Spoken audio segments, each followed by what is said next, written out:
Hey everybody, how's it going? Nice to be back with you again. Well, it's nice and it's not nice. It's November. It's nice to be with you folks. It's not nice that it's November. Halloween is officially over, and that sucks. Still probably talk about some Halloween related subjects tonight and whatnot. But before I get into anything more, let me bring in my partner in crime. You know him, you love him. Hit that beautiful Fez footage. Ladies and gentlemen, millions watching around the world, let me introduce to you the genius of genealogy, the guru of guitar, John Fez Wendo.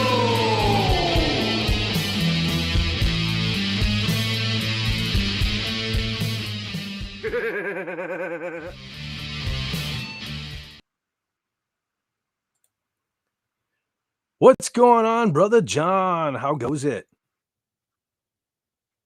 Hey there, am I here? There I am. There. See, we went over this last week. You're actually there, and I'm here, but we're kind of both in a sort of. We're here, I suppose.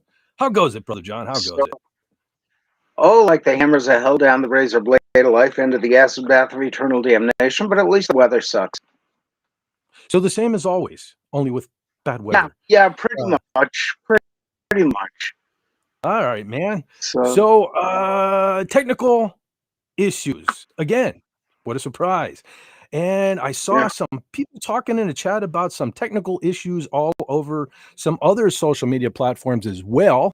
And John, like I was talking to you backstage, I noticed I didn't hear it live last week, but checking out a little bit of the replay, I had my mic was cutting out, and I noticed it was doing it for some other people too. I don't know if it was a restream thing or what it was, but hopefully we don't have that issue this week. Did something a little different with my mic just in case. So hopefully no demons, no leftover Halloween demons work their way into the show. But so John, you had mentioned that you were taking a train ride last week. How did that go, buddy? Pretty well. You know, we got on the train at Pittston, Reading and Northern, and we went down the old Lehigh Valley and CNJ train. And nice going down, not too crowded. There was enough people to pay for at least the crew and the gas, or diesel fuel. We got off the train, though, in Jim Thorpe, and there are food vendors all over the place. You know, funnel cakes and, pierogies and all this. And in front of the station was all baked goods and that. But we didn't know going down that it was some event going on that they invite everybody from New York and New Jersey who didn't speak English.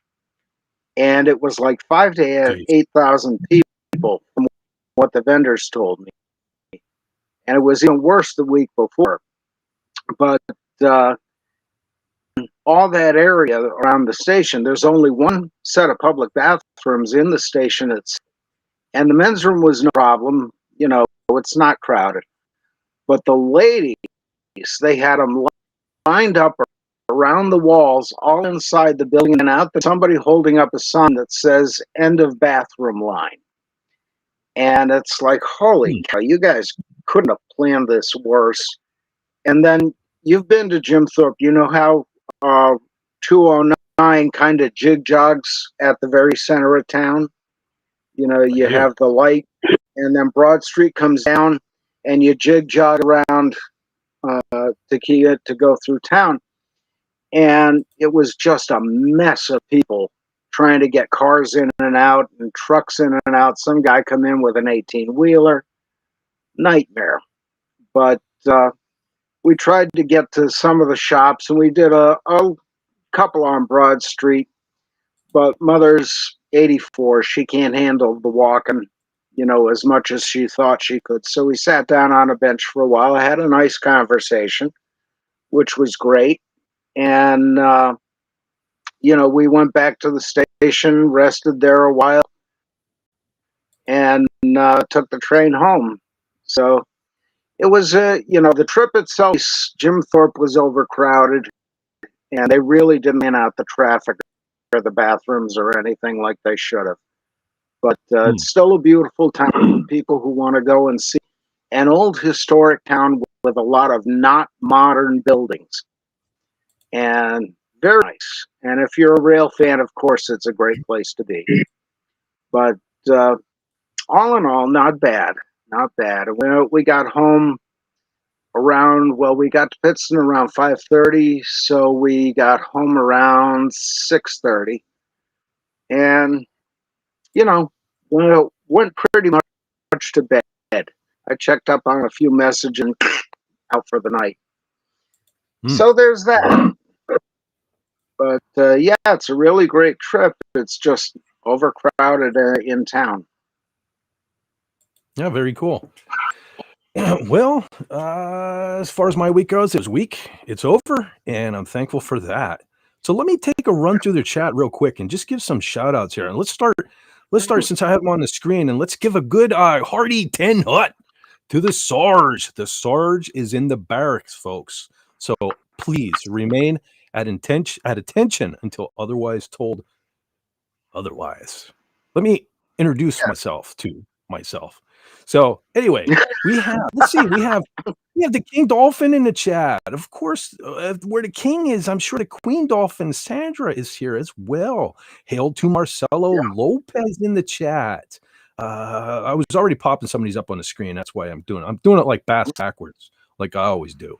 You know, it's how we roll. Donna Hergenrether has made it, folks. Donna is in the chat. Always nice to see you, Donna. SP48, here he is. I got to pop her up just because. YOLO. He says YOLO. My buddy SP4H is here. Let's see. We have Tim. I think Tim was the first one here tonight. Brother Tim, FKHC 2005 in the chat. And Jason Love says toilet. Of course, this is where you're going to find all your toilet humor and bad jokes. The Comic Relief Crusader says, hail, gang. Comic Relief Crusader in this here chat, everyone. Let's see. I'm not sure. Oh, Wendy stopped by. We had Wendy Trauma Warrior. Hello to Marcelo. And hello to Crusader. So let's see. His brother. Yep. And okay. Oh, there we go. We got okay. Whew. I can breathe now. I can let my gut out. Starts at ease. Yes. So okay. So yeah, I guess I can turn my camera on. I don't really like to, but whatever. So there he is. How was your Halloween, Brother John? I forgot to ask you about that. How was your Halloween? Do anything special? Nice and quiet. Nice and quiet. Well, what I did, I don't know if you can see this back here. That up. I moved a bunch of stuff. Most of the guitars off the wall. Yeah. And hung up a few shelves and things, and trying to get organized here. And where the guitars were, most of them, I have my saws now. And some of those are well over 150 years old. Wow. And yeah, so I got to get them in the acid bath and get the rust off and clean them up, resharpen them, set them, and that'll be all ready to go. And then otherwise it was pretty quiet. I'm up here in the country, so we don't get trick or treaters, and if we do, we load the gutters. Because you never know, you got some You got some people who live where the pavement ends and the banjo music begins, if you know what I mean. Sure do. We got them here Yeah. too. Yeah. Yeah. I don't think they even did trick or treating around here last night, which is sad. It's a sad thing that Halloween seems to be going the way of the dinosaur. I loved me Halloween when I was a kid. I still love it, and it's a shame Yeah. these little. I mean, it's sad, you can't. I get it, If my kids were small again, I'd be scared to have them going door to door too this day and age. But Yeah. it's a sad thing. Halloween was such a special thing, and it's sad to see it go. So honestly, I didn't really. Yeah, it was a quiet night for me too. I was with most of these folks here in the chat on Frolics, listening on Frolics, was doing some things around the house here. So, but that's that's become a thing. I spend my holidays with you guys. Whether it's here on my channel or over there with DC or whatever like that. But I want to point out Marcelo Lopez says Duckyard is bugging out. So he's talking about StreamYard. So they're having some issues with StreamYard. So hopefully Restream is okay this week, because there was some issue last week. I apologize for the audio issues again, folks. I was totally unaware. I didn't hear that on my end, that all that crap cutting out and everything like that. So hopefully we're not having that issue tonight. But Raymond had that. Raymond had the same issue tonight. I caught the end of his stream, and he was having some clicks and pops and that sort of thing. Just want to give a quick shout out to Canadian Spider-Man has popped in. Says the pavement ends around here. Yes, it sure does. I caught a little bit of your stream last night, so with the bonfire and everything. So I know you're probably glad that pavement ends there. Also, Lombardi, 1969, not to be overlooked. He says greetings to Canadian Spider-Man. So, well, we got some people here. Surprising day after Halloween. Cool. Let's see what Canadian Spider-Man is saying, because it's a long one. He says, Fett, those who want to control the world want us to think things are more dangerous these days. They can control us by fear, and the last 5 years have proven that. Canuckistan especially. Yeah, here too, buddy. I know what you're talking about. It's like ever since the virus that shall not be named. It's so sad. I go to the store to this day, and you see people walking around with the mask on, and I remember years and years ago, seeing pictures of Japan, how they were always walking around. I'm like, man, I'm so glad I don't live in Japan. Well, Japan has come here. We're almost living in Japan now, because it's crazy. It's crazy. Here's the thing, folks. I'm a big fan of George Carlin. I'm sure everybody that comes to this show knows who George Carlin is. And I was just watching one of his specials the other night, and he was basically talking about how the reason we could drink from garden hoses and things back in the day is because we went out in the world and we did things, and we built up our immune system and made it be able to kick ass on all of these things and things like that. And he basically ended it by saying that, like, if you're going to be, I forget how he worded it, but if you're going to be like a pansy and live in masks and be afraid to go outside, then you deserve what you fucking get. You know what I mean? Because it's for having such a weak immune system and stuff. We have to stop this shit and start hanging out. Speaking of hanging out, there's a Legally Blonde. Legally Blonde is here this week. Nice to see you. Thanks for stopping in. Hope everything's cool. Awesome. Lombardi says, I remember George Carlin. I'll tell you what, I do have some DVDs, but I'm getting like everybody else now, and I have access to things like Tubi and things like that. George has a bunch of his stuff is free on Tubi, so a lot of nights I'll go to bed and I've kind of been watching my Munsters and Addams Family, but when I take a break from that, I hit some George, and George he knew what he was talking about. I would love to see George Carlin's reaction to things these days. He would lose his mind. Like, he would literally. I met him in Scranton. He was on the A Place for My Stuff tour back in the 80s. And I got to meet him after the show. He was just walking out the front door like normal people. And there was him and I guess his manager. But I was surprised. I was almost as tall as he was. So he's almost as short as I am. Yeah, he didn't come across very tall. It's just he was so skinny. And to think he was Mr. Conductor. I don't know if all you guys ever watched Thomas the Tank Engine, but he was the original. Or was he? No. Who was the original? Was Ringo the original? I think he was. And then George Carlin. Ringo was, and then George Carlin on a kids show after having been the guy who invented the 7 words you can't say on television. Yeah, that is weird. Well, Yikes. it might have been that same special. I watched a couple George Carlin specials, so I forget which one, but he basically said he was like throwing the words out, and he basically said, and I was Mr. Conductor. Like he mentioned that in this, so it's just weird. It's weird, but yeah, what a legend. Yeah, yeah. Like Canadian Spider-Man says, George Carlin was a legend. That is an overused word, but not in his case. Absolutely correct. Absolutely correct. I love George Carlin. His take on things was phenomenal. I can only imagine folks these days, who are offended by absolutely everything they hear. I would love to sit them down, kind of Clockwork Orange style, with their eyes peeled open, and have to sit and watch George Carlin. I would love Oh, yeah. to see the reaction. So that would be awesome. Tim says Ringo was first. Okay, yeah, I got confused there for a second because my kids, I think it was when my son was young. That's when. So that's how long ago it was. That was like 30 years ago. So yeah, it's been a while. Yeah, I was a fan actually. Digging trains and stuff like that. Yeah, I used to get a kick out of Sir Topham Hatt and all their characters on that show. But John, when we're going over things to talk about backstage, I bet we never thought we'd be talking about Thomas the Tank Engine tonight, would we? But no, and we've got at least one of them. I think two actually in Pennsylvania. One's at Strasburg, and the other one I think is at Wanamaker in Kempton. Very cool. And they took regular running steam engines and just put the mask on them and painted them up, like the tank engine. But yeah, they're out there. Jason Love says George Carlin brain droppings or Dogma.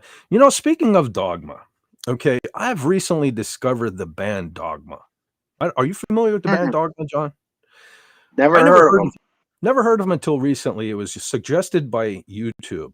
And so I finally clicked on it because let's just get this right off the bat because everybody's probably going to go Google or check out, Dogma on YouTube. They're like evil nuns. So you see the thumbnails and stuff. They're half naked nuns. So of course I'm going to click on it. So I watched one video and it was all right, I guess. But now with this YouTube update, my entire feed is nothing but Dogma. I watched one video, kind of determined, I don't know.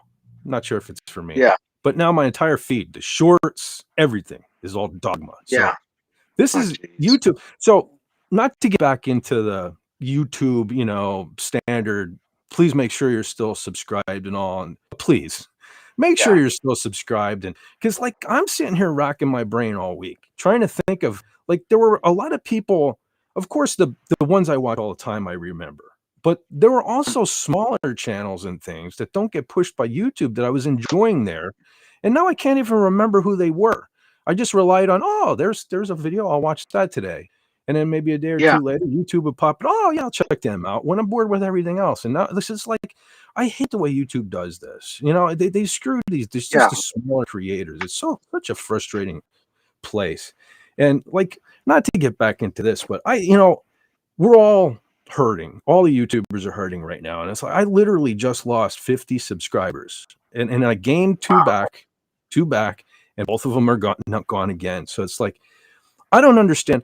If I'm doing something wrong, folks, let me know. If you're, because that's one of the reasons why I've barely even put out a video in the last 2 weeks, because it's disheartening. I really believe it's a YouTube thing. I really do, because I can understand a couple of people unsubscribing, but 50 in a week, crazy. That's something's going on there. Yeah. So I know it's something to that effect, like how I was saying, I don't see. All I'm getting is bombarded with Dogma now. And it's all right, maybe down the road I'll check them out again. But right now, we'll keep your nuns to yourself. Yeah, but comics is having the same problem. Yeah, I caught that.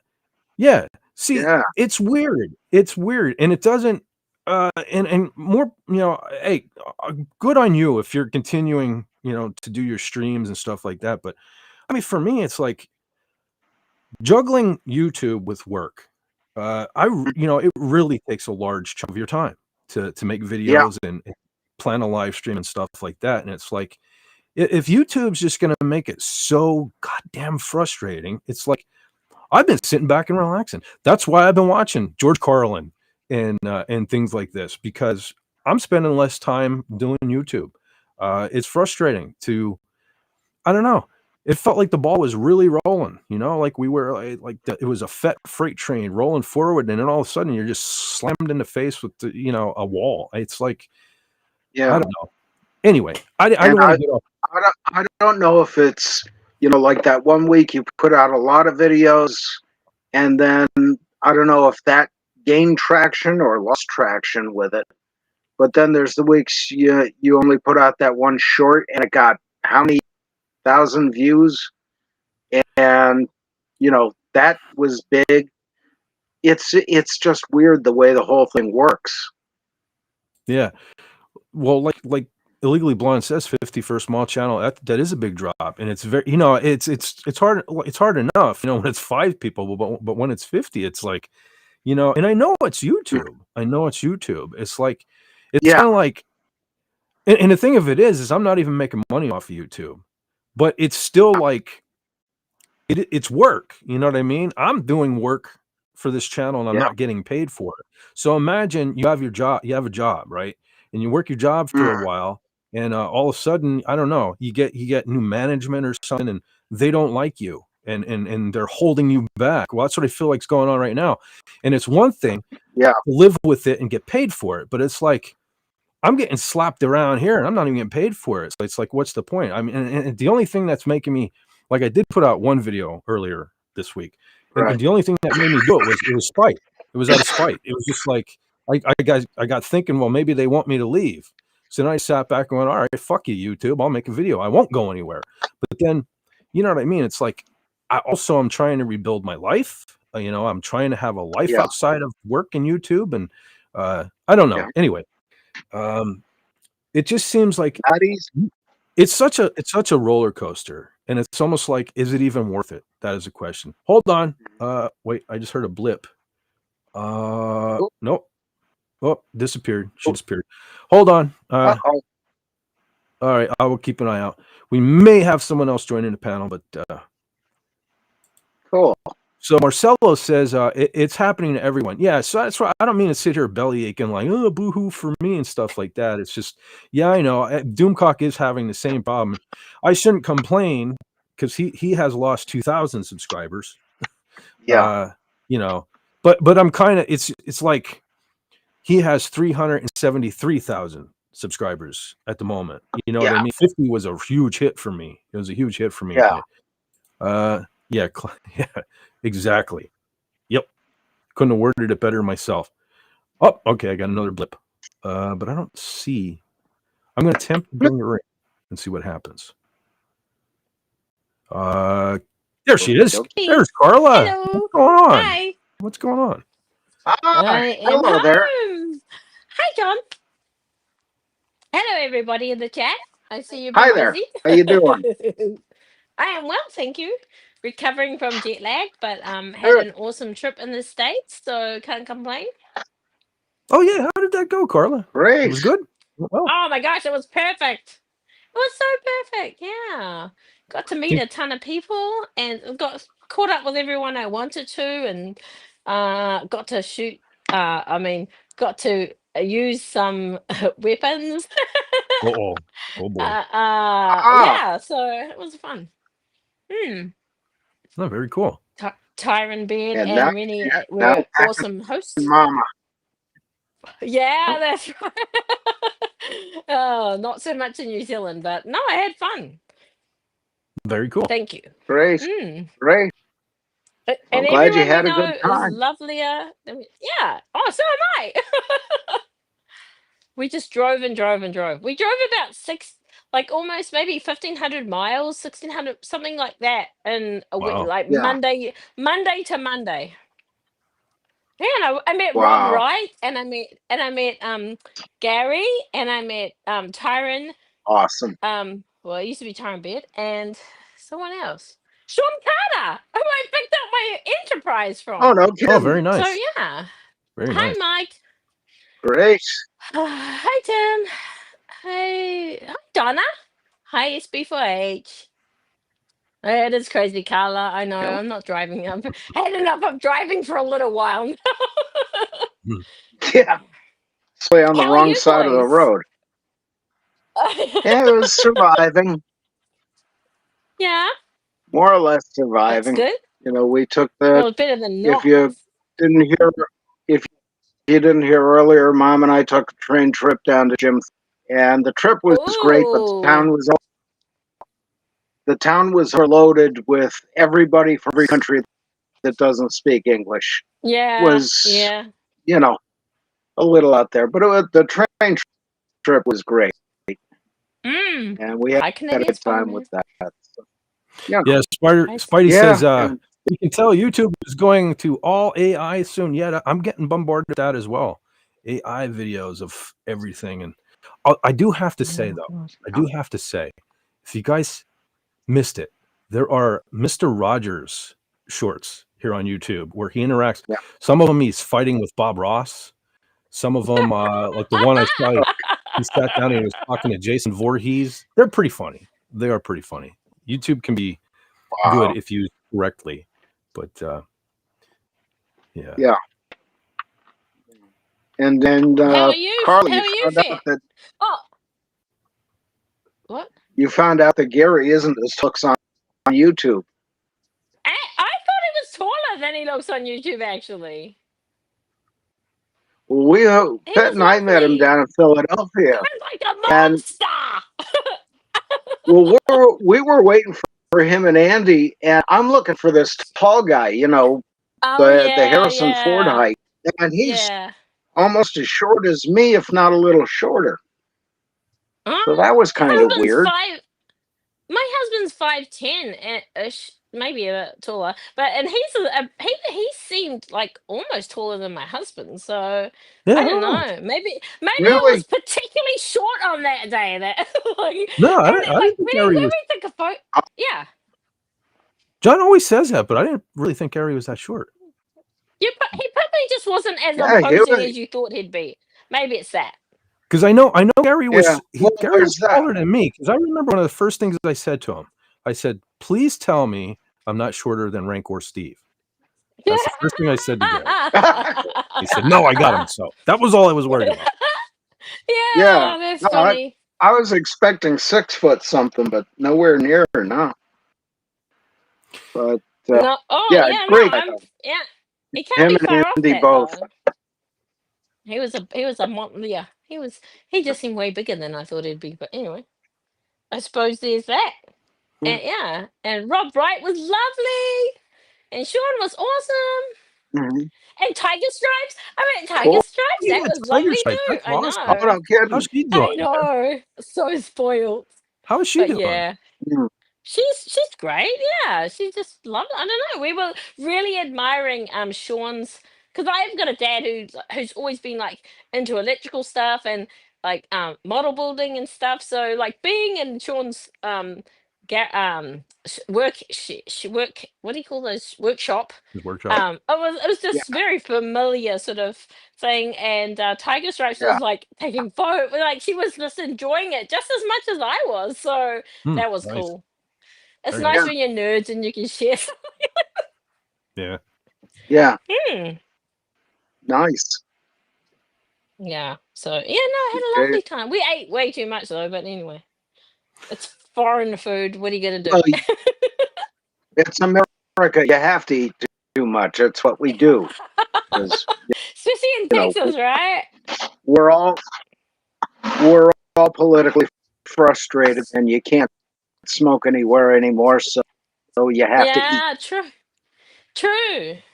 But I went to, when we were in Temple, we went to a after church we went to this train like they have a train station, like a historical type one, and you could see like old cabooses. Like, have you ever read Bill Pete's books?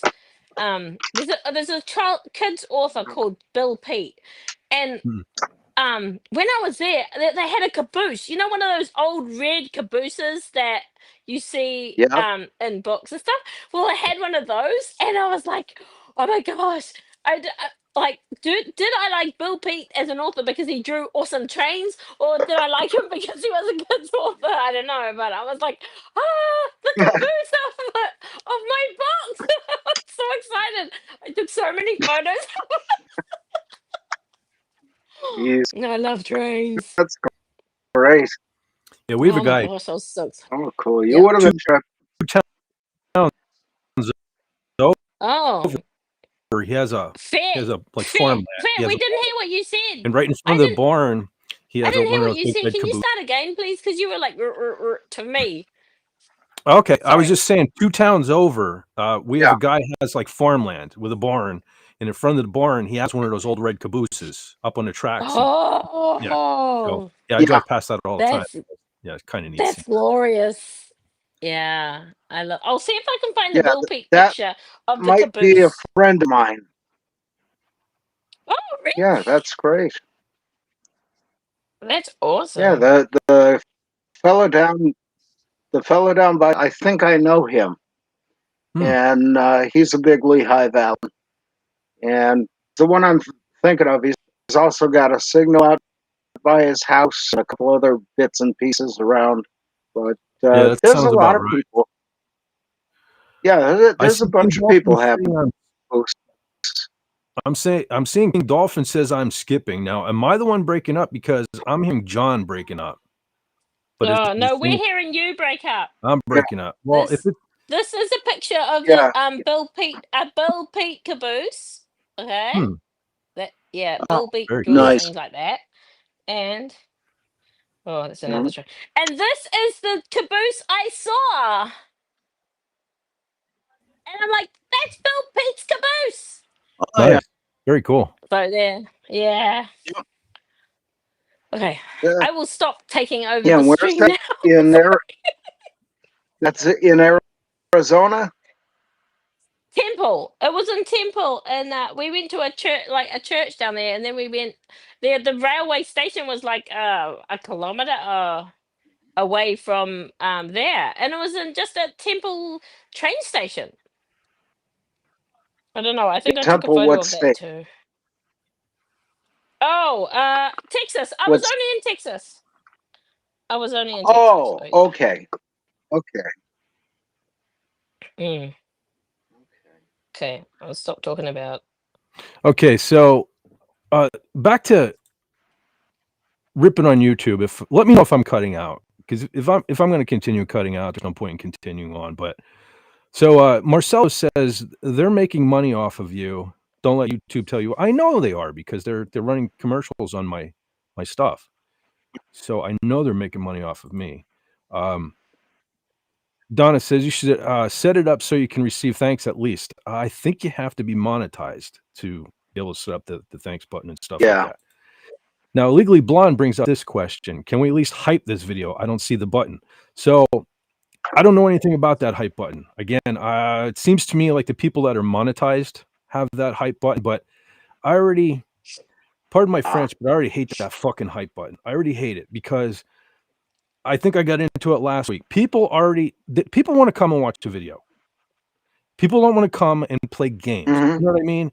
They have video game consoles for that bullshit. They don't, you know what I mean? It's hard enough to get people to remember to hit the like button. You know what I mean?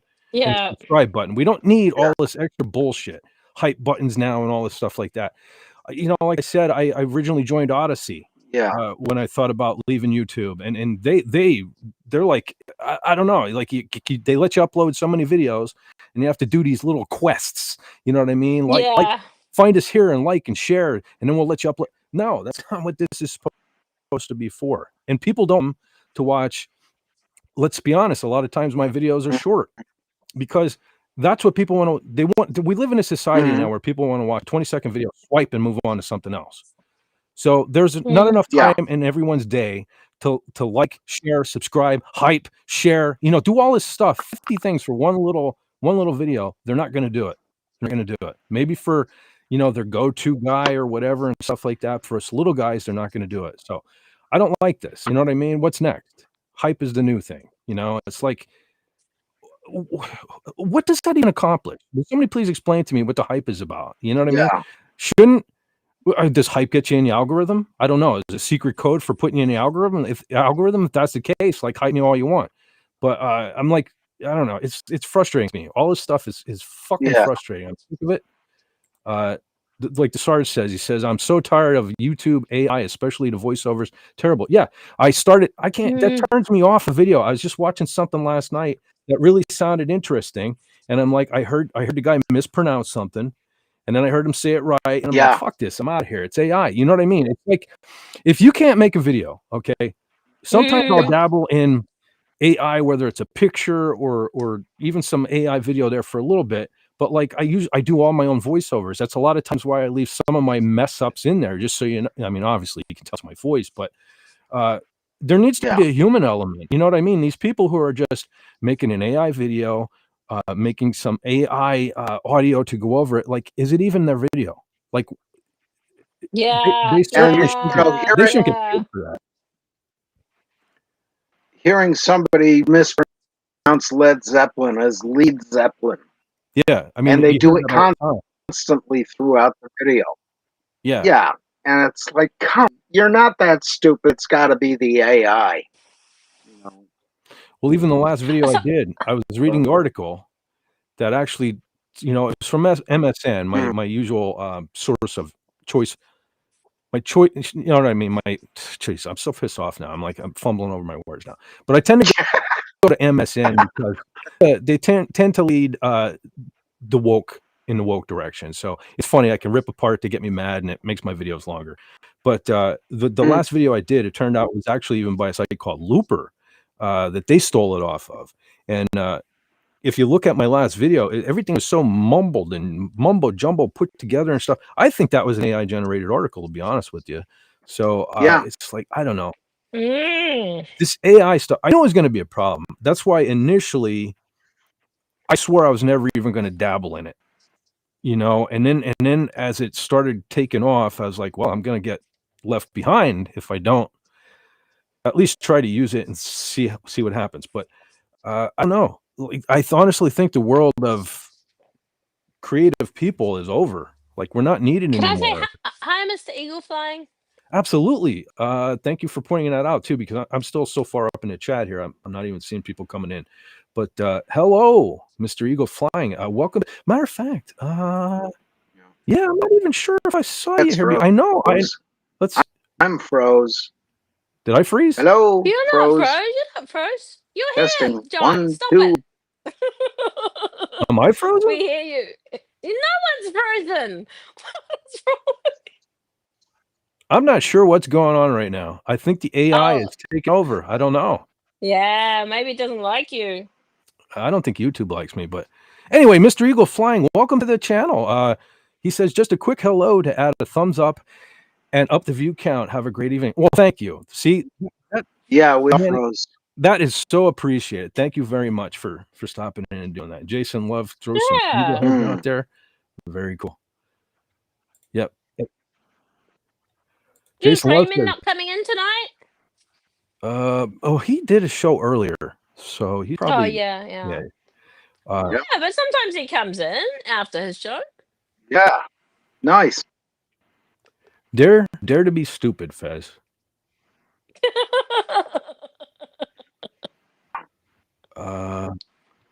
Yeah, he was having some troubles toward the end there.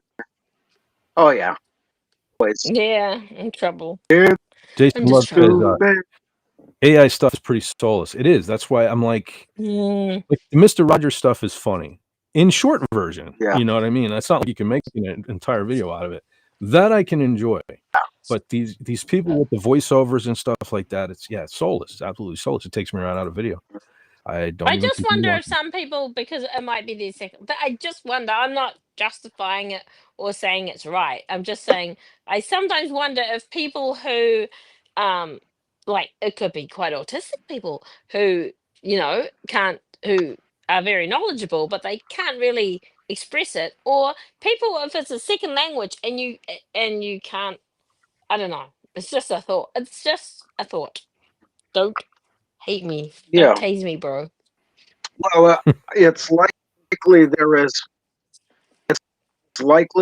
there's a degree of that, and I would say hazard a guess at about most Yeah. of it. I think is just people are late or they're Okay.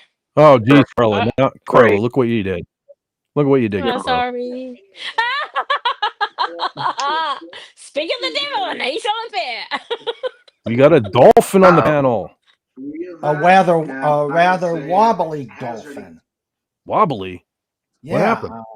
I don't know. What you been I drinking? Came on and the backstage is just like shaking all over the place. Oh. Oh, weird. Yeah. You might want to stop drinking, Raymond. No, yeah, it's making me dizzy. That. No, I was thinking that. I'm having water, but I mean the whole screen is maybe Carla smacked me. There he is. Is it potato water? No. Nope. Oh, okay, there it goes. Wow, that was strange. How are you, Raymond? I'm doing well. Cool. Okay.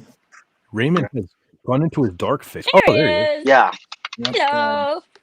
hello. Yeah, it's been a long day. Oh. Yeah. It was Halloween yesterday, right? Hi there. Mm-hmm. I suppose you've already discussed what Yeah. you guys did, and I missed it. Sorry. Well, as far as John and I, we didn't do anything. So, Raymond, what'd you do for Halloween? Moderate frolics. Oh, so Santa. we were. Oh yeah. So Raymond and I were in the same place last night. So yeah, we were in frolics. So, yeah. Yeah. Now, Marcelo was saying there's some issue with StreamYard tonight, but I'm not using StreamYard though. So, but I did have. I noticed I had problems last week that I wasn't aware of, and didn't register on my end on the show. But on the replay, yes, my mic was cutting out and everything. So hopefully that's not going on tonight. No, it hasn't. I mean, apart from you like roboting a little bit earlier, you seem fine. All right. Well, I did move the mic closer too, so hopefully that's a something. Jason Love says, Mr. Rogers versus Pinhead, the one that came up in my feed. I don't know if I saw Pinhead yet. I've seen like a lot of. Like, what's Pinhead? It's frozen up a couple of times. From Hellraiser. Oh yeah, I didn't watch that. Oh, that's a good one. That's a good one. Yeah. I watched that. I can't remember what he's called. Howdy, neighbor. Show you. Yeah. I don't do horror. I saw Tremors for the first time the other day with Padawannabe. You know, I don't think I've ever seen that all the way through. That's Kevin Bacon, right? Is it Kevin Bacon? Yeah, that's right. Yeah. I've just seen it like in passing. I never sat down and watched the entire movie. Was it good? It was okay. Yeah, it was okay. I can handle it, so that's all that matters. That Carla can handle it. I work with the guy. It's like every time we discuss movies, oh, I love Tremors. It's like, okay. Oh, wow. One of these days I'll have to watch it, I suppose. Yeah. Yeah. Marcelo says then YouTube is definitely bugging too. Yeah, they're bugging, all right. Yeah. Bugging. What's this? Andrew says it was a rough day yesterday, so all we could handle was frolics. Wow. Yeah, I had a rough.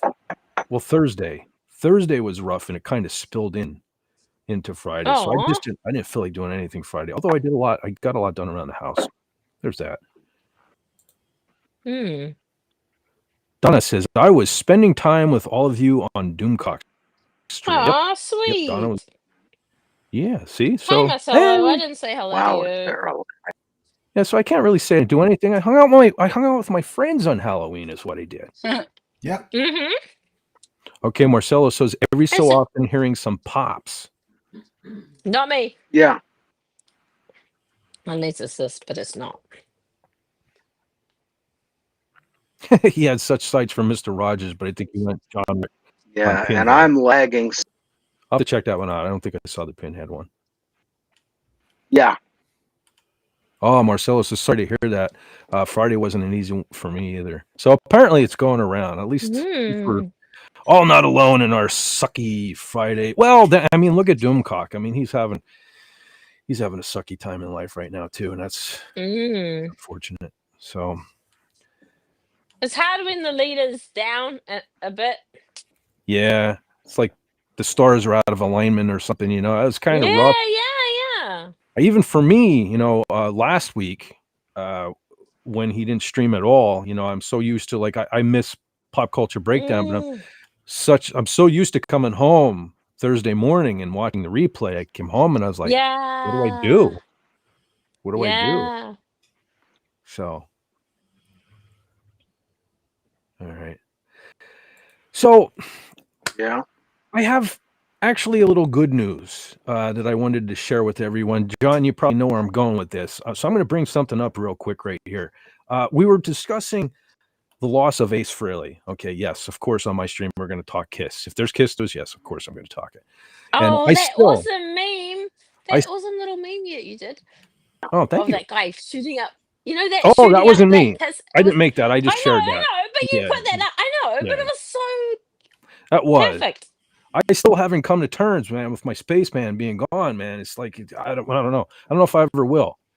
But there is some good news on the Kiss front, though, sort of. So the other day, this picture dropped, and yeah, I think like every Kiss fan on the planet, we were curious. There was something coming. Yesterday, there was going to be an announcement, and here's what I know. So, how can I get us out of there? All right. So, apparently, on December 19th, Peter Criss is dropping a new album.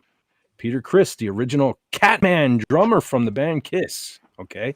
And by the way, the oldest surviving member of the band. So, I'll just read this real quick. It says Peter Criss represents the Catman's return to form. And his most rock-driven solo album ever, and includes appearances by John Five, Billy Sheehan, and Paul Schaefer. That is a weird trio right there. So I'm optimistic. I'm not crazy about the involvement of John Five. I'm not sure even why. He's a great guitar player. I think maybe I'm biased because I've never been a huge fan of Rob Zombie and particularly Marilyn Manson, who John Five played with for quite a while. So I'm a little scared. Paul Schaefer's a strange choice. Great keyboard player. You people probably know him from the David Letterman show. He was the leader of the band. Good musician. Weird that he's involved. Now Billy Sheehan, that could be great. He's probably one of my favorite bass players of all time. Definitely master of the four strings. So that could be very good. But it says all CDs and the download album of Peter Criss include the bonus track Hard Rock Knockers. Yes, Hard Rock Knockers. What a title. I give him credit right there for that title. All vinyl editions include a download card for this bonus track as well. So on the right are the track listings, and the one I've highlighted in green, apparently that is the first single, Creepy Crawlers, and it will feature John Five, so we will get a taste of John Five playing with Peter first. From what I understand, I didn't get to do too much research before the show, but I think right now it's currently only available on iTunes.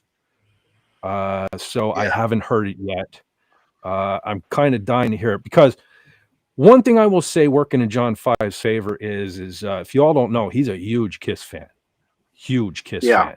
Matter of fact, he has like basically a wing on his house that is like a Kiss museum.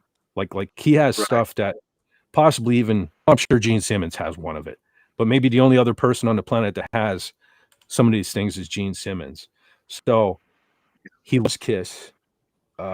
So maybe he'll be faithful to the sound of Kiss. Now, honestly, when it came to anything Peter Criss related to Kiss, like his solo stuff, or even his songs that he sang while he was in Kiss, they were always, in no disrespect to Peter, they're always my least favorite. He's just more of like a jazz musician, more jazz influenced and things like that. So I'm hoping it's cool. I don't know. What do you think? What do you think, John? Are you looking forward to this or what? Yeah, I'm hoping that it's going to be a kick-ass album because the first solo album he did outside of Kiss, I can't even remember the name of it. But it had a really good song called In Trouble Again. And I'm hoping it's got a lot more kick-ass stuff like that, or even harder edge. And well, this is supposed to be pretty rocking. Yeah. Well, that's the thing. I'm hoping, and it would have been nice to see Ace on the album, but it's one of those things. Oh, we lost Carla. Uh-oh. I did hear a little rumbling that someone, John, I don't remember if it was you or not, but Ace was talking about doing another Origins album. Yes, he was in the middle of working on it. Yeah, I was going to say, I heard a rumor that he did actually record some stuff, so we may get another Ace Frehley album. Well, that's the thing. It's going to depend how his estate views the whole thing. And if they decide to go into the vaults, there is a ton of stuff that he never released. And some of it's demo, some of it's more or less finished product. But it's going to be all up to the lawyers, the estate, the management, the family. I think his daughter was the sole inheritor of his estate. So we'll see how it goes, but keep your fingers crossed, buddy. There's something really awesome could come out of this. Want to give a real quick shout out to DJ Play Nice. He said, stopping by to say hi and leave a thumbs up. And he says, be safe, have fun, take care of your crew, and rock. And I almost said, don't forget to take care of yourself, take care of each other. We're not there yet, though. But anyway, so I think they seem pretty open. Ace's family seems pretty open to things. Mm-hmm. Like, I don't remember if I said this on a stream or John, it was just you and I talking, but from what I'm aware, Eddie Trunk, the DJ, what do you want to call him, talk show, whatever he is nowadays, he is in the early stages of putting together some huge rockin' memorial concert for Ace, and it'd be nice if even they could do it like every year or something, I know he said there are like 1 million bands already interested in playing and performing at the thing and stuff like that. So I think, he said it's not going to be till next year, but I mean, we're almost there. Let's be honest. This year is almost over. So hopefully sometime in the near future, we're going to get some sort of kick-ass Ace Frehley concert. So, and it would be really nice for that is, how Ace had the Les Paul with the rockets shot out of the headstock? Yeah. Set up a 21 guitar salute setup like that. That would be sweet. That really would. That's a good idea. So if I just saw anybody knows Eddie Trunk, pass that along to him. It's funny you bring that up. I literally just the other day, of course, I've been watching old Kiss and Ace Frehley interviews, and I just watched, he was talking about, somebody asked him, how did you come up with that, shooting the rockets out of the end of the guitar? And he said what originally was supposed to happen was apparently they ran these wires and stuff through the neck. He was going to shoot lasers. He was going to shoot lasers out of the end of the guitar. But right at this particular point in time, the band Blue Oyster Cult had just recently blinded someone in the audience with one of those lasers. So they put the kibosh on that. So Ace was like, you know what? Just pull that stuff out of there and we'll just shoot rockets out of there. So it was like a last minute, thing. There was a whole thing with that Blue Oyster Cult thing and with Kiss because they had the FBI following them around. And, it was, how are they going to use these lasers and who are they going to hurt? Carla says she got a call. She'll be back. I'll be Bach. I'll be Beethoven. And Raymond can be Mozart. That'll work. So there you go. Raymond, you probably don't have an opinion on the Peter Criss album. You're not really a huge Kiss fan. No, I haven't left. I haven't listened to Kiss since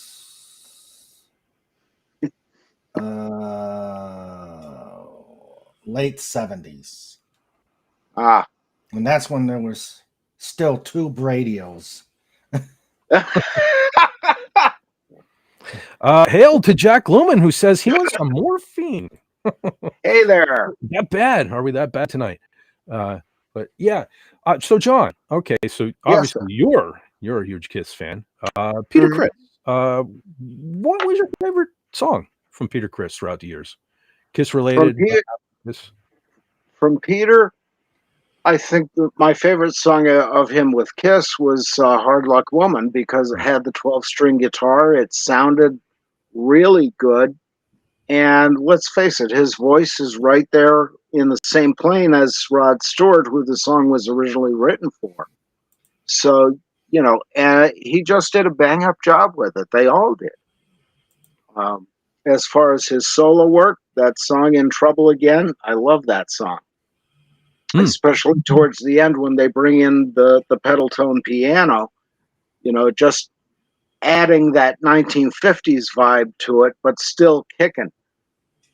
Really great song. And there were a couple of others here and there from "Let Me Rock You." The one song Gene Simmons wrote was really good. It's been so long since I've heard that album. I lost that in the move when we moved up here in '89. But yeah, he's had some really good songs. But the problem is it's all in the more or less jazz blues kind of R&B feel. A lot of it, at least. And Kiss fans aren't really into that, or they weren't. Yeah. But it's one of those things. Tastes change, and there's people now. I've seen videos on reviews of Peter's solo album with Kiss, and people who hated it 10 years ago love it now. So yeah, I gotta give it another listen. That maybe my tastes have changed enough because I gotta be honest. I mean, all his solo stuff, nothing really stands out to me. And I have to agree with you on with Kiss. It'd be "Hard Luck Woman" first, and probably not even a great song, but I think I'm just emotionally connected to it because of my love of Love Gun. But "Hooligan," I mean, Hooligan's a good one. I forgot about that one. Yeah. Can I say hi, Jack Lumen? Certainly. And welcome back, Carla. Welcome back. Thank you. Welcome back, Carla.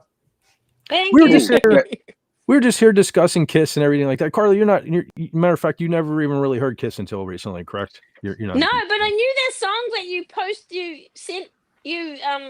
reposted a song, and I'm like, I know that song. Yeah, I remember because a couple of weeks ago we were talking about that, and I think it was Lenrod mentioned their disco song, and which turns out I Was Made for Loving You, and you said you weren't sure if you heard it or something. It was weird. The next day, somebody posted on Twitter, and I was like, yeah, that was Carla. So and of course, yeah. Well, that there video right there, that's John, I think that was probably the first video that contained the PS10, was it not? Which one was it? I Was Made for Loving You. I think so.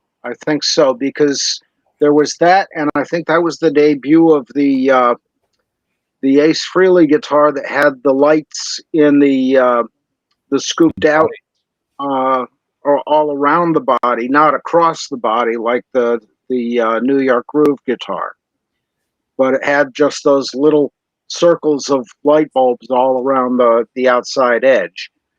And then Shandy was the debut of the Mirror Ball Iceman, I believe. Yeah. Really quick, for Jack Lumen, he's having some nerve pain. And,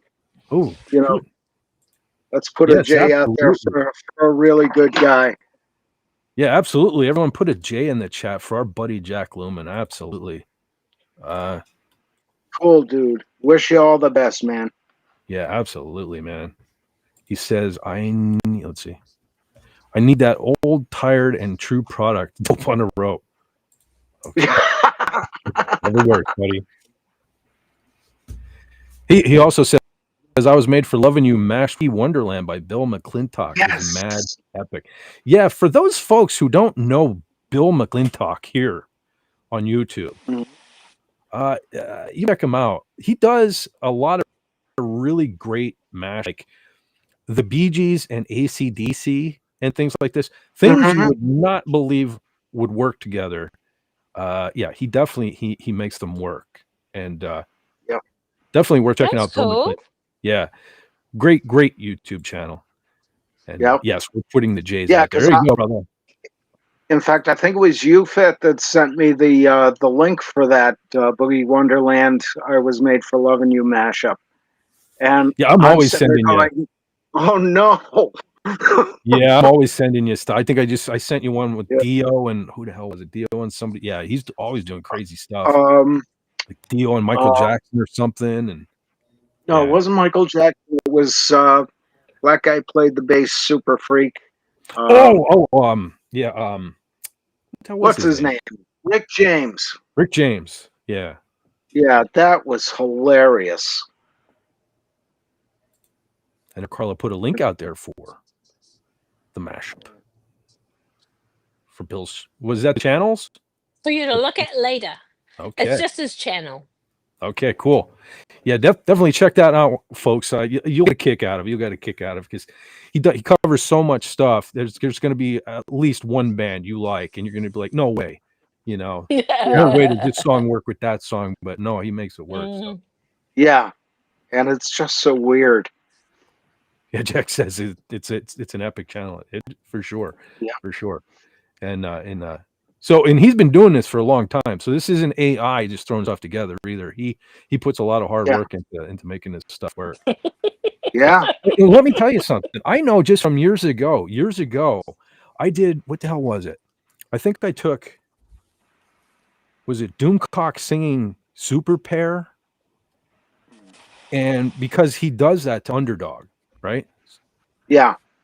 So I took the music, removed the vocals, and then had to remove the vocals from Doomcock's stream and put them together and trying to match the tempos and stuff using different audio to try to raise and lower the tempos and stuff. Oh my God. So, and this guy does this all the time. So bravo to one Mr. Bill McClintock for having the patience to do it, because it's something. Canadian Spider.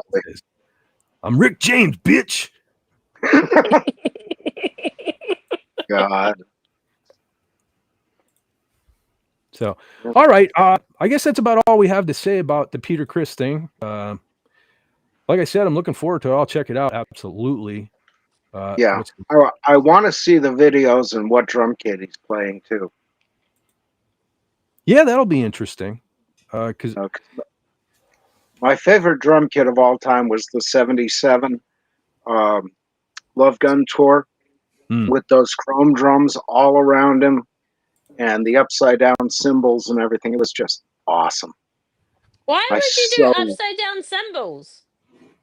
Well, he had the crash cymbals mounted normally, and then the splash cymbals upside down on top, so there was a distance between them, but he could hit both at the same time. And or separately. But it was just such a cool look, and it it played great for one. Just an awesome drum set. I love that. Oh yeah, that's the one. Yeah, that's the one. See, this is. I actually carried this lunchbox to, I think it was 2nd grade. I was going to say, did you ever use these lunchboxes? Yes. Now this one here, I actually don't know whatever happened to the actual box itself. So this I got off of eBay. However, the thermos inside is my glass. This is mine. This is little Fett drank out of that in 2nd grade. Nice. So, that's very cool. Yeah. It took me some chalky milk in this thing back in the day. But this lunchbox, completely responsible for my love affair with Paul Stanley's PS10 right there. Oh yeah. Oh, so a guitar? Yeah, that's a guitar. I do have. I finally have as an adult. I got my hands on a similar guitar, but this is one of my prized collections. Oh, look at that! That's an awesome picture right there. Yeah. Yep. Beside Gene Simmons with that Spectre bass, I love that. Yeah, there you go. Yeah, that's the one. Oh, there and you go, he's still got that bass, still playing it. Yeah, there it is. I love that kit. That was just so awesome. Mm. And instead of using a 4-inch snare drum like most people do, he was using a constant snare drum. Man, that thing sounded awesome.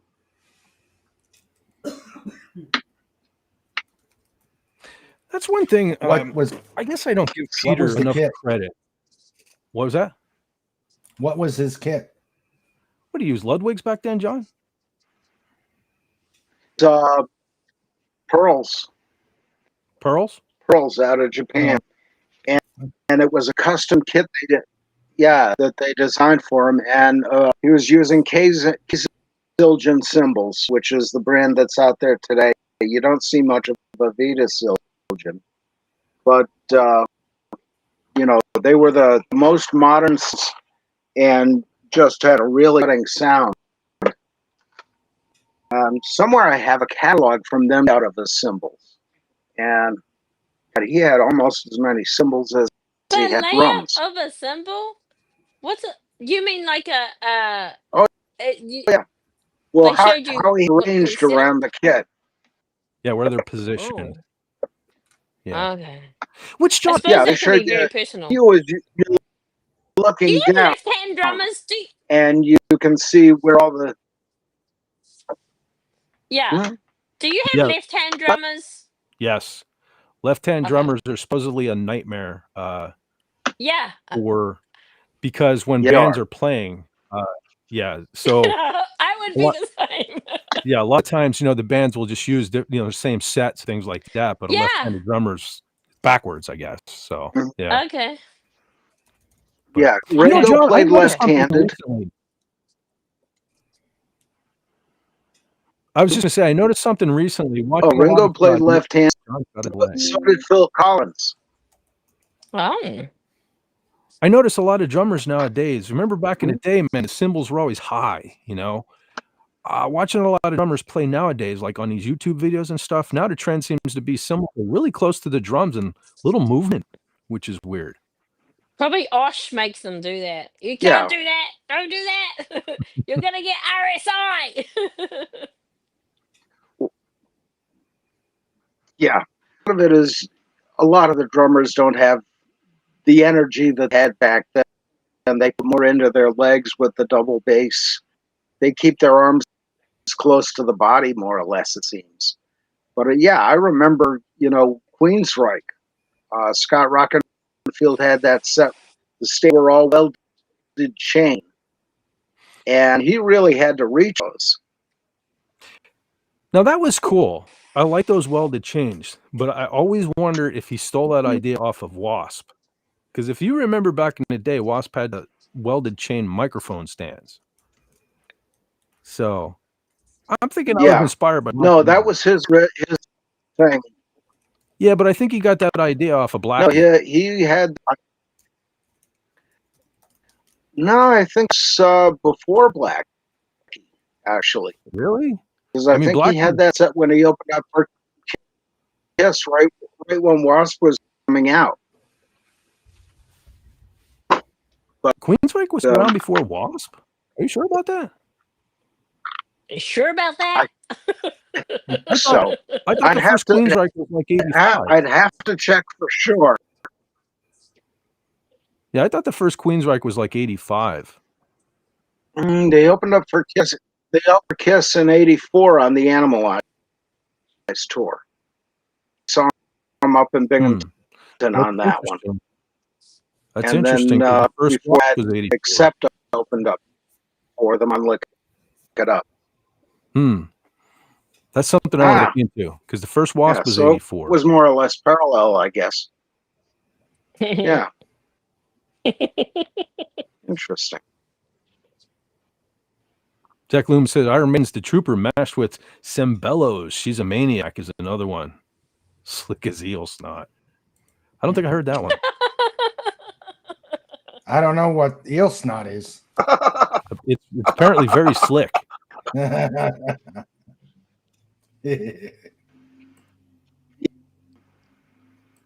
Snortapoopas with Jason loves it. No, is he? He probably went to bed. Yeah. Time for the bear. Corvair. Yep. Okay, another on a side note here, something actually non-music related I'd like to bring up. Yesterday, Mr. Robert Englund finally got a star on the Hollywood Walk of Fame. Oh, wow. That's a long time ago. Yeah. And how cool is that? He showed up with the glove. Yeah, that is. Yeah. And it's hard to, I don't know if you guys can see, but in the bottom right picture there, if you look closely at the glove, that's a special glove because that has the logo, the Hollywood Walk of Fame camera logo on the wrist there. So that's a special glove for the occasion even. He didn't just show up with some run-of-the-mill glove. He had one made for the event. So, but yeah, man, well deserved, man. Well deserved. Congratulations, Robert Englund. I mean, no, honestly, I mean, I remember him more I remember him more for V the Visitors than for Freddy. I love V, but clearly, I mean, Freddy Krueger made him a household name. That made him, that made his fame. Yeah. But I mean, you 4 decades at least. Props, man. Hey, here's the thing, man.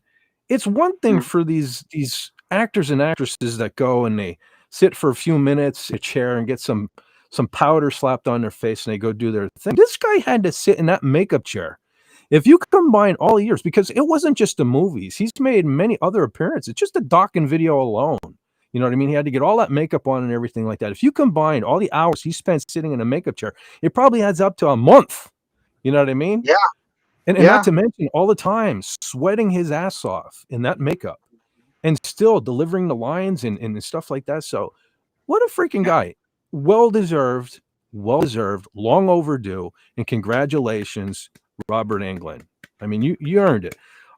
Because I love Michael Myers. I love Jason, probably a little more than Freddy. But honestly, this is one of the only guys in horror history that has really, well, I was going to say played the character the whole time. They did do the reboot or whatever you want to call that, which, surprise, wasn't that great. But I mean, for all the classic movies, I mean, Michael Myers was played by various people. Jason was, Kane Hodder had a little run, like 4 movies or something, but primarily all these people. Now, Doug Bradley played in a handful of movies, but geez, I mean, this is the biggest franchise that Robert Englund was always Freddy. Because I'm not counting. We're not counting a reboot. We're talking the good movies. And well, let's even say some of even Robert's were kind of they were some more cheesy. It's hard. The first check out the chat there. Purple BTW. Oh, Purple BTW. Oh, wait a minute. Is that Max Headroom? See, this is this YouTube thing. Now, I haven't noticed everyone else's name is the same, but I'm thinking this is Max Headroom judging by the avatar. But anyway, Alabama John said he wants to talk to you right now, and he also streams on Rumble too. He said, "Come by." Alabama John, I will have to look into this. All right, because I definitely need to find out why my live stream. I'm streaming on Rumble, but it's only going to my account on Rumble as opposed to the Fed for Hire channel. So I got to figure it out by somebody who knows. Oh, Carla's back. Here's Carla. But, hello. All right, thanks for passing on the word, Purple BTW.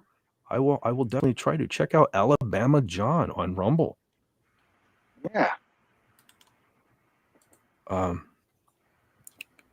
Oh, Carla said, Carla's gone again. Uh-oh. No, she said people sounded like chipmunks, so I had to exit. Are we cutting out or anything, folks, in the chat? Or do we sound okay? Or hey, Glenn Schroeder just popped in. What's up? Hey there. Hey, Glenn.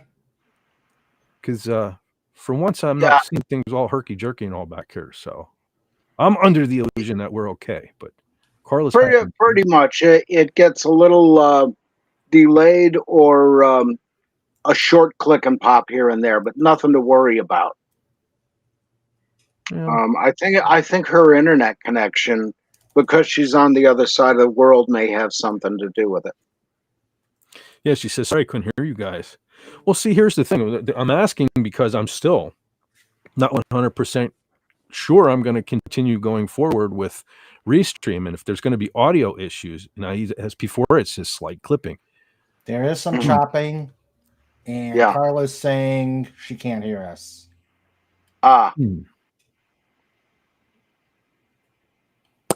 It's funny because when I'm Sandra freezing, says we're choppy. When I'm freezing and I'm hearing clipping and stuff, you guys say it's okay. It's weird. See, I know still, like when I play the bumper, the intro to John bumper, stuff like that, on my end, it's fortunately you guys are seeing it all right, but for me, it's just all start, stop, and I have to guess when to end it still. So, yeah, I didn't see it at all tonight or mine. No, it always goes out okay. Yeah, but I have to guess on when to end them. You know what I mean? Which is a pain. Yeah, when you have a slight chop. Yeah, but it's not okay because I don't even want a slight chop. You know, so I don't know. Something I got to look into. Not sure I want to go back to StreamYard, but then I hear people are having issues with that nowadays too. So yeah, okay, there's got to be more efficient. So Carla, I didn't get a blip. There's Carla. Hello. Hi there. Hi. Hi, Glenn. Hello. Hi. Okay. Oh, I still have the picture up too. I guess we can bring that down now, but I just want to share that. Yes, congratulations again, Robert England, on your achievement. Well deserved. Well done, man. Well deserved. Yeah. Well deserved. Affected a generation of people. Yes, I mean that's the thing. I will give A Nightmare on Elm Street where, Michael pretty much just used a knife and Jason just used whatever he could get his hands on, but it's primarily a machete. Freddy is the only one who really put some thought into a weapon, so that was pretty cool. That's pretty cool. Yeah. So anyway, it's a shame he got a star and not a claw. Well, I like that. Then all these prima donnas. Yeah, but then all these prima donnas out there in Hollywood would want, like, we'd want like William Shatner would have to have a phaser probably, and we'd be ripping up the whole sidewalk to redo it all. So. Yeah. Someone should just get a felt tip and like draw spikes on the end of each star. Just yeah, there you go.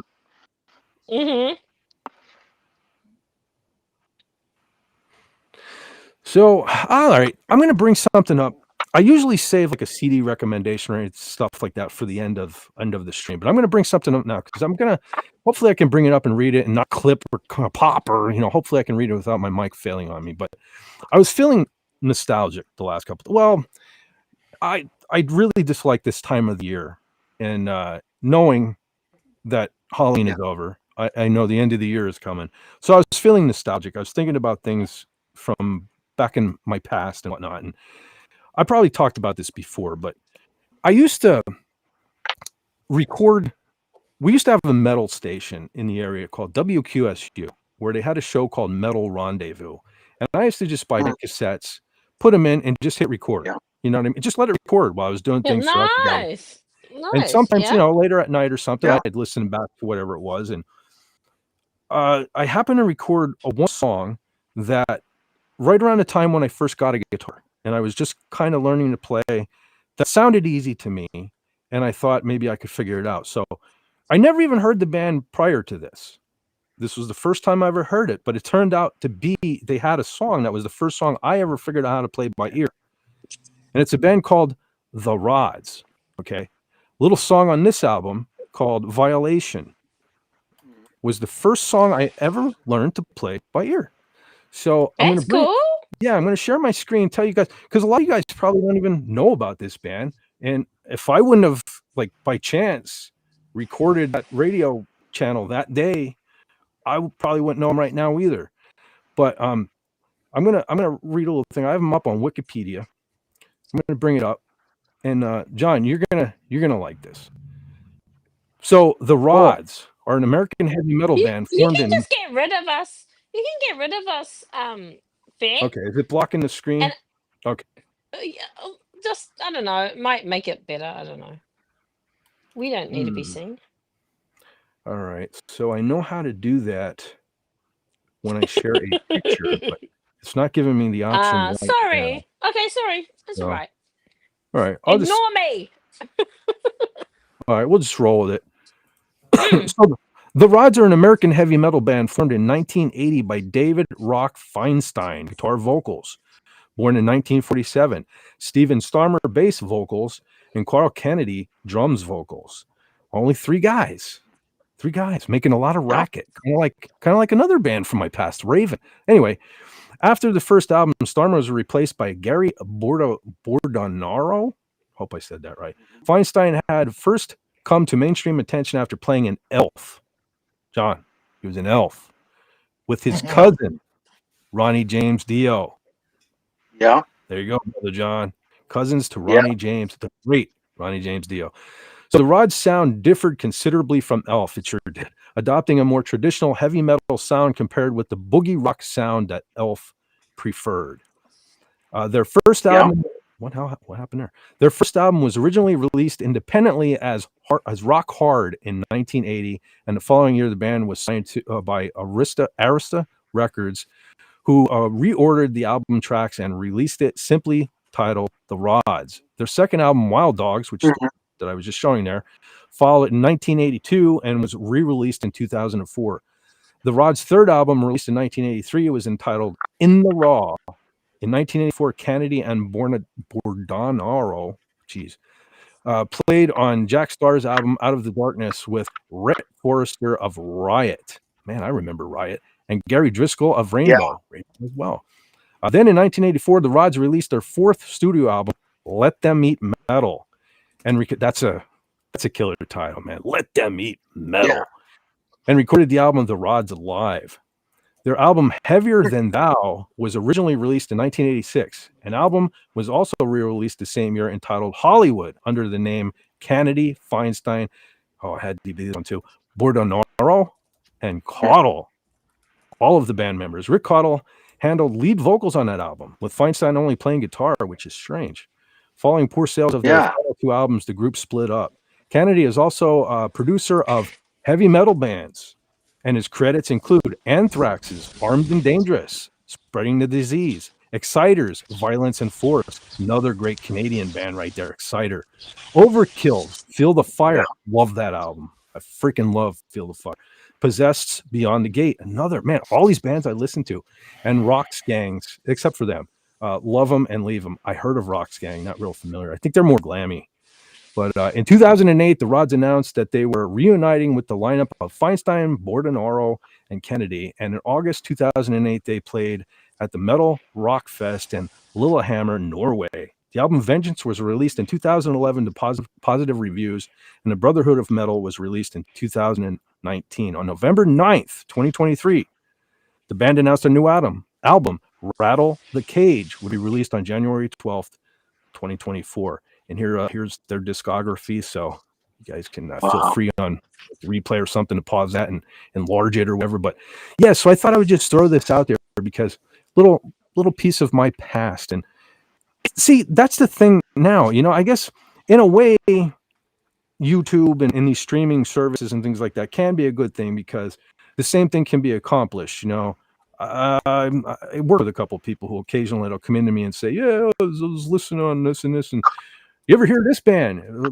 guy at work just came into me. He goes, you ever heard of the band Death? I was like, oh, Chuck Oldiner. Of course I heard of Death. He said, yeah, I've been checking him out. And he's substantially younger than me. And so it was nice to hear that that the guy was checking out Death.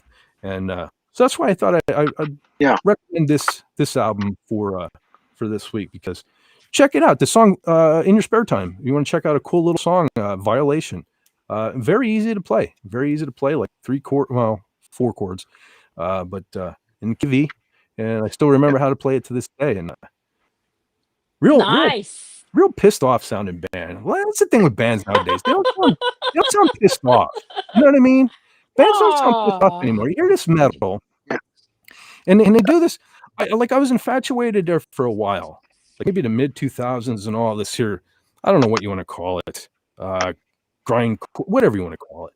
But these bands, where they got the growling vocals and then the clean singing vocals and stuff. And I don't know, I'm so over it now. None of it sounds pissed off.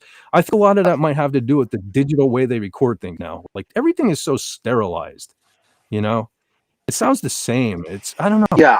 Bands need to go back to sounding pissed off. You know, and I do have the other album. Yeah. I do have Let Them Eat Metal. And look at the cover. Like, you can't even get away with covers like this anymore. You know, metal bands back in the day were of a different breed. Wow. So, you know, yeah, that's like I was just like Exciter is another band. They were mentioned in the article there. I have a couple of their CDs, and Unveiling the Wicked is one of my favorite CDs ever. But they had one album just blatantly had a naked woman on the cover, kneeling before a guy that looked like Thor. I mean, you can't do stuff like this anymore. So, but yeah. Anyway, I don't know. Canadian Spider-Man says 4 chords. Yeah. I don't even burn It that depends much all winter. Mm-hmm. Yeah, well, I mean, there are only so many chords on a guitar. You know what I mean? But that's where you have the incredible musicianship of these fellas, where they can take just a handful of chords and just reinvent them constantly. And I just completely. The motorbikes. That wasn't me this time, believe it or not. It was here. It was here. Yeah. Matter of fact, it's been eerily quiet here this whole time for me. So it's weird. But, now the motorcycles. So they're riding by this part of the wall where my. And my microphone is so sensitive. It goes through the wall. So yeah, they were like, "Oh, hail trike." It wouldn't be a fit stream if there weren't motorbikes somewhere. Yeah, it is hail strange. Trike. I don't know. Maybe everybody ate too many. Maybe everybody's sick on all the Halloween candy. I don't know. That's what I was saying. Oh wow. Maybe they don't fit on their motorbike after all the Halloween candy. Yeah. Maybe they're riding south for the winter. Maybe. I don't know though, because then the same ones will break out the snowmobiles probably. So they'll miss out on all the snow. Hey, I'll try. Hey, Eugene. Hey, old man Bird is here. Hey, old man Bird, what's going on, fella? How you doing this fine evening? He says, I would invite you, but the chords we use would not excite you. But night in Bangkok makes a heart and humble. I can't believe I know that. Hey, Rob, right? I was just talking about you earlier. That song is one of my guilty pleasures. Yeah, that song is one of my guilty pleasures. Which one? Rob. Oh, the One Night in Bangkok. Really? You like that song, John? There's a new song. Yeah. There's a new song called I love something like the way Snails, he does that vocal. Disco Snails. Let's see. Canadian Spider-Man says, "Let them eat metal." Heck yeah, that sounds cool. Yeah, metal bands. That's one of the things about metal too, man. It's killer album titles and stuff, you know. Yeah. Let's see. Eugene said, "Wait, no, I read that one." Oh yeah. Rob Wright, brother Rob stopped by. He says, "Howdy, folks. What's going on, my man?" Nice. See, that's weird, man. He's a music fella too. He's a music lover, and look at it. We're discussing music, and he shows up. It's like, hi. He's like, always welcome here on this if he wants to come on. Awesome. Absolutely. He's like the Texas Spider-Man, like his Spidey senses was going off. Like, come talk music. I can sense it. Yeah.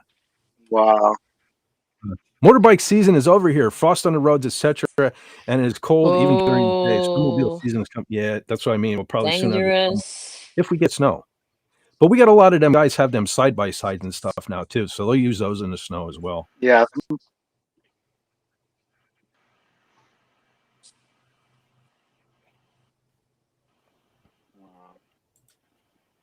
Yeah. No, we're not frozen. Did it freeze? What happened? Is it's that gonna freeze? It's maybe no about weather. We're just Jason Love says just awkwardly silent. Someone needs a Swiss guitar solo. I can't do it. But Death Clock Metalocalypse. Yep, used to love that cartoon. That's something I got to do in my spare time. Break that out. I got the DVDs here somewhere. I haven't seen that in forever. Metal. That reminds me too. I totally forgot to even mention this. I didn't even think about this tonight. Some news in the world of Megadeth. I know you folks probably don't care, but for those that do, I wish Lenrod was here because I would love to get his reaction to this. I'm not sure if he's aware yet, but Dave Mustaine has now announced that he has decided to do another Metallica cover. on the new Megadeth album, he will be doing a cover of "Ride the Lightning," a song which he co-wrote. So it technically is kind of one of his songs. Yeah. I can't wait to hear it because, of course, in typical Dave fashion, he said that they kind of sped the tempo up a little bit, and I forget exactly how he worded it, but basically, like, they enhanced the guitar solo, and it's like Kim and Timu taking turns and stuff. So I'm curious to hear it. I would really like to hear it. It's just a strange time now because, you know, early on it would have made sense because he could have played it live all these years, you know, and made a lot of money off it. Because it would have been like even a bigger draw for some like more Metallica fans to go and hear like them doing a Metallica song. But so yeah, I'm actually interested to hear that because I have said, I think just since I've been live streaming, I probably worked in on probably almost every live stream that I think it's time, you know, and especially, I mean, Megadeth is wrapping it up. This is supposed to be their last album. No offense to the Metallica fans, they got nothing left in the tank. Their last several, it takes them 10 years to write it out, to come up with a new album. And it's just bleh. When it comes out, it's boring. They've went long past their exit date.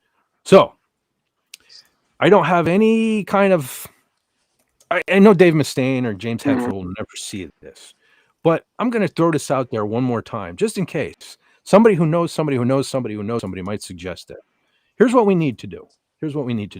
Okay. James and Lars, you need to fire Kirk Hammett, fire Trujillo. He never fit in the band anyway. Okay. Dave Mustaine needs to get the stick out of his ass, rejoin with Dave Ellefson, and we need to put together a little super group.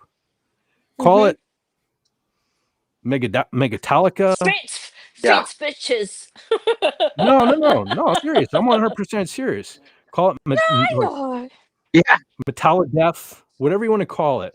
But we need to do this. We need to make this happen. And what we need to do is we need to have James Hetfield sing the Megadeth song. And we need to have Dave Mustaine sing the Metallica songs. That's what needs to happen. So that would be good. Oh, she is. Okay, real quick. Donna says, my eyelids are failing. Falling. Failing. Yeah. They're failing to do their job. They're failing to stay out. Anyway, we'll listen until I fall asleep. Good night, all. Absolutely. Have a great night, Donna. Thank you for being here, man. Definitely a loved member of the force. So you have a great night. Yeah, good night. Good night to you, and thanks for being here. The last thing you need to see is Carla waving. And along the lines of what you were saying, along the lines of saying we need to get Roger Daltrey and Pete Townsend together with Ringo Starr and Paul McCartney. Hi, Andy. No. Oh, brother Andy. Andy Masterson is here. What's going on? You mean the Who? So you're saying like a Who Beatles crossover? I don't know. I could see no. No. I like Townsend and Daltrey too much for them to be mixed with. So you're not a fan of the Beatles, Raymond? Oh, I love the Beatles. I just don't. I think McCartney and Starr are overrated. Now, once they went solo. Yeah, I never liked. Yeah, that is true. And Starr's kind of irrelevant. I mean, when Lennon and Harrison, probably the two best artists in the Beatles, passed. The other two I can't deal with. Well, Ringo's a pretty good drummer. Yeah, but he's a decent drummer. I've learned some of his style myself, but I've learned some of his style. But McCartney has never been. I've never been a fan of McCartney. Even less when he went to Wings. Yeah. I have never been a huge fan of the Beatles. Yeah. I have my whole life been bombarded by everybody saying, you need to go back and listen to the Beatles. And I will say, like, probably my favorite band of all time, Kiss. Gene Simmons actually himself said their mission was to be the heavy metal Beatles.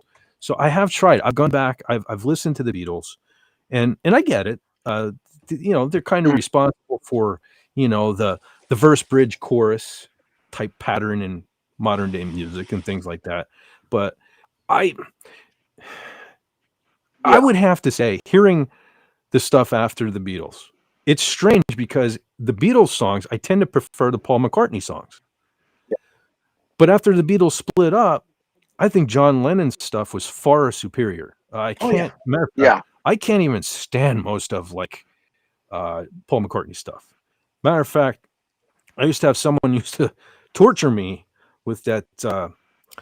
What the hell's the name of it? Somebody's knocking on the door. Somebody's ringing the bell. It's like, I can't stand that song. I can't stand that song. That was Wings. Was it Wings? Yeah. Okay, whatever. But it was after the Beatles. It was Paul McCartney after the Beatles. So, hey, Andy. Uncle Albert. Ringo married Barbara Bach. Yeah. Okay. Are we meant to know who Barbara Bach is? See, I could not get into Lennon at all. She was in she was a Bond girl. Oh, okay. And she was also good on him. She was also his co-star in Caveman. Okay. Yeah. Well, that and all they did was grunt. Yeah, she was. What was it? The Spy Who Loved Me? Yeah, The Spy Who Loved Me. Nice. Yeah, The Spy Who. Yeah, and but I could never get into Lennon myself. He was just too far over to the left. Well, see, I like a lot of his music. There, so, oh God, no, Yoko was terrible. Yoko was totally terrible. Yeah.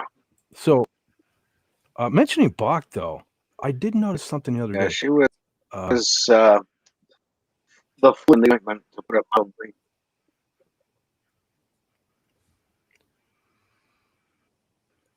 According to Hazard.net, they say keeping this lovely lady in our thoughts today. She's in a hospital with an embolism, probably resulting from a recent surgery. From all reports we've read, it sounds like she's doing well. Wishing you a quick and complete recovery. We love you, Catherine Bach. Catherine Bach, yeah. That, I always forget her. When I talk about Dukes of Hazzard, the Dukes of Hazzard. Daisy Duke, man. Yeah. When I talk about the ladies from the 80s, your Linda Carters and stuff, I always forget her. But yeah, she was one of my first loves as a kid. Yeah, the Dukes of Hazzard. And we will talk Dukes of Hazzard at some point. Because I thought about that too. Listen, I'm not monetized yet. All of this here stuff. I have some stuff I want to show off. Flag on the Roof be damned. All of that stuff. We're going to talk Dukes of Hazzard someday because I love that show. Oh yeah, we need to talking about that. So good. Absolutely. Prayers for Catherine Bach. Man, yeah, Daisy Dukes. Yeah. I mean, how many people have an article of clothing? Exactly. I mean, you're talking about an icon right here with Daisy Dukes. So yes, absolutely. Prayers for Catherine. We will be discussing the Dukes. We're going to get back on that. I do want to talk about real quick. I do have some plans. Believe it or not, I have some plans for the next 2 months. So, well, this month. Yes, so this month. I didn't want to spring it tonight. I was just going to, last minute, I was going to be like, hey, does anybody want to talk about Big Trouble in Little China? But we're going to get back to discussing movies. And so this month here, I would like, so I'm going to put the feelers out there right now. Anybody that would like to come on and talk with me about it, I would like to do, I'm thinking next week, Big Trouble in Little China. And then the week after that, Flash Gordon. And then the week after that, I'm thinking maybe a little movie called They Live to round out this. Oh, yeah. Okay. Not the whole stream, but maybe a segment of the stream we'll dedicate. Kind of like what we do on Pop Culture Breakdown. But we'll do our little thing. And then December. Okay. I hate December. I hate December with a passion. Well, that's when your birthday is, Finn. Yeah, I know. But so what I'm going to do to take my mind off of it is it's going to be Star Wars month on this channel. It's finally going to be. We're going to make it a month. We're going to make it a month. Yeah, we're going to make it a month. So here's what I'm thinking. So there'll be 4 streams in December. The first one we'll hit on the few good things that Disney has done, like maybe Mandalorian, just whatever, but then go right into the prequels. So the first stream will be maybe a little Mandalorian or something, but then the prequels. Then I'm thinking the following weeks after that, well, then we'll do like A New Hope. Then the week after that, Empire, and that's going to be a big one because I also want to include, because that'll be around Christmas time. So I also want to hit on the holiday episode. So it'll be because yeah, I love Empire. I love Empire. So we're gonna talk some Boba Fett too, probably, and the holiday special. And then rounding out for the new year, we'll hit on Return of the Jedi. Sound like a plan? Star Wars month for December. Sounds good. Yep. That's what I think. Maybe We'll when you post it, Fett, if you post it either in your Cloud City or on X, just remind people if they want to come on to hit you up or something. Definitely going to do that. I'm going to actually do that for the next couple of weeks too. Yeah. Like I'm going to put out fillers for Big Trouble, and then maybe we can bring. Yeah. I think Lenrod wants to talk about Big Trouble. So again, if he can't make it next week, maybe I'll just shuffle it around. We'll do Flash Gordon, but you know, whatever. Because I want to when people are available, but hopefully, you know, we can do it in that order. But so it's Rob Wright's birthday soon. Okay, well, come on then, Rob. Do your screenshots before that the show. It's Rob Wright's birthday soon. Oh, he says his birthday Monday. Happy birthday! Happy birthday, bro. Yeah, happy birthday, man. Happy birthday. And hey, Rob, you're a big movie guy too. If at any point you have a free Saturday night or something you want to talk about one of your movies, and if one, you don't have to be here all the time. You can just just come on for the movie bit. Yeah, like one of these movies I mentioned or something tickles your funny bone or something. You want to come on and discuss it? So yeah, but yeah, happy early birthday, brother. That's a great early birthday. Jason loves it. He says, flattening the hills, straightening the curves. You know, when my son was small. So my mom was still with us, and he could barely even talk right at this point. We still had him in the car seat and stuff, but we used to go a lot of places with my mom. She would drive, and my son would just sit in the back seat, just singing, like almost not even full words, but it'd be like flattening a hill, straight curves, and all this stuff. With the whole trip. The whole trip. My mom used to get so mad at me. It's like she'd be like, "Stop watching that stupid show, man."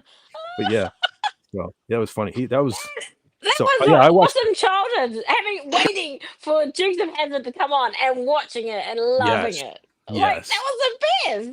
What a show, man! What a show! And all those little cliffhangers before the commercials. Like, they were perfect. Yeah, well, they were and they weren't because, you know, I was never a fan of commercials, but especially with that show, you're like, Luke, you know, they're jumping the building, but they almost fall and boom, commercial. Like, what are you doing here? Yeah, that's great. Yeah, but I remember reading that Boss Hogg, he had given up smoking cigar, like the actor had given up smoking, so that's why you always saw his cigar get caught up in something, because they came up with a whole lot of different ways that he couldn't smoke his cigarette, that it would get wrecked. And I'm like, oh, that is so cool. Hey guys, I'm gonna turn in. It's been a long day. You're taking off? Yeah, I'm taking off. You take care. All right, you too, man. I'm having have fun, Raymond. Good seeing you. Yep. Absolutely. I'm having some severe lag here, but I'm definitely going to put your link in the chat. Anything you plug or anything on the way out? Yeah, next week, Fantastic Four reviews on the 8th will be our themed episode. World travel, anywhere in the world that the pod has been, we're going to talk about it. And I know we're an international pod, and I think that will be a great talking about all the places we've been throughout the world. So very cool.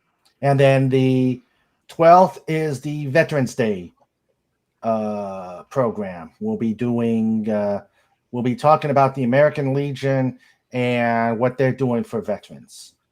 So, very nice. Sounds Oh, good. that's awesome. Yep. So that's what we got through the middle of the month. And thank you, Carla, for popping that link up there. All right. You're welcome. You guys take care. You too, brother. See ya. Good night, Sandra. Good night to the Queen Dolphin. I will tell her. Awesome. Have a good one. Sandra, good night, Trike. Oh, yeah. Good night, Drake, too. Yeah, Yep, good he's night, right there. Drake.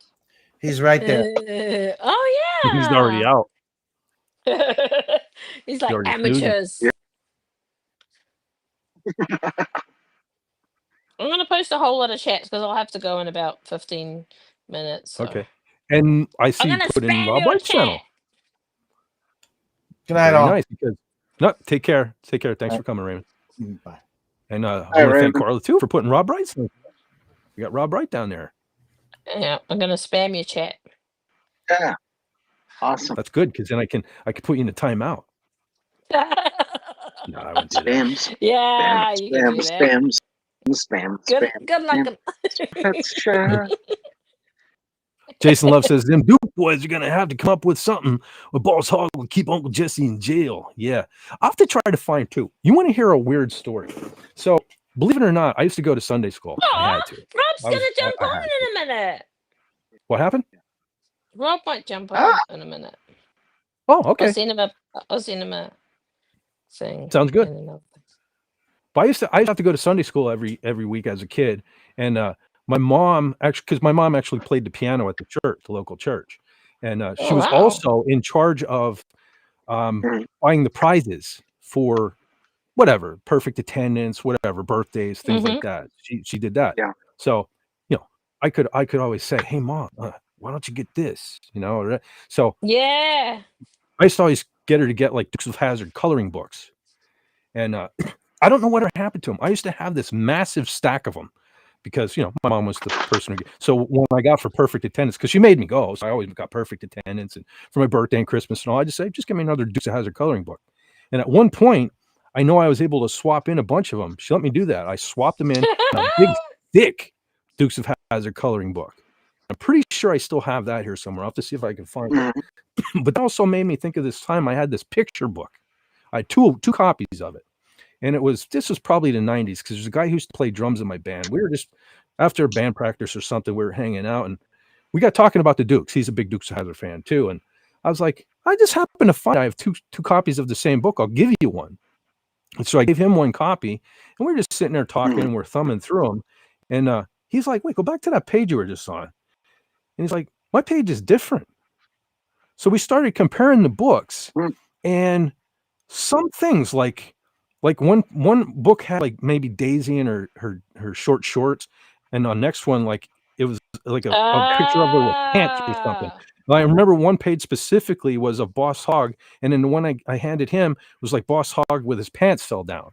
Yeah, you just see his underwear and stuff, but his pants. So they kind of censored the one copy. So actually pretty cool on the part of my old drummer. He goes to me, he goes, I can't take this. He's like, you need to keep them together, because you have one of each.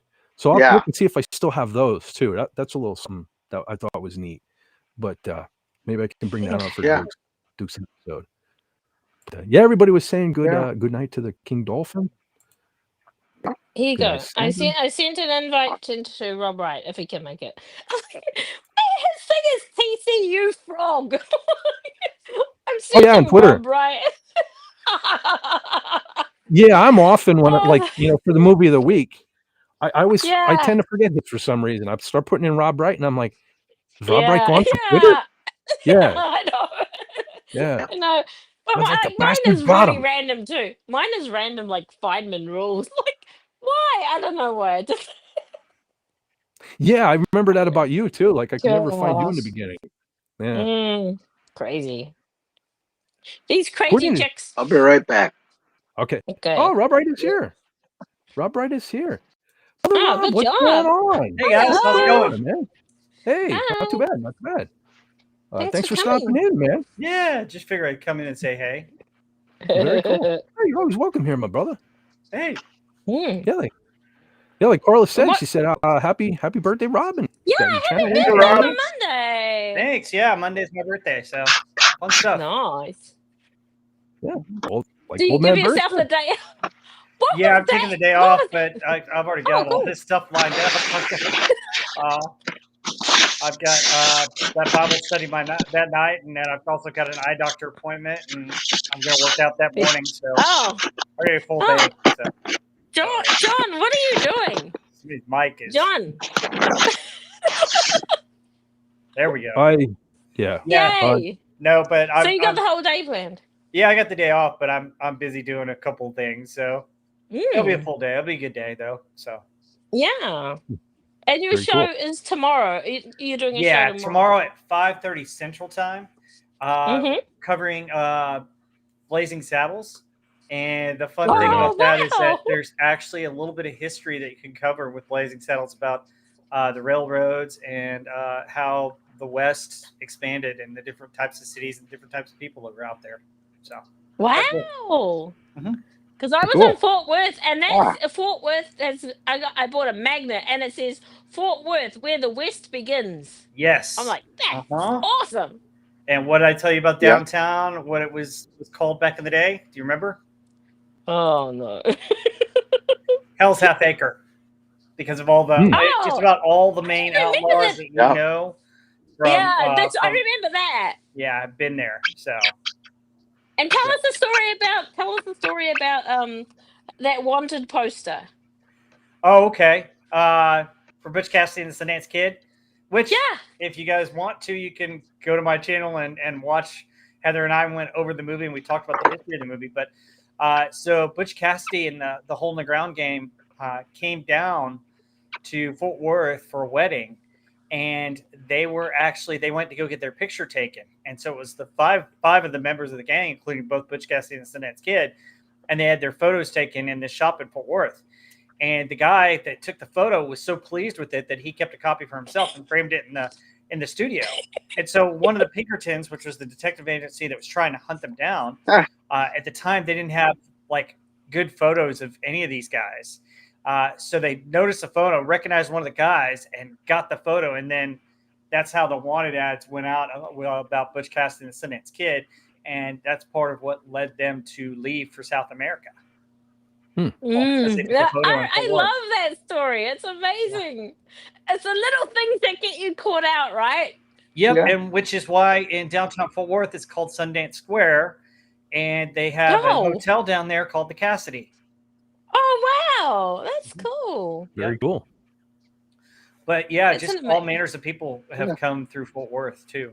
So it's interesting. Yeah, because you said, was it the railway that stopped it for? It was only like 25 years or something that it was actually like hullabaloo or whatever you call it, the hubbub of Hell's Half Acre. Yeah. Well, I mean, you had everybody bringing all the cattle to Fort Worth to distribute to all the major meatpacking cities. So your railway go like from Fort Worth to Kansas City and Fort Worth to Chicago and Fort Worth back east, so they could ship off the meat to the butcher places where they could, pack the meat and do all the stuff with the cows. But that's what happened. That's why it was called Cowtown. That's why you have the stockyards. So cool. Yeah.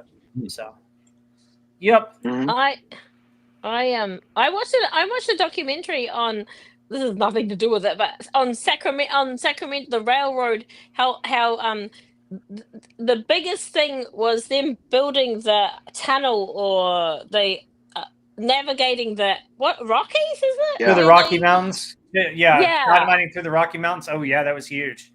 That's huge. And I think that was before they drove the spike to meet the east and the west. Oh right. Oh really? Continental Railroad, yeah. That's right. Because like we went to Sacramento. Yeah. My brother lives in Sacramento way, and so like when I watched that documentary, like I have to go to that spot where it begins, and so I went there, and they got a massive railroad museum in Sacramento as well. I've been there a couple of times. Yeah. Yep. I love it. And Sacramento's a big cow town too. So.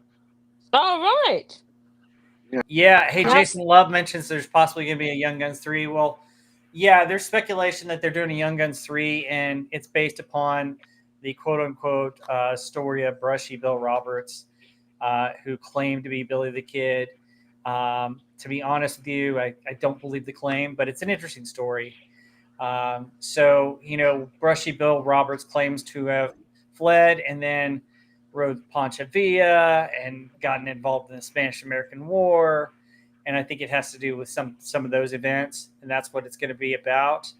You'd have to recast everyone now, though. Well, actually, you don't necessarily have to have that because you've got apparently Christian Slater and Emilio Estevez are going to be in it. Wow!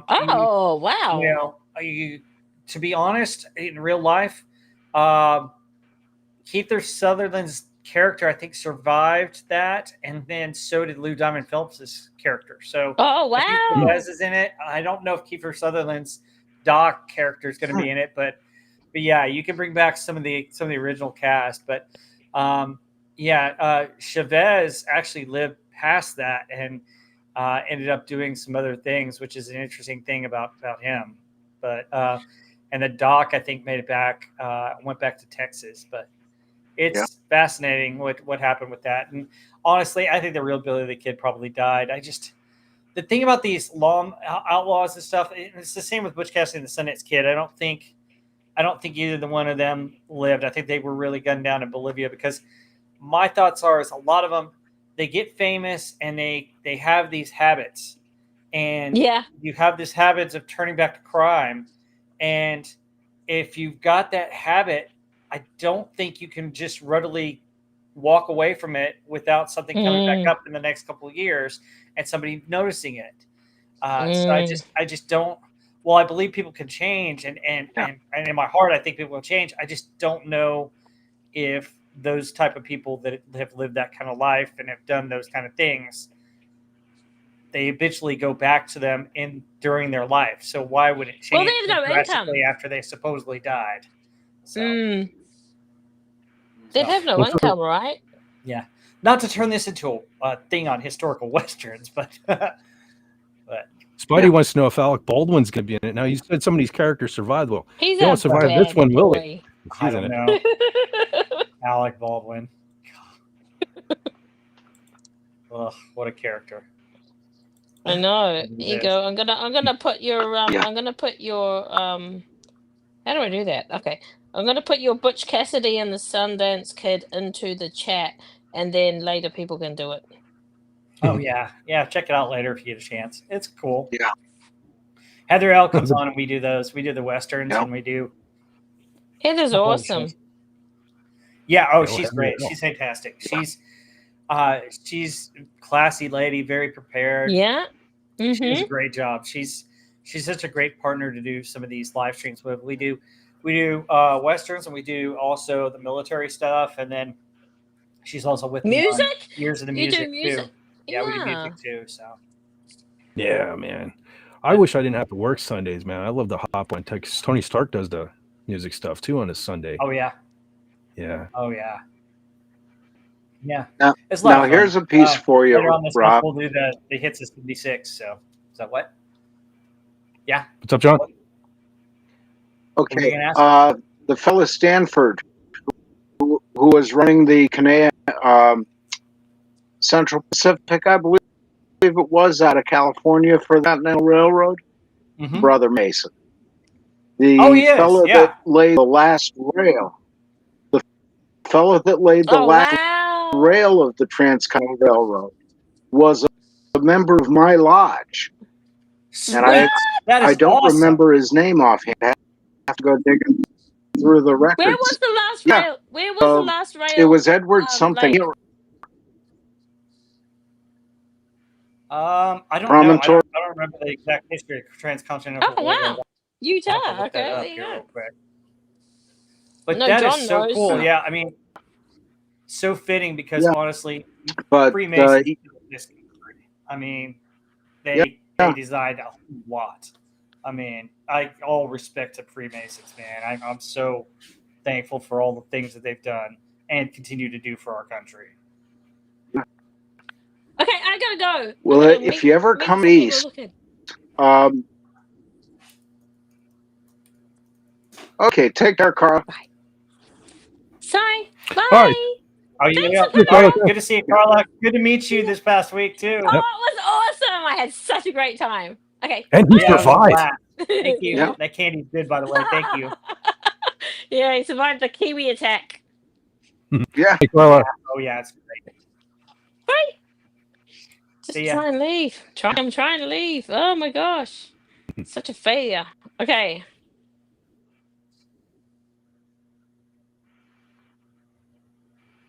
Okay. Well, I was going to answer that in Utah on May 10th of 1869 was when it was put together. So, but it was actually really cool to meet Carla. And if you ever come out east, yeah, that's awesome. Yeah, if you ever come out east, the George Washington Memorial in Alexandria, Virginia, it's worth your time. Oh, cool! Yeah, I'll have to check that out. Yeah, definitely. And we've got a rich history there, and I actually got to touch George Washington's field desk that he used during the Revolutionary War. You know, I mean, it's pretty awesome. But it brings me to one other cool thing about October 14th, Masonic birthday. So, pretty neat. Oh, sweet. I've been at this 14 years. Already been a eminent commander and commander Knights Templars. Excellent high priest in Royal Arch, and up for master of my lodge this year. So, yeah, pretty cool. Well done, man. That is awesome. Well done. Very cool. Yeah. Very cool. Yeah. And all right, fellas. Yeah, Gary. I think and Gary's also a brother. Yes, he is a Mason. Yep. Yeah. I took him and Fed on the tour of the Grand Lodge in Philadelphia. He had a great time.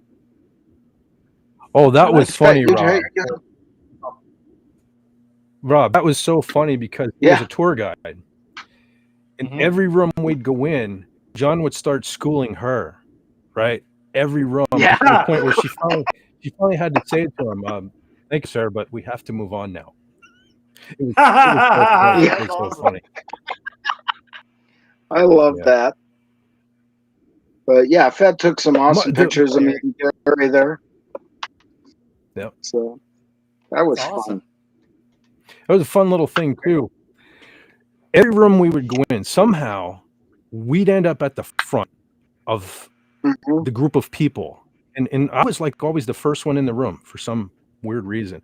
And I would always end up, I don't know why, I would just go to the left because every room was set up the same with like the benches along the walls and everything. So I would just go to the left, go down and sit down front on the left.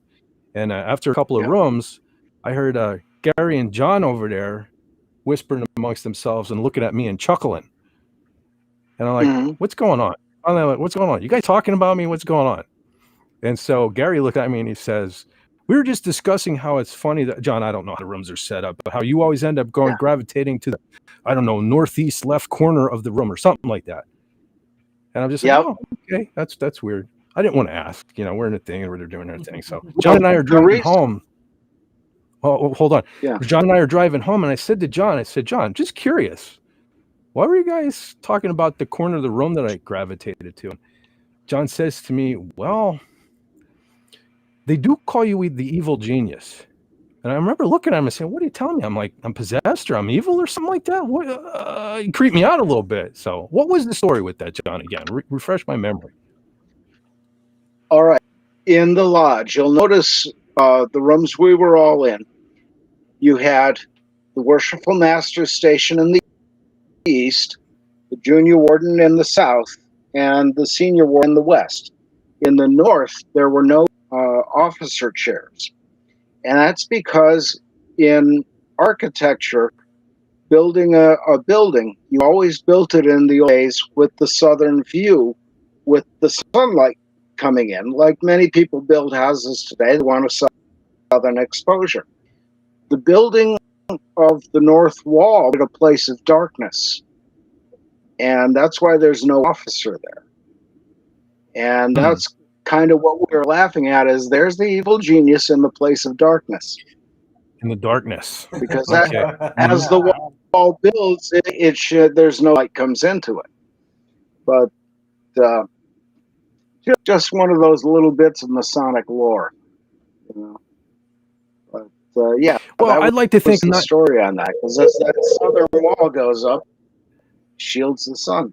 Well, I like to think I'm not like on the dark side. I just I like to hide, you know, like I never wanted to be on YouTube with the camera on and stuff. I always wanted to stay behind avatars. So maybe I was just hiding in the darkness. You know, not really evil. Yet here you are. Yes. In living color. Unfortunately.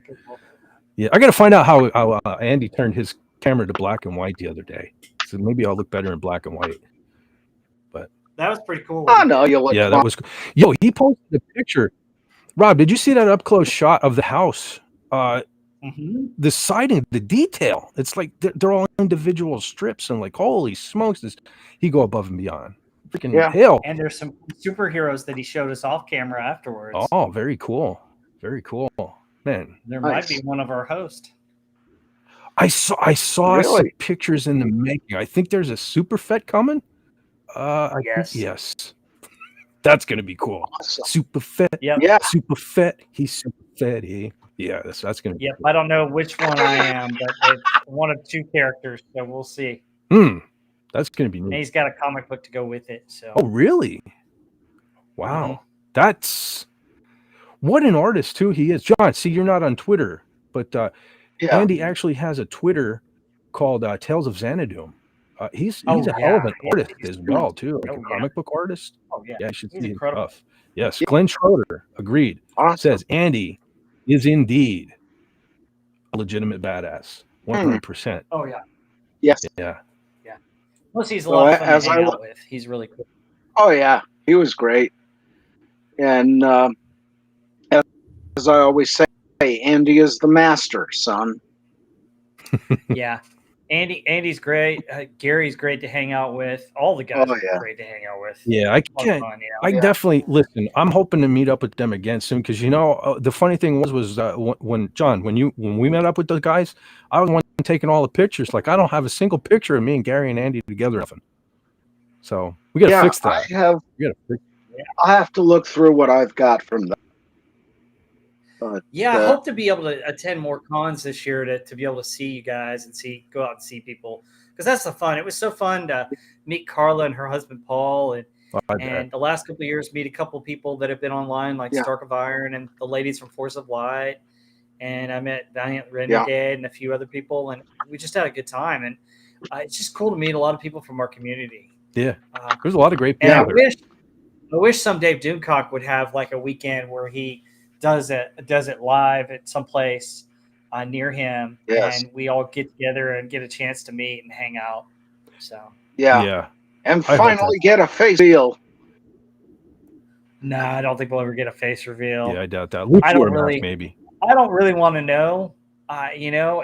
It's one of those things. Like he needs his privacy, and I respect that. And that's, yeah. Well, it keeps a certain amount of, his mystery alive. Yeah. Well, I mean, and honestly, he does have some connections to Hollywood. So he talks about his Hollywood spies. He does have Hollywood spies, and because I had heard he was a writer. I'd heard he was a writer at some point of some kind. No, John, he's a supervillain. Yeah. I don't know. I don't want to speculate. It's not for me to know. It's just for me to help out. Yeah. Agreed. So, well, as long as you're having fun and he's having fun, why not?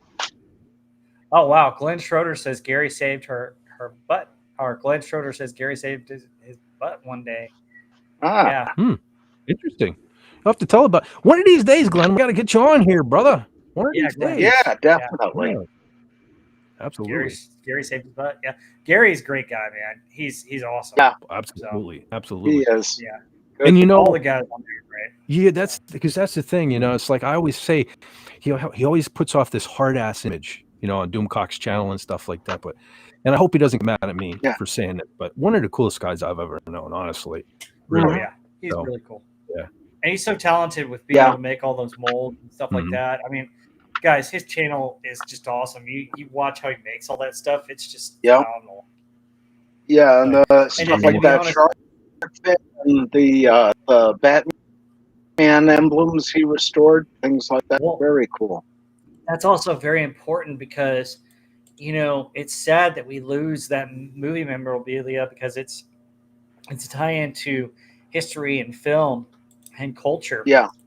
And we need to preserve some of that stuff. The other aspect of it is that, in my humble opinion, I think, you know, while I understand CGI and what CGI can bring to it, I think you've got to have a mix of both the practical and the CGI. Oh yeah. And you got to use them together. You can use your CGI to maybe make the world a little bit deeper, but you need the practical to make it a little bit more realistic. Yeah, more believable. Absolutely. Yeah, 100% agreed. Yeah. I'm glad you mentioned his channel too, by the way, folks. I'm sure most of you are already subscribed, but hey, you never know. There might be one person that comes across here and doesn't know. So there it is, Gary Ambrose's channel. Check that out. You will enjoy. Oh yeah, absolutely. Check out his channel. He's fantastic. I mean, guys, his video quality is excellent, and it just the way that he makes some of these moldings is just incredible. Yeah. And folks, you know, if you ever see him at a con, he passes out little trinkets of some of the moldings that he's made, which is just fantastic and outstanding. I mean, it's such a great guy. I mean, you know, I know we tease Harvey, but these are molds that he made. You know? No, was that Gary or was that Andy? I think it was Andy, actually. Yeah, I think Andy did the Cthulhu patch. Gary did like. Actually, I could go get some stuff that Gary's made. Hang on one sec. Be back in a sec. Hang on. Sure. Yeah, I know Gary. He's made like the Doomcock rings. Still got a chuckle when you put those words together. But yeah, I have a couple Doomcock rings back there and stuff. So, yeah. Yeah. Yeah, I also have Cthulhu Patch Kit. I have everything in a display case though, so it's a little harder for me to get out. I'm hoping one of these days I get the okay to show some of the let's say Xanadum related things that I have. Right now I'm not allowed to, so hopefully in the future I can. Yeah. What was Glenn saying? Glenn says, I'm trying. I found my daughter's BC Rich Warlock in a pawn shop. It was stolen. I had to pay full price to get it back. Oh, yeah. Okay. I remember him telling me this. Gary gifted me the cost as a birthday gift. Wow. That's the short version. That's right. Gary got his daughter's BC Rich Warlock back for her. Very nice. Wow. Very cool. Yes. Agreed, Carla. Very classy. Yeah. Okay. And hey, I've got a quick World Series update. It's the top of the ninth. The score is Toronto's up 4-3 with 1 out. So they're 2 outs away from the World Series title. Who's playing? Not anybody cares about the World Series. Toronto Blue Jays and LA Dodgers. Toronto still has a team? Yep. All right. So do you recognize this? Is that from Conan? No. Nope. It looked familiar. Maybe turn around, look at what you see in her face. Indy. Maybe if you read a book and you get lost in the story, and maybe you lose a horse. Lose a horse. It's the Orin from Neverending Story. Oh, geez, I haven't seen that since I was a kid. Yep. Very cool. Yeah, the Orin. Let's see. I think you're thinking of this with Conan the Barbarian. Oh, yeah. Very nice. Yeah. Sweet. And then let's see. Very cool. That says Scroob. Spaceballs. Cool. Oh, yes, Spaceballs. Nice. Very cool. Scroob the people. Yeah. And then, don't know if you'll recognize this, but you may look at it, use it this way, and it may point to some broken down old restaurant where you can maybe get to the caves to go find treasure. Oh, the Goonies. Yeah. Okay. Very I cool. recognize it. Very nice. Yeah. And then you mentioned the rings. Doomcock ring. Oh, yeah. Harvey Cthulhu ring. Very nice. Upside down. Yep, I got them. Gave these same rings to Gina Carano too. Yep. So cool. No, and that's all I got. Yeah, I'm gonna try and put all these in a shadow box someday when I get around to it. So I have my stuff behind me. I have it in a display case, and it's difficult to get out. And I have some things. I'm hoping one day I get the okay to show. Right now, I'm not allowed to show them, but down the road. Yeah, and of course we got other stuff from other people that are in the group. I mean, you know, Mr. Nelson and his little Night comics, which are actually pretty cool. Oh yeah, nice.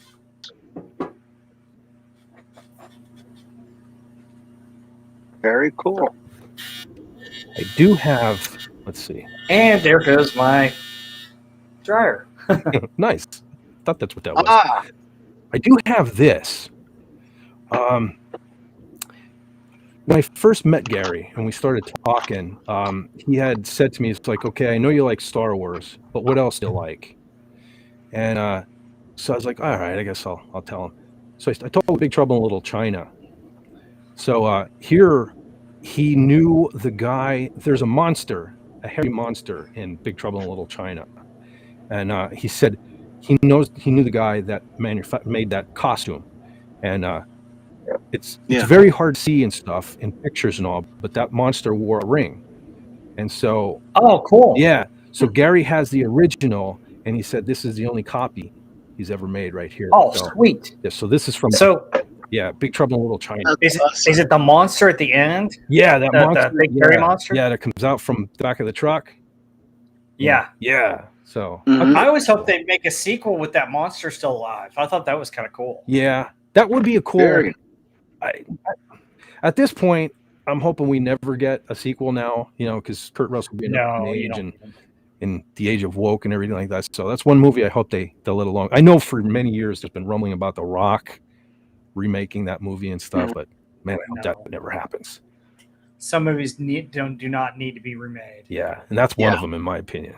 I love me that movie, but Tim sent me some memes. Oh, sorry, buddy. I was hearing the Facebook notifications, but man, I'm just like zoning out here. All right, check him out now. Oh, brother. Brother. All right. I guess we got. Yeah. Well, okay. We definitely got to show that. That's the resemblance is uncanny.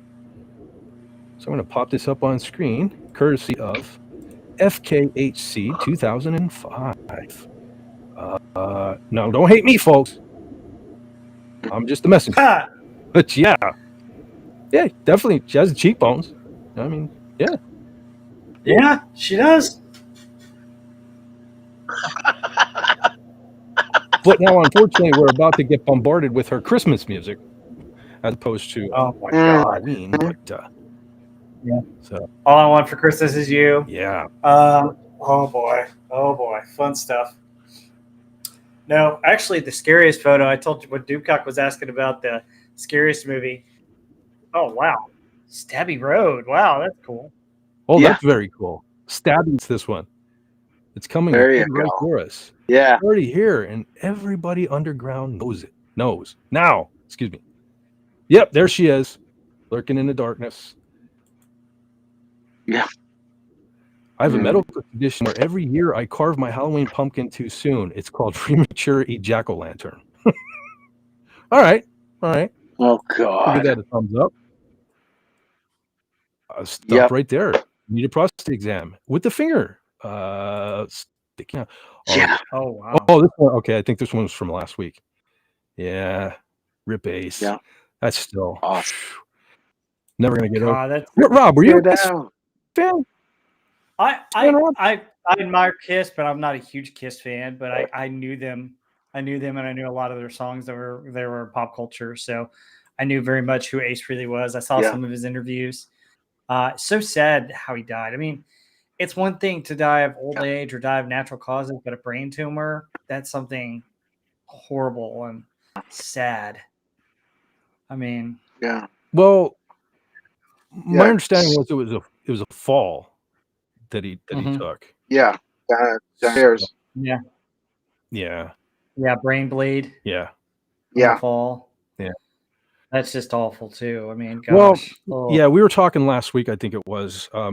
Ace was always known for falling down, so much so that even back in the 70s, Gene and Paul had a routine where he'd go down and they'd go over and stand over him to look like it was part of the show and help him back up and stuff. So it is sad that that was the. So he had the Gerald Ford problem where he was always falling down, huh? Yeah. Well, I always wondered if it was the boots, like maybe the boots, but obviously he wasn't wearing the boots, today, these days. So, but he was my childhood hero. His falling down on stage was the genesis for that whole bit at the end of Black Diamond, where he's on his knees and they're playing over him. That's how that started. Yep. What is this? Fed, are you aware that a month or two ago, Anti-Derivative Jill did a 4-hour review of Big Trouble in Little China? I absolutely was. Jill, I'm always like either working or I catch her stream when I'm out. Like I'll be in Walmart standing in a checkout, and it'll be, oh man, Jill's streaming. It's always something like that. So yeah, I would have liked to have been a part of that. Definitely love that. She did like 7 hours the other day, though. Wow. Oh my god. She did all the first 7 Treehouse of Horrors, and they took forever on each one of them, which was pretty awesome because I had the day off and they were actually on TV, so I was watching some of them while she was talking about them. Very cool. Jeez. Yeah. But yeah, Jill's great. You should have her on if she can join you for some of those movie reviews because she knows a lot. Yeah, we'll do. I'm pretty sure she's in a group chat on Twitter, so. Yeah, I'll have to send it. Yeah, because I want to put some feelers out. Like I was saying earlier, I'm thinking this month, Big Trouble in Little China, Flash Gordon, and They Live will be the movies this week. And December is definitely going to be Star Wars month for me. So I'm definitely going to be talking a lot of Star Wars. I did a video on Flash Gordon. So if you want, I think I've got my notes still somewhere on Flash Gordon. If you want to send you those. That'll work. That's very cool. The making of it. Yeah. So it's very interesting. Still don't know who did some of the lines. So it's pretty interesting. Pretty interesting mystery to that movie. So. Faster, the filming of that movie. Everything. I love it though. It's the cheesy, chaotic nature of the movie is what I love. It's great. Yeah. And I'll tell you what really makes that movie is Queen's soundtrack. Absolutely. Yeah. We were just talking about that. Normally I don't like metal or hard rock in especially a science fiction movie, but that one works. It really works. It fits the cheese. Oh yeah. Well, I thought Queen did some amazing soundtracks. They did that, and I love their Highlander soundtrack as well. Yeah. Who wants? Because I wish they would have released the New York. Freddie Mercury just killed it on that song. Yeah. So what was I think Queen's an awesome band, and I missed Freddie Mercury, but I do think that Bohemian Rhapsody is overplayed. So yeah, I agree. Yeah. I agree with you. What was the one movie where they did the One World, One Vision song, and the one chorus they said Freddie sang "Fried Chicken." It's one of those blink if you and you'll miss it moments in a song. Huh. I don't know. Is that in a movie? Because I know he did that at Live Aid or whatever it was. I remember him doing that. Yeah. Because I think it was Angle, I want to say, or something like that. It was an airplane movie, military. But I can't remember what the heck it was. Okay, so it was inspired by their Live Aid appearance in 1985. It was One Vision. Let me see what else I've got in these facts here. So when the band was approached to perform at Live Aid, they were in a rut and reluctant to appear. But after the show-stopping performance, they re-entered the studio with renewed energy. They were back in Munich, but this time they spent working their studio, not being distracted by anything else like drugs or other distractions, and they were able to make this. All 4 band members helped write it. Most Queen songs were written separately. Most had a desire to keep writing credits to themselves. Brian May had often hinted in interviews that he was quite possessive of his own songs, but this also made sure the songs didn't all sound alike. The idea of writing a song together came from Freddie Mercury. He rang the 3 members and asked them to come to the studio, and they wrote and recorded it together. But as far as the fried chicken, let me see if I can find that.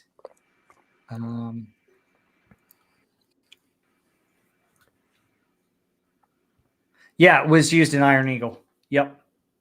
Okay, that's before Rich was right. Yeah, he's Iron Eagle. Yeah. And so the final line is an inside joke from Freddie Mercury where he shouts fried chicken instead of One Vision. It's likely that this is merely a humorous aside rather than a caustic social commentary. So, yep, there you go. Yeah, he was just having some fun. Yep, he was. That's one of those things. The first time you hear it, you go, "What did I hear?" Yeah, well, him with the multi-layered, multi-octave leads is what caught my ear as a little before I even knew what any of that stuff was. You know, I was like, he's doing something neat on the guitar.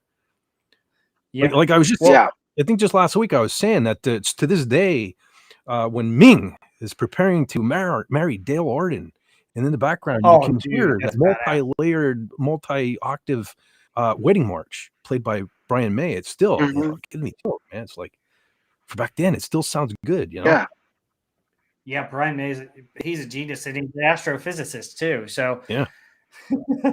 Anyway, the other thing about Queen is, you know, the whole "We Are the Champions" kind of thing where it doesn't end "Of the World." Well, "Of the World" was a special version of it that they did at Live Aid for the end, but usually it just trails off "We Are the Champions" and then it ends there. And by the way, I've always heard that "We Are the Champions" and "We Will Rock You" have to be played back to back as part of Freddie Mercury's last request before he died. So that's why radio stations play them back to back. I was wondering why that was always the case. They're always played together. Yeah, that's pretty cool. I love both songs. "We Are the Champions" I think is my favorite Queen song, just because I love the guitar and I love Freddie's voice on that. But well, now I kind of can't hear one without listening to the other. I have to hear them. Oh yeah, absolutely. Yeah. But like they have so many other good songs. Like I do love "Killer Queen." That's Killer a good one. Queen's That's a good one too. Song. I mean, I just like that one. I just said I love "Under Pressure." I love the song "Under Pressure." Queen and Bowie. Something about that song. I don't know. I like it. Tell you the weird one I like was not sung by Freddie. Well, the one song that Freddie didn't sing that I really liked from Night at the Opera was "I'm in Love with My Car." Roger Taylor sang Roger Taylor. Yeah, Roger Taylor sang that. Yeah. Yeah. And I think Roger Taylor even wrote that one. Yeah, and he had a very Peter Criss voice too. Yeah, gravelly. Yeah. Like Old Man Bird says, Brian May, I have the Flash soundtrack on MP3. I used to have the CD, but it's one of those things that vanished from a house. He also says I bought his Sig special guitar. You guys probably already know that because we have so many car geeks that come here. But Brian May and his dad made that guitar, the original red special. They built that guitar, which is very cool. And I can remember thinking, you know, I was never impressed with it. You know, obviously it doesn't. It's not my cup of tea look wise. And I always thought all those switches, man, is that really necessary? But I must say, my former father-in-law, now he was left-handed, so I couldn't really I couldn't get the full effect. I had to play it upside down and fiddle with it. But I mess with every one of those switches and they all do something, dude. It's incredible. The tones and stuff you can get out of that little guitar are incredible. So quite a piece of instrumentation there, fella. So because you had the coil tapping, coil splitting, out of phase, in phase. Anything for each pickup, really nuts. All these guys nowadays have these $1,000 effects racks and things like that, and he's got it all right there at his fingertips. Yeah. Yeah. So. And pretty much. Speaking of Queen, also the new Stranger Things 5 trailers out, and they're using Queen's "Who Wants to Live Forever" from the Highlander. And the cool thing about that is Brian May sings the first part of it, and then Freddie Mercury comes in. And I kind of love the trade-off of that song. It's funny you mention that, because I totally all week was practicing at work. So a couple of weeks ago, I started the one stream out by singing. And I totally intended to start tonight out, and I totally forgot about it. But I was going to start it off by saying, "Who wants to stream forever?" Right? And I totally forgot about it. But and last week, even John, we were just talking a couple of weeks ago. I was going to start last week's out, and I got to start writing these notes, because we were talking about Dan Hartman. Last week, I meant to start it out by saying, "I can stream about you." Oh man, Dan Hartman. Streets of Fire is actually a pretty interesting movie. I mean, I don't know if I ever saw that. Gary Wright, really? Dreamweaver. Yeah. Dreamweaver, I believe you can get me through. Yeah, I've been thinking about all these types. That would have been one of our first streams. Oh, back in the day. Yeah, Rob, back in the day, man, I used to go 10, 11 hours. My streams were, I was constantly like running up my time limit on StreamYard when I was using StreamYard and stuff. But one of these days, I got to do an epic one again, because it was nice. Because if you can go that long, man, I get so many people, you know what I mean, would pop in throughout the night and stuff. It was nice. I had so many people who pop in. Yeah, I hear all the time now, man, I wish it would go long again. One of these days we'll go back to doing that. Yeah. And it's for me, I have one subject and I have like an agenda. And so I only go maybe an hour, hour and a half, almost 2 hours. Sometimes a little bit longer if it's a longer material. But I don't have the time to go all night like you guys do, like 8 or 9 hours. Dark, man. Some of his streams last like 10 or 12 hours. Yeah. So. And I always did them on a Saturday night, and then I work Sunday afternoon. So I was filling it Sunday. That's one of the reasons why I cut it out, because I've been trying to stick. Well, we're at 2.5 hours now, but I've been trying to stick to 2.5 hours so that I have some time to wind down and get to bed and stuff. But it used to suck. That was one thing I got to say. Was 10-hour streams and stuff, man. I was like right to bed, and before I knew it, I was up and going to work. But it was rough. But surprisingly, that's the thing. Like I normally. Like if you were to meet me in person, I'm the guy who's like stands over in the corner and like doesn't speak unless spoken to. You know what I mean? But I don't know. I come on here and I can talk. And that's cool though. I'm glad you're able to bury your soul online. Me, I'll do either one. Yeah. But, I love meeting and talking to people. But the thing about it is that what I want to do is be able to do two things with my streams. Is my streams also seem to have an audience after they're out there in the ether. So if I keep them kind of on topic and going at a good pace, I get more watch hours with people rewatching. So, well, we're kind of all over the place here, but I usually have sort of an agenda, but of course we deviate. But that was another nice thing about doing the long streams too. Was I don't know if I specifically got more watch hours from multiple people, but probably some of the same people will just watch it in blocks, maybe watch it an hour or two, an hour or two, and stuff. So I used to get more views by doing that. But it's weird. I got all these subs from India because of some of my Band of Brothers stuff. But it's like, can you guys just watch like 10 minutes of the rest of my stuff? It would really help my watch hours. Yeah, right. I am just like, I exploded in other countries, and I'm like, okay, that's awesome. I love that you guys like my Band of Brothers stuff, but watch some of the other stuff, please. Yeah. So, I mean, I'm just now at like 1,600 watch hours. But then again, YouTube screwed me out of a couple of stuff. So, I mean, it's just like, golly, YouTube, can you get it together what watch hours are? Yeah, they're definitely pulling some shenanigans. I know just I don't want to get back and complain. I did enough of that earlier in the stream. But, for example, I just had 2 weeks ago, biggest video I ever put out, 9,000 views, right? Yeah. More comments in that video than I probably had in the last 10 years combined. And I go into my analytics, and, your graphs and stuff back there. You see the spike. you know, the spike in watch hours, the spike in subscribers, the spike in this, and yet it says up top, it says about the same as usual. How is that possible? Yeah. How is it possible? Like this video just blew up, but yet everything's the same as possible. Yeah, so they're screwing with me. But whatever. Yeah. That's one of the reasons why we probably don't stick to the agenda here. We just come here to have fun and hang out. So. Yeah, I mean it's one of those things where you just gotta figure it out. But yeah, well, every time I think I have, it's like they changed the rules or something. So, whatever. Mm-hmm. So Old Man Bird was referring to the red special. He says 6 switches turn the 3 pickups on or off and change their phase. Yeah, that's some. Oh wow, that's some wiring. There you go. Gymnastics there, I bet. Wiring all that up. I wouldn't even want to try to, you know, redo that guitar at any point. But he wants to know, Fed, can you play the bass line to that Mariah Carey song? To Another One Bites the Dust. Mariah Carey.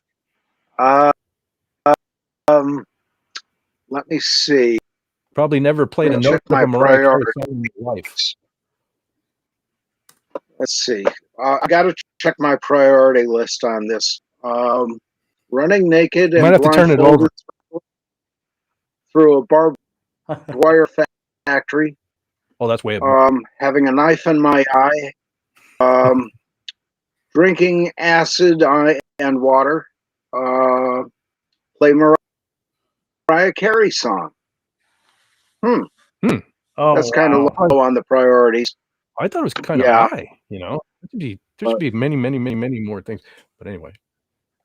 Oh my gosh. Barbed wire is a lot more World fun. Series update. Tied at 4 in the bottom of the 9th. Bases loaded, 2 outs. Crazy. Crazy. I don't know if you guys are sports fans at all. I don't really have a dog in the fight, but it's just interesting. No, never. I haven't watched sports since I was a kid. I'm of the opinion that like these entitled athletes of nowadays who get, you know, $9 million a season to sit on benches and stuff like that, when like our soldiers can't even get proper health care and this, not to get political or anything, but you know, this country is backwards when stuff is happening, you know. Yeah. And what I had to with the Eagles at when they held their training camps at the university, just a nightmare. Oh gosh. And they left mess. You know, you find these bundles of fan mail from little kids. They're rubber banded, unopened, and in the trash. And it's like, come on, you know, read your fan mail at least. Yeah. It was bad. And these guys made more money in a year than my dad did in 35 years working in a factory. You know, that's just wrong. Yeah. You know, on a lighter note, Carla says, you did the streams for you. You did the streams for you, and if something comes from it, that's great. Something does come from it, because I say it all the time. It's a struggle for me to hit go live every week. Every Saturday I get up and I'm like, I ain't streaming tonight. Like tonight, I texted John earlier. I'm like, John, you feel like streaming? I could go either way. And John's like, yeah. And I'm like, damn it. Now I got to set the stream up. So then right at the last minute, I'm like, I hit go live. But then by the end of it, I'm always like, that was cool. I enjoyed hanging out with my friends. So something good does come from it every week. Well, you know, the cool thing is you get to hang out with cool people. You get to talk to people in the chat, but also, you know, you get interesting topics and you get interesting conversations. And here's the thing. Here's the reality of our world. The art of conversation and talking is going out of style, and I hate it. Yeah. You know, everybody's on the text message. Yeah, I was just going to say, everybody talk to sitting there like this. Yeah. And it's like, you know, I understand technology, but if we got technology to talk like this, why not talk? Yeah. You know? Yeah. So plus, you know, YouTube apparently is going towards more of a format where they, you know, have TV type stuff. And if you could put your live streams together in a playlist where people can watch it, maybe they'll watch some of these things to get interested in conversations or rewatch some of your streams. At least that's what I'm hoping for with mine. So, but yeah, I don't know what drives people. I mean, I thought I put out a darn good Dracula video the other day, and it's only gotten like 40 views. And it's like, what do I have to do? Yeah. Yeah. But I put out something like Disney's Headless Horseman, a 20-minute video on that, and that explodes to 500. Now, 500 is nothing to like some of the bigger YouTubers, but for me, that's a ton. Yeah. I'm happy if I get 400 or 500 views on something, and that was happening there for a couple of months. There, it's like my channel blew up, and all of a sudden it's like boom, FET don't exist no more again. Thanks a lot, YouTube. Yeah, it's just like what the heck. Yeah. Yeah. Oh well. Crazy, isn't it? Yeah. But I always do. I always did put. I have a live stream playlist because there's a tab, on all our channels. We could, but a lot of people don't have the timer to pay, or even are aware that these tabs, if you click live, the old live streams are still there.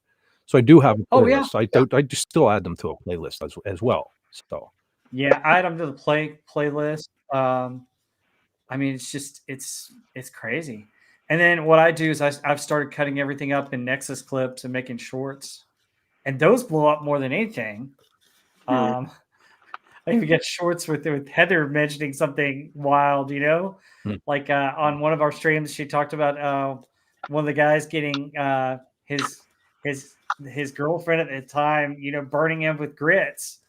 And she's like, "What? Grits? It's grits." Yeah, yeah. She was in the shower and he was in the shower and he had turned down her marriage proposal and she was cooking grits and he was in the shower and she got the fry pan and threw the grits at him. I think I know her. Wow. Yeah. I think I know her. Yeah, mentioning grits though, that's another movie I'd like to talk about down the road too. Any of you guys have a love for My Cousin Vinny? Yes. Yeah, that's I love My Cousin I still Vinny. can't believe Marissa Tomei won the Oscar for that.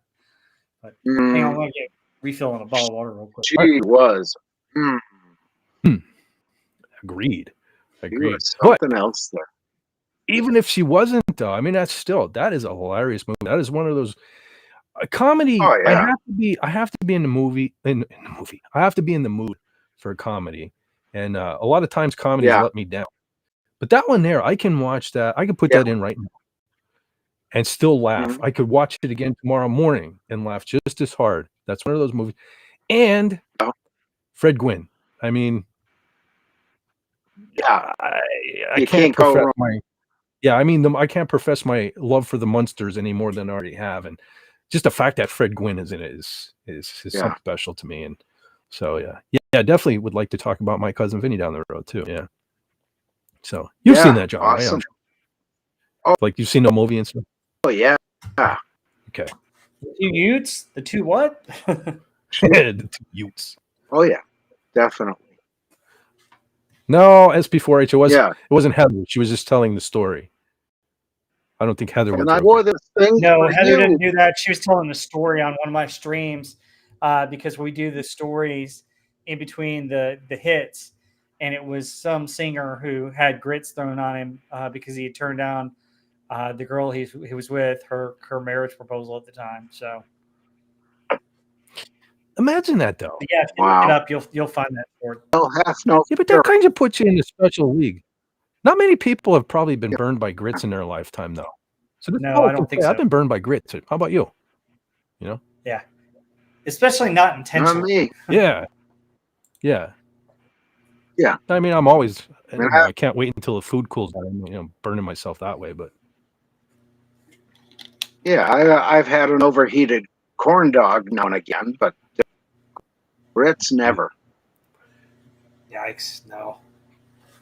Well, that's the thing. Corn dogs, man, they absorb heat faster than I think anything on the planet, though. So that's on you, John. I mean, those things there you can put in the microwave for like 5 seconds, and then things are like blazing hot. They're like like genetically engineered food product. So that's all on you.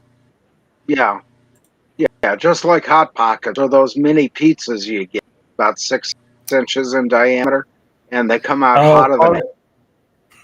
Carla Burton's asking what grits. Grits are kind of like a southern delicacy, kind of a almost like mashed up potato type stuff. Yeah, it gets made. Well, Carla, you Yeah, you must have Ground never seen corn. My Cousin Vinny, Carla, because Vinny says, I've seen a grit before, but what's in it? Them's hominy grits. You got to watch My Cousin Vinny if you want the accurate. Yeah, it's either corn or harmony or something mashed up. It's like mash. Yeah. And it's a southern thing. Yeah.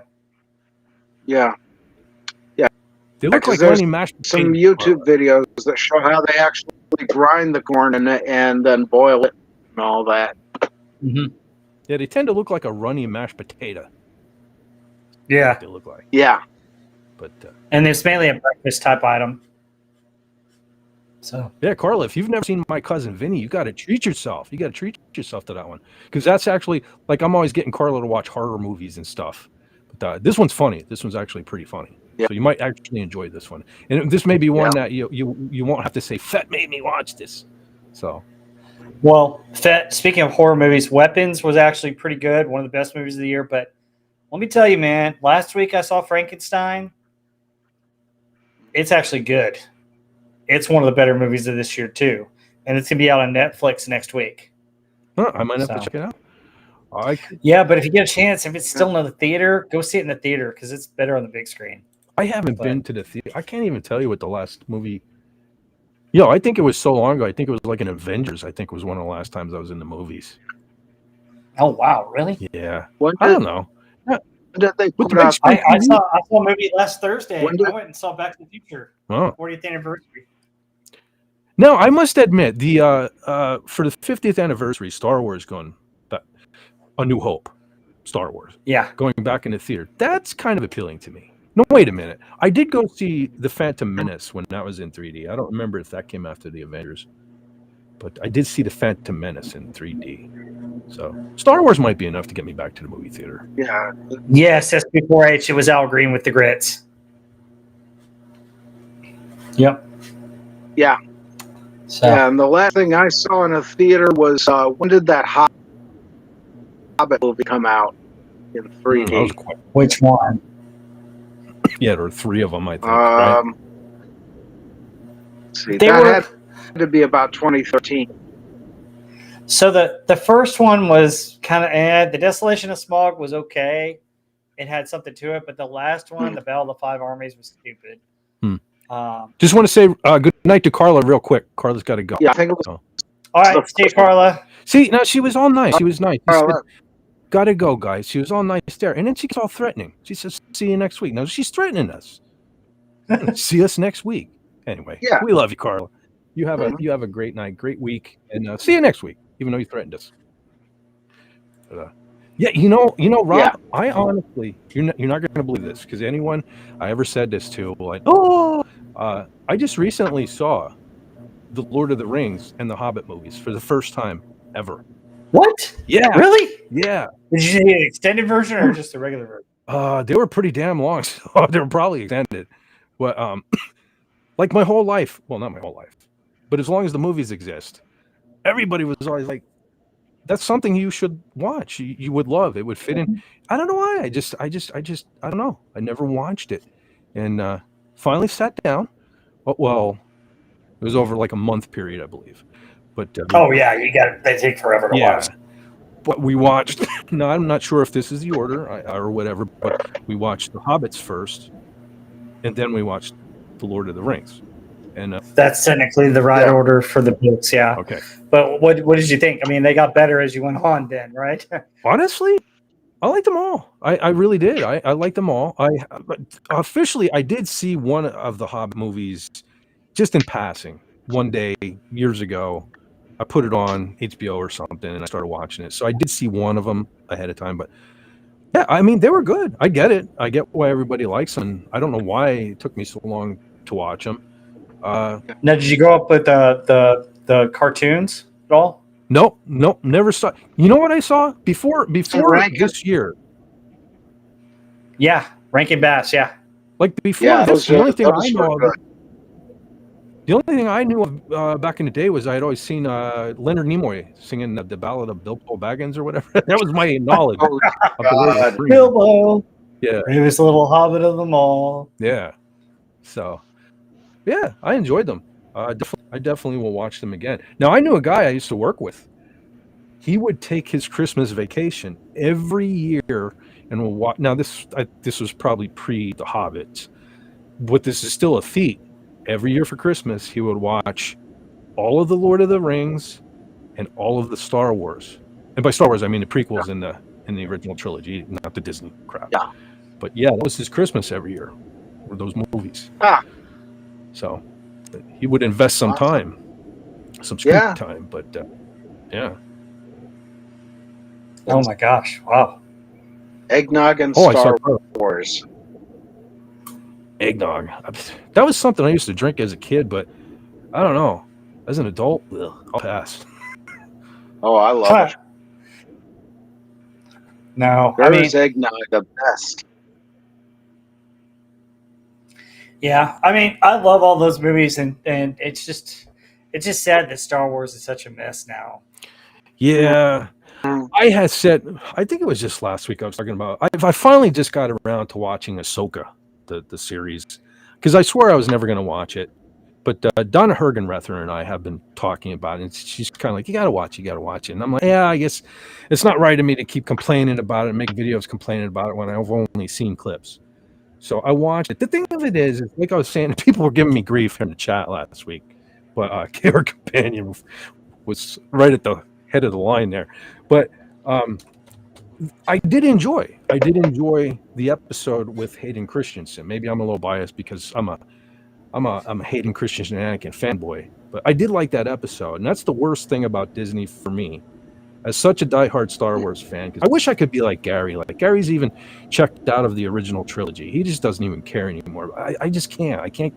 Yeah. So there's always this little carrot, and when we get something like that episode with Hayden and Ahsoka, or season 1 and 2 of The Mandalorian, I'm always like, they can do it, damn it. Why don't they just keep doing it?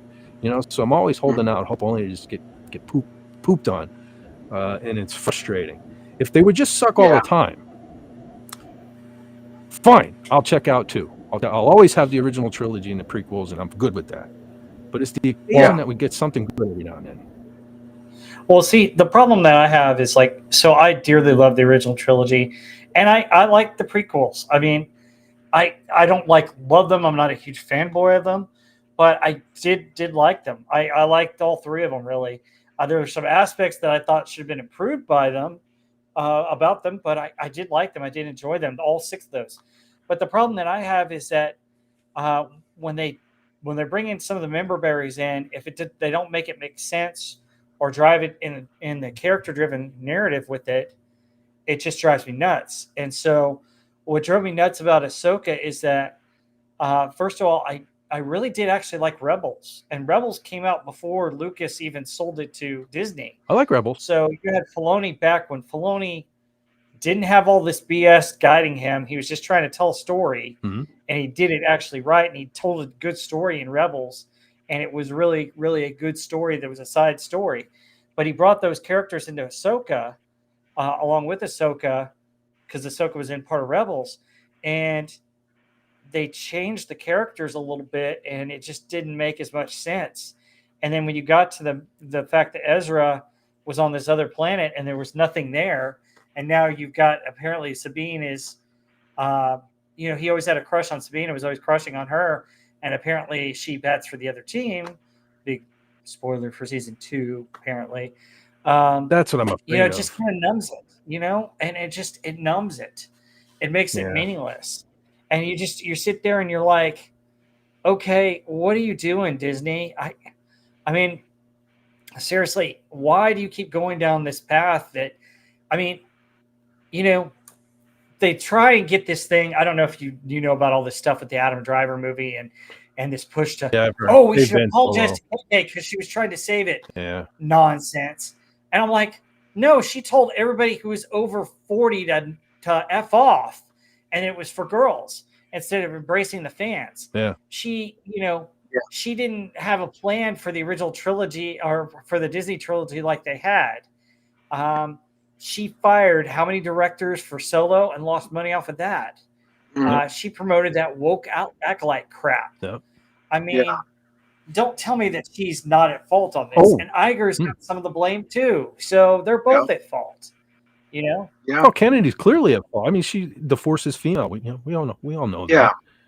No. Yeah. Oh yeah. No, she's completely, well, Iger as well. They're both completely responsible for, throwing away a money-making machine, and that's on them.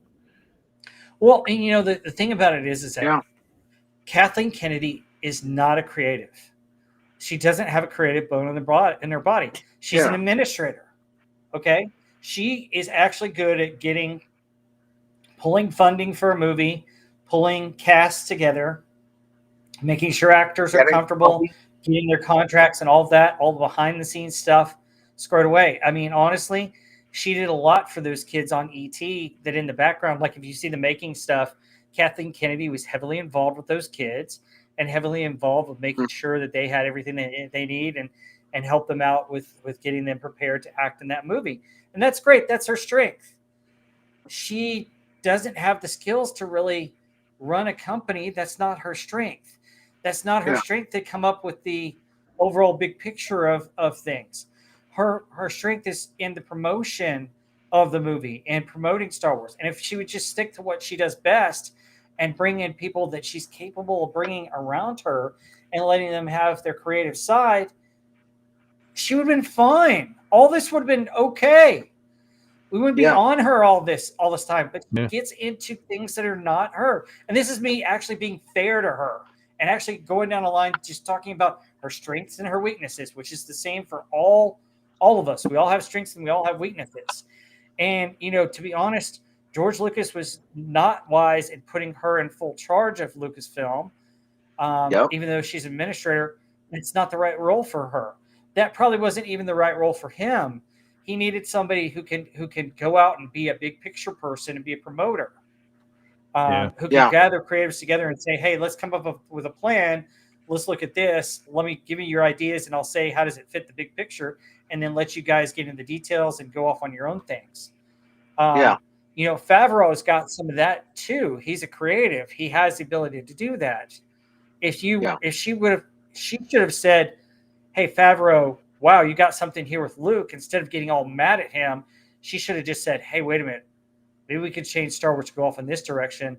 Favreau, let's make you the gem and do it like that. Because that's what they did with the Avengers. I mean, Iron Man wasn't supposed to be as big a hit as it was, and it was a huge hit. Yeah. And then that's where they got the idea, and they came up with a plan for all those movies to lead towards Avenger movies. And that's what happens. And if you look at that, the reason why those were so successful is because you had individual characters with individual movies where you brought them up and we knew about them. And then when you put them in a one big movie, you didn't have to really tell their lore. You could have an adventure with all those characters together. And they planned it all out. And that's why. And it was because of Favreau. So yeah. Why?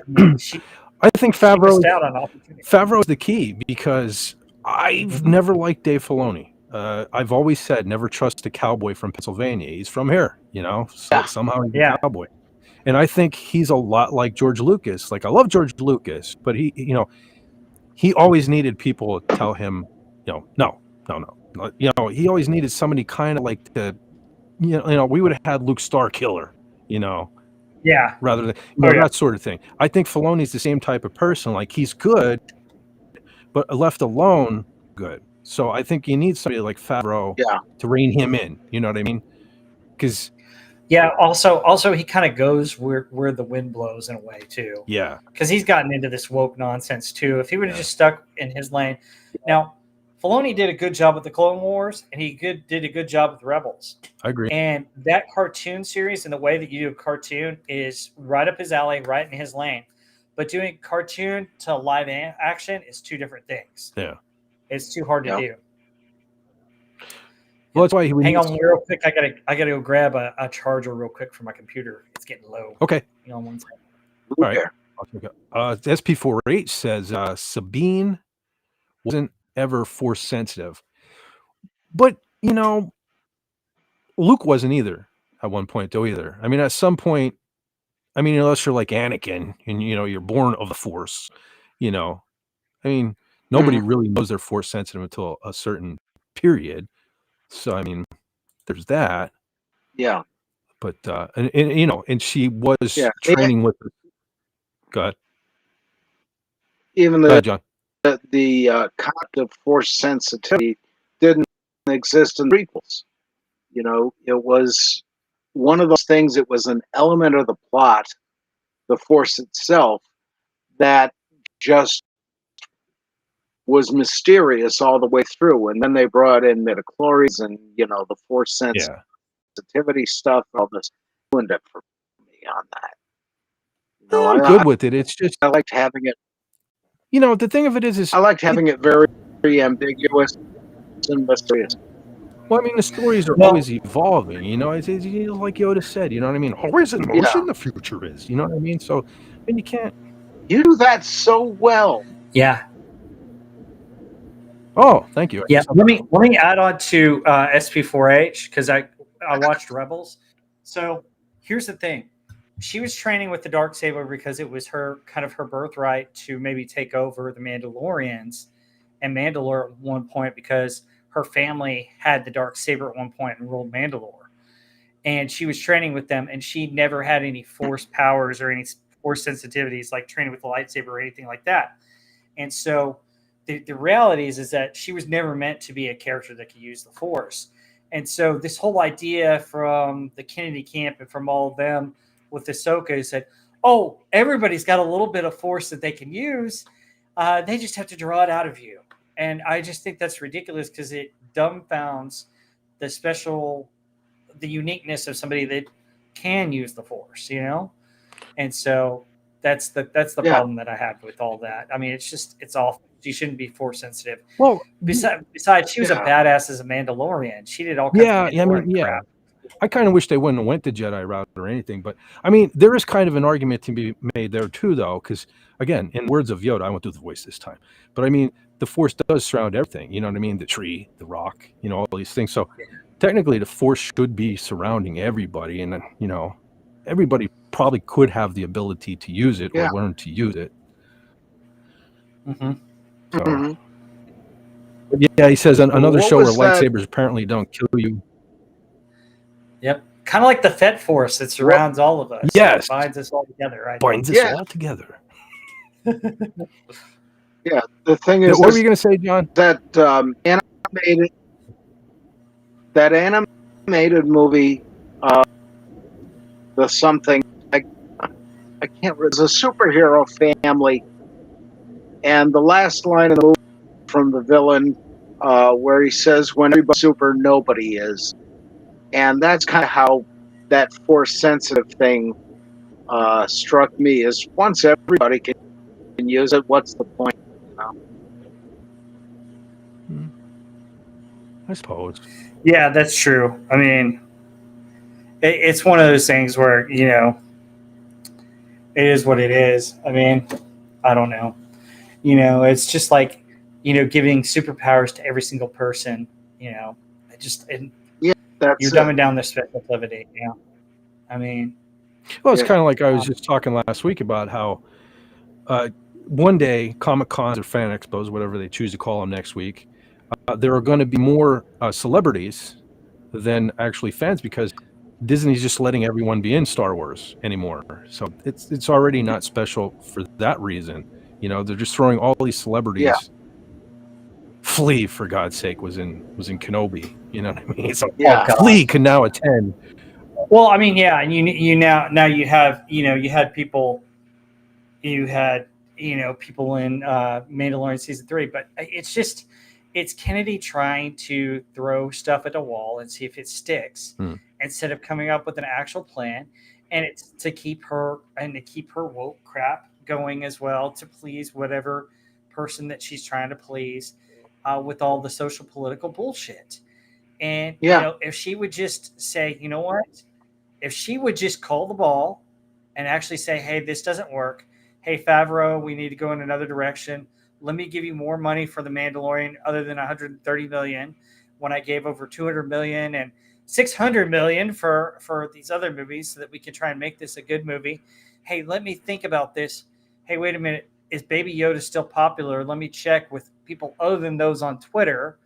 and realize that, hey, wait a minute, people like the badass Mandalorian fighting, and a preview that the Mandalorian going into an AT-AT walker and seeing the inside of a walker and seeing him take out stormtroopers inside a walker is pretty badass and could actually bring some of your original fanboys back just for a little cool scene like that.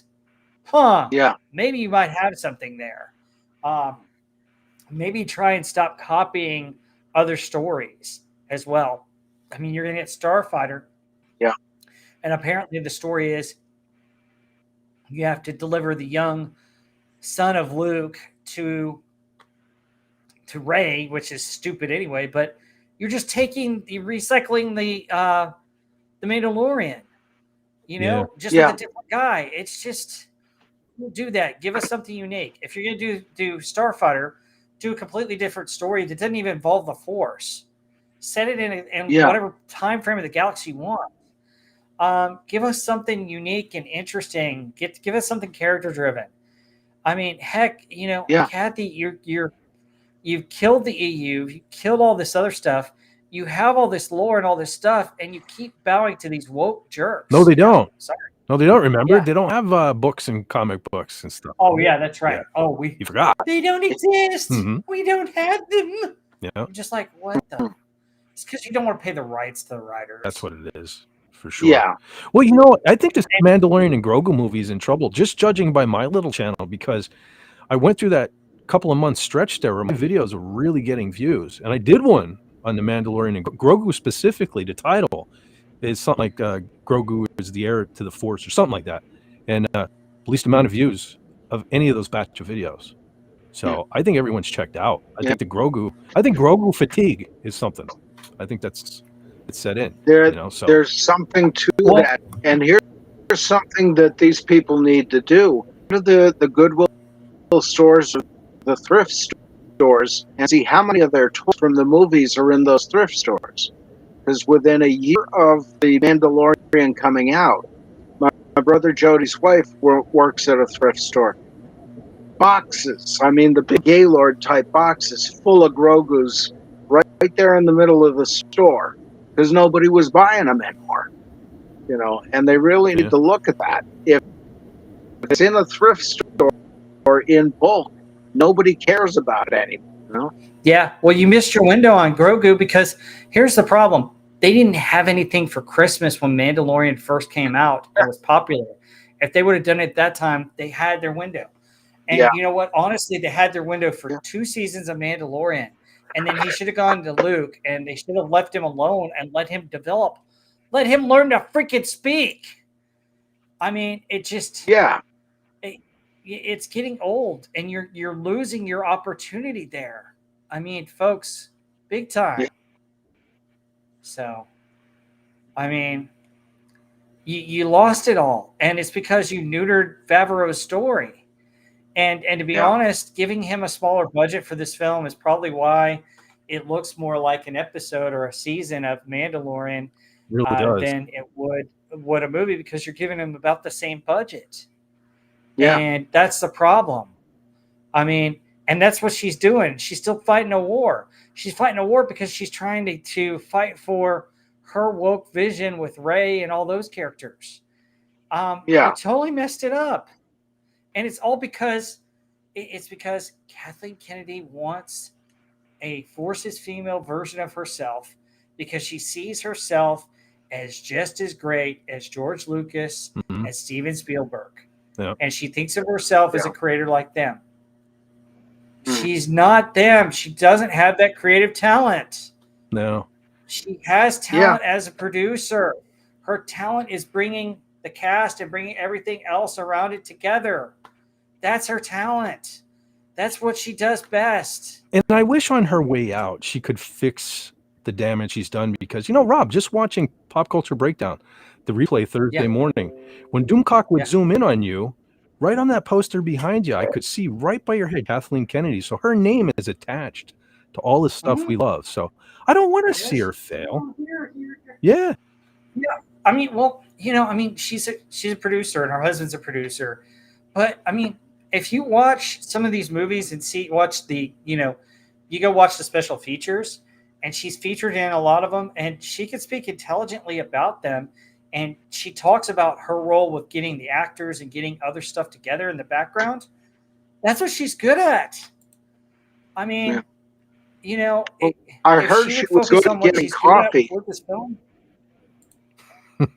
Yeah, she was good at that too. I mean, she was an assistant and stuff like that. But I mean, I don't want to, totally bash Kathleen Kennedy. I mean, because I could really bash her a whole lot, but I instead want to say something that at a reality, at a different angle that maybe not enough people go down in our group about, is that, okay, Kennedy does have some strengths as an administrator, and she's not using them, and that's the problem. And the other aspect of Disney is the problem is Bob Iger has some strengths that he doesn't use, and bring somebody to balance that out, because Bob Iger's strengths have been going out and getting properties and arranging deals to expand Disney. And the reality of what Bob Iger originally was doing with buying both these two franchises that he could have done that would have made Disney a huge success is that Disney with princesses and fairy tales that predominantly speak to a female audience, you already had a lot of the girls. Yeah. Okay. This was going into a Marvel, which was predominantly a boys brand, and Star Wars, which was predominantly a boys brand. And you would balance it out and bring both boys and the girls. Yeah. And if you would have done it the right way, with bringing all the fans from many years, Marvel even more so than Star Wars, into Disney, you would have been able to hit both the boys and the girls, and you would have been able to expand the Magic Kingdom and expand your properties, and you would be sitting on a juggernaut. Right. But the problem is that Bob Iger got this big ego to where he was, so much into politics, and he felt like he had to please all these people because he wanted to run for president someday. And it's like, Bob, you don't have the gifts to go do that. That's not your role. Your gifts are, hey, look, I've got an industry experience. I was a weatherman. I did this, but I brokered deals and I expanded stuff. And you did great at that. But then you didn't surround yourself with people that would take it to the fans and take it into a direction where you could draw the income and really get the most out of those brands. You started it with Marvel, but then you went down this woke thing because you wanted to please somebody on your side of the aisle because you wanted to be a politician, which is just ridiculous. That's not your role. That's not where you're gifted. Why are you doing that? Well, right off the bat, to be political, I mean, he should have brought people together rather than divided everyone like this. That's why I was so hopeful in the beginning. I feel like I've said it a million times at this point, but I was never a Disney fan. Never in my life was I a fan of. I like the Black Hole or something like that, but never was a Disney fella. And when they bought Star Wars, I was so hopeful, because that's what I thought. What you said. Now they have something to include the boys. I shouldn't even say boys. The men. Men primarily, because Star Wars and Marvel really appeal to men mostly too, because they already had little boy things. So that's what I thought, it's okay. Finally, maybe we'll have a home with Disney, us fellas. Yeah. But, no, they chose. No, you guys aren't wanted. And then to go out and say that when they release certain movies, different actresses and things like that, saying this movie isn't for you. I'm like, okay. All right. See you. Yeah. Yeah, exactly. I mean, it's crazy. And FKHC 2005 brings up a good point. Producer said she's married to one and may have done nothing. Yeah, I can see that. It's just that I watched like the background of ET, and I saw that she had a real impact in bringing the child actors together and working along those lines. And so I saw some of the real work that she was doing. And so I'm going to give her credit for some of the stuff that I've watched that she's done behind the scenes, which is cool. So, I mean, but the main point with that is that Kennedy was good at getting people together for a movie, and she was good at some of the administrative stuff around it. why isn't she using those gifts in her current role? She's not. Yeah, I mean, That's the problem. Bob Iger's the same way. She was clearly good at something, which is why she is where she is. But she was kind of like the kid in the candy store when she got handed the keys to the kingdom. Oh, now I can do what I really wanted to do all this time. Yeah. She wanted to be she wants to be like George Lucas and Steven Spielberg, and you're not. She just is not wired that way. That's not her gift.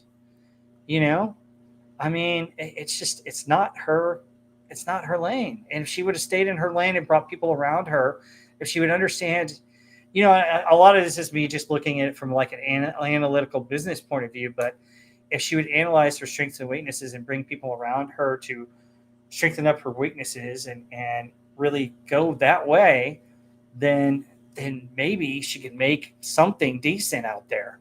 Bob Iger the same way. He didn't bring people in he brings people that are yes people around him, especially on the board. I'm just like, look, you can't do it all by yourself. All these people get these big egos and they get all this stuff. And, you know, it's almost like rulers in history. And you see rulers in history where they get big, huge egos, and that's where the country starts to take a nosedive when that person's ego becomes more important than the country they're trying to run. And you've seen it through time. Many, you know, kingdoms, countries and stuff rise up and then fall because of that. And it's the same way with these companies. And I think we lost John. What he was having technical difficulties earlier. He may be back, but I think one of the things is the sad part is they could turn to somewhere like YouTube. Like, how many bands in the past? Look at Journey. They found their singer. What was like he did Steve Perry covers, you know. So Journey, I think that's the key. If I was somebody like Bob Iger, I would turn to people. You got people like Star Wars Theory and all right here on YouTube who know all about the lore. You know, it's a passion of his. I would be putting people like that. I would have them writing and creating for Star Wars. So you have people at his disposal who clearly know about Star Wars and can do it. So, well, you know, honestly, there's a comic book that came out a number of years ago that was a Vader comic that was set, you know, right after Revenge of the Sith, where he's hunting down Jedi, and he's also has to go and do some steps to create his lightsaber and all this other stuff. That's a cool comic. If you look that up, there are videos on YouTube of a guy who discusses the comic. And if they made that into a series, oh my gosh, you'd get all the fanboys back in a hurry. You have Darth Vader going hunting Jedi. That'd be freaking cool. He doesn't even have to go after Obi-Wan Kenobi, you know? If they stuck to the comic book and they didn't enhance it in their way of enhancing these things. Yeah, exactly. But then they'd have to acknowledge that there are comic books and stuff out there, though, too. So yeah. I don't know. Yeah. Hey, real quick, hail to Purple BTW is back. Oh, shit, I forgot right about it. Oh, he said, wait, this is like the identical comment from earlier. Yeah, I will definitely. I'm kind of live streaming at the moment though, so I will definitely check out Alabama John on Rumble. So thanks for spreading the word. SP4. Well, it looks like the Los Angeles Dodgers have won the World Series. I was just gonna say, there you go. But I really didn't have a dog in the fight, but it was interesting. They had to come back. They were down 4-2 at one point. So interesting. So yeah, like I said, I'm not a sports guy, so. But yeah, you know, it's sad that we can see this and see different ways to fix Star Wars. I mean, I know exactly what I'd do if Disney's around and listening and wants to make me a president of Lucasfilm. I know exactly what I would do. I first would release the original trilogy, and I'd do this. At the end of Star Wars, I try and release the original cut if I could. At the very end, I'd have them create a 10-minute in memoriam for all the people that have passed away. And I'd have all the actors that pass away, and you get little snippets of their roles in Star Wars. So you'd see the person, you'd see some of their different lines or what they did in Star Wars, and I had that at the end. And nice. I'd release all three of the movies one month at a time. And what I'd do is I'd get a charity involved. So for for like A New Hope, I would do, you know, like something with breast cancer, for example, be that the charity for A New Hope. And then for Empire, be like the male cancer, testicular cancer. And then for Jedi, it'd be like kids cancer, St. Jude. And I'd use that and I'd say, hey, you know what? We're going to do this. We're going to donate a certain percentage of the profit, the proceeds to these movies, the profits, to charity, and they're going to go to these funds for this. So please come see the movie, bring your kids, let them enjoy this. And then I'd have like twofers and a trilogy weekends during some month where you'd show Star Wars and Empire back to back, and then all three of them back to back to back. And I'd have special days where you're going to do that. And, you know, I'd say, you know, we'll match and double whatever we take in on those weekends for all three movies. And I do that to kind of get the fans back. And then the problem is they lost a generation. So I try and do that. Then I would kind of gauge the fandom, because what I would do is I would take the Heir to Empire novels and I'd either do one of two things. I'd either tell them, hey, we got to recast the three main people because they're too old to do this. Or I'd say, hey, what if we get Mark Hamill and Harrison Ford to do animated, and do either animated Heir to the Empire, or if you do the thing, we'd recast it with people that look like them. I think the animated would go a little bit better or be more in line, but I don't know. I'd probably put it out to the fans, and I'd do that. And then I would take seriously Lucas's scripts, and I'd look and see what they were like. And then I'd hire people that, you know, he worked with, and people that know the lore real well. You have to pass a test to be able to write, and I'd get them and see if they could maybe doctor them up. And I'd give George the opportunity to produce and to have input on his trilogy, on his final trilogy, and let him have some of the final say of his final trilogy. And I'd make an effort to make that. And meanwhile, I'd let Favreau take The Mandalorian and let him plan it out the way he wanted it, and let him go for it and do that. And then with Filoni, what I would tell him to do is I'd say, hey, look, I think we need to take Ahsoka back in the animated ranks where you did Clone Wars and did all that, and do more of that. And, you know, if you want to continue the Clone Wars in different areas of the Clone Wars and do cartoon movies of Clone Wars, let's go do that. And that way you get your prequel fans back.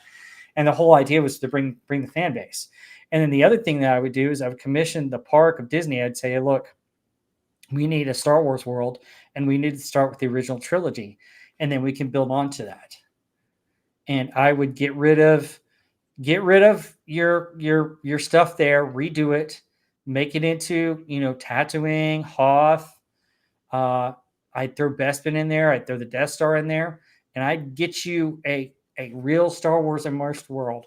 I mean, can you imagine doing rides for original Star Wars? Like, I was one of the first people to ride the Star Tours ride at Disney, and it was awesome.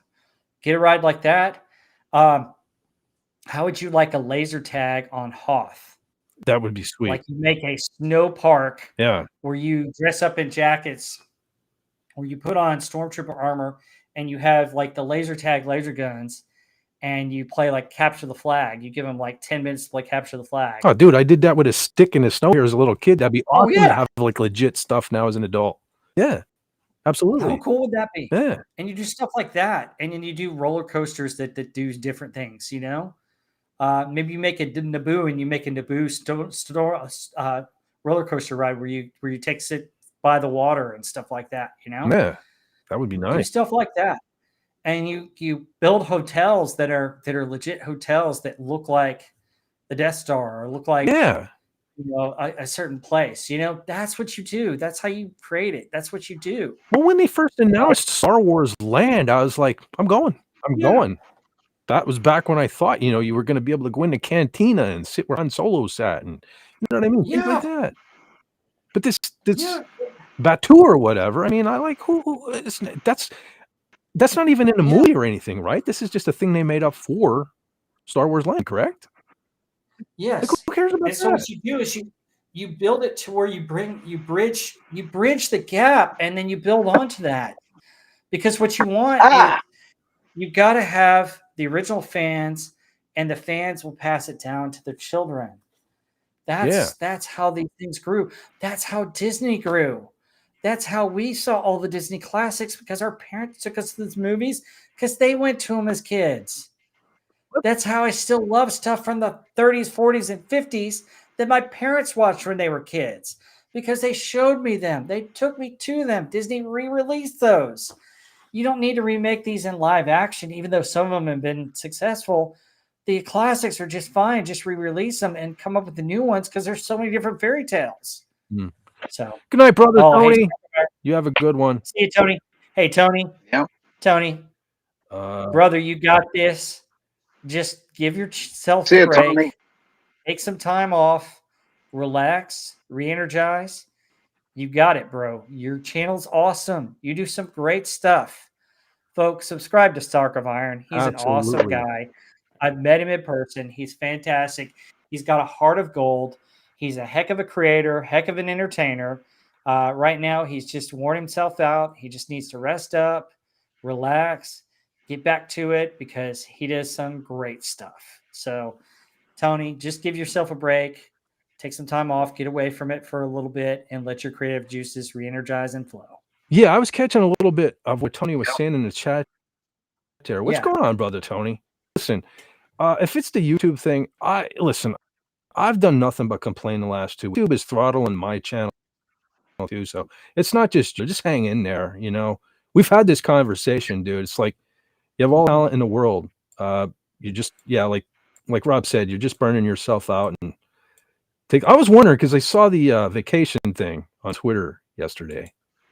Yeah, me too. So, I'm grabbing your link right now, Tony. So I'm going to pop that in the chat.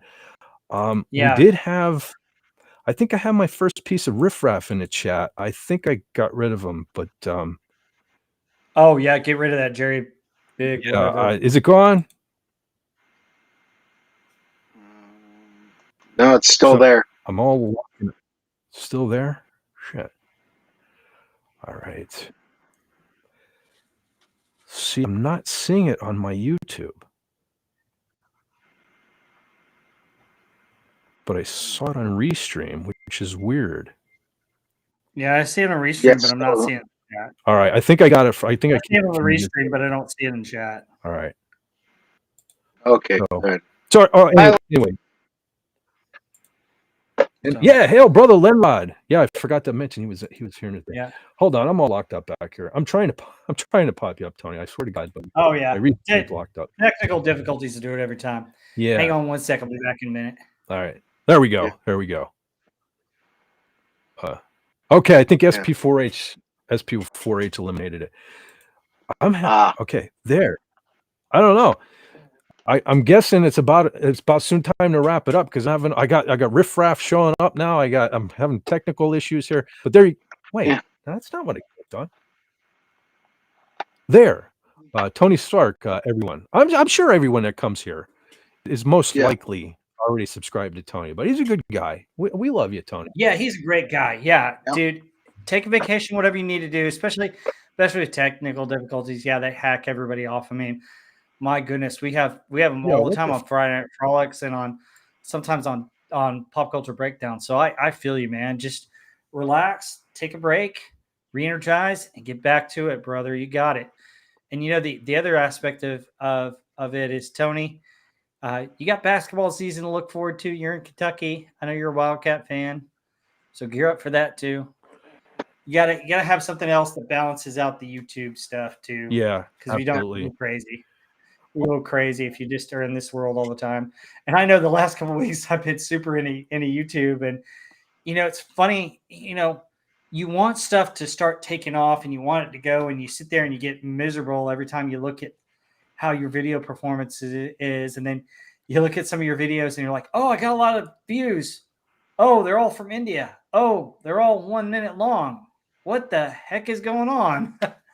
So, but hey, it is what it is, and we'll get. Yeah, you got another one in here, Fett. Wizard Ruined. Yeah, we'll see. He's got like 5 posts. Yeah, I got him. I thought I got him. I don't know what happened. Oh, I guess we hit the big time. We got the jackasses showing up here. But I blocked them on my end, and I think Lenrod got him too. So okay, yep, good. I think he's lagging, but sorry to interrupt, Rob.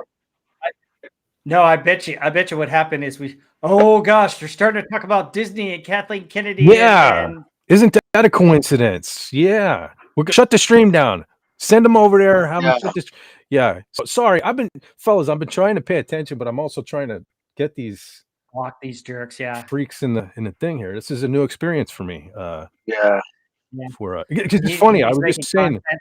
I was just talking to somebody where I was telling them how a few years ago it was like the sex bots were showing up everywhere. Doomcock's chat, even on King Dolphin there for a while. Like I never had that happen. Well, something going on tonight, that's for sure. But, you know what? I think Stark needs to do two things. So first of all, Stark, being Tony Stark, there are all kinds of leaks right now about the new Avengers movie. Do a short video on those. I think you'd be good with that, man, because you are Tony Stark. You know, doesn't somebody want to hear Tony Stark's opinion on what's going on with Marvel? Oh, they certainly do. They certainly do. Tony, I'm a perfect example. For years, I thought about doing like the commentary videos like I've been doing lately. You know, just reading the article and then throwing my 2 cents in it. But I always thought, you know, Doomcock basically does. All these millions of YouTubers do this. Who's going to care about me? But honestly, since I started doing those videos this year, I am getting more views than ever. So, you know what I mean? Also, Stark, you do a great Megatron and you do a great Skeletor. Dude, the new He-Man Masters of the Universe movie coming out, there's some leaks about that you could do a Skeletor. That'd be awesome. Yeah. And then there's leaks about Transformers Rise of the Unicron that just came out that you could do as Megatron. I mean, dude, and you got the talent to do it with those voices. Absolutely. I mean, and you could do Alf with the stuff with the 3-1 axis thing that's out there. You could look up some of the stuff on that and let Alf do that with your impressions on those. Dude, you got the talent to do just a suggestion too. Just tonight, people were talking about Metalocalypse and Deathclock in the chat. So, man, you do all 5 members of that. Start doing some Deathclock stuff too. Yeah, or you can react to a metal version of John Denver. I mean, there you go. I like Lenrod says, you've hit big time when the bots show up, or the big time has hit rock bottom and came here. That's probably more like what it was. But hell, Pathfinder. See, this is what, John, what we were just talking about. When we used to do the longer streams, people it was like people come in and out. It gave them the time to watch other streams and then come here. So yeah, I got to go back to the long ones. But hell, brother, Pathfinder, long time no see. What I would suggest that you even do is like you could take our conversation about Kathleen Kennedy and you cut it up from this video and make a video just off of that. Yeah, that's something I need to do more of. Because I used to do the Revenge of the Clips and actually make a short video. But yeah, that's what I should start doing too. Some of the interesting things from our stream here and do a short. Yeah. Shorts are. The thing of it is, shorts are great, but what is it, like 10 million views you have to have or something like that? It's crazy. I use shorts to try and drive it to rewatch my stream, but other people will take like a 5-minute clip, like the 5 minutes that we just did talking about KK and stuff, and just make that a video and just do an introduction, and then do an end cut on it, and then make it into a video as a separate video. And that could get you minutes too. Well, the funny thing Tony's saying here, lots of work. I just can't be live all the time. It's stagnating my growth. Well, see, that's the funny thing now. So YouTube has stagnated my videos. So now I'm just basically going live the last 2 weeks. I only put out one video. I don't feel like making I think videos it's a blend of videos, live streams, and shorts. And what they're wanting is they're wanting to see us take different things and put it into where you can make it into a something that somebody can watch on TV. So, well, he says I'd have to back to the Deathclock. I'd have to animate all the Deathclock guys. AI. We were kind of talking about the evils of AI earlier, but something, and I know you're already experienced with making AI videos, so wouldn't actually be cheating because the video would be AI, but you'd be doing the voices, so it's still your product. So I would dabble in that. Yeah, and you could do all the cuts and everything. I mean, Dude, Stark, you could do a ton of stuff on there. John, we got to get you a sippy cup. Yeah. Oh no. Freaking Pepsi bottle, like. But I mean, you could just Stark. You could just bring up images on StreamYard and do a video on StreamYard and then cut it up and add other stuff to it and then release it as a video as like that's what I do. 10 to 20 minute video and do it on whatever subject. You got these. You don't overthink this, brother. I mean, you got so much talent that you don't even have to worry about that, man. I mean, hey, dude, you got talent that you're not even using with your 88 keys, brother. Bring up some of that talent. Use some of that talent in some of your videos too. I mean, my goodness, you could really rock it. Yeah, you got this. And you know, the other thing, Stark, is I wonder if you wrote some music that could be tunes that you could use as something that you could sell for people to use in backgrounds of their YouTube we have videos. Talked about this, Tony. And that is something, Tony, you could really do because you got the 88 keys and you got the ear. Yes. And it doesn't have to be a song. You just have to be a melody. Yeah. That'd be different. Yeah. Yeah, definitely. Tony, we've talked about that. You know, the YouTube library always needs some new tunes and stuff like that. So, and you know, you might even want to consider doing some kind of like piano night or something. I know you don't want to go on camera, but maybe just even like showing your hands or something while you're playing. You know? Yeah. Also, you do that cartoon of a Stark and he moves his mouth. You could just do that. I mean, you just have to arrange your clips or you're showing everything. I mean, just do that, brother. You got this, man. No worries. Yeah. Let your mind go. Be creative. That's what you're good at, bro. Yeah. It sucks. I know where you're at right now, buddy. You like the Skeletor videos took off, and now you want to find the next thing, and you have so many ideas, and it just seems like impossible to. You'll get there, buddy. You'll get there. You always do. You always do. And I understand no cameras. We don't need all these women in the world chasing you and wanting to hunt you down. And don't worry about it, Tony. They're all coming after me, so yeah, they'll let you. Yeah, they are. Yeah, right. I wish. Well, that's why you're in a dark room. Yes. In a dark room. Great song, by the way. Skid Row, little Skid Row. No. No, but regardless, ride the lightning. Dude, your animation face is good enough, brother. I mean, you do it all the time. I mean, it's not a big deal. It's fine. Faceless videos are cool. I don't care. We want to hear what you have to say. What you have to say is important, you know? I'm kind of wondering why you said that the live streams are kind of stagnating your channel though, because you always got a bunch of people there and you got a bunch of regulars too. So you can't really turn your back on them no either, because they'll miss you, dude. Look what happened with Doomcock last week. Everybody was losing their minds, man. Yeah. Oh yeah, that was crazy. I was getting all kinds of texts and stuff from people asking, where is he? What's going on? You know? Yeah. Yeah. And even on Friday Night Frolics, I mean, he's still got a lot of stuff he's going on with his family and stuff. So, but just keep praying for him. Absolutely, always, man, always. Yeah, dude's he's responsible for bringing us all together. You know what, Stark? Stop worrying about what other people think and just put out what you think. Okay, you're not going to have everybody like it. Mm-hmm. I've had people criticize me, and you know what I've done that's just shut them down?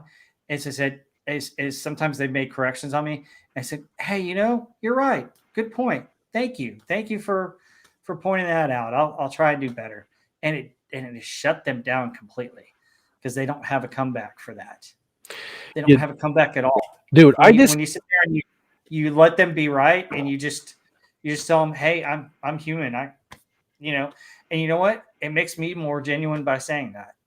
And when people see that, they're like, yeah, he can admit he makes mistakes because I am far from perfect.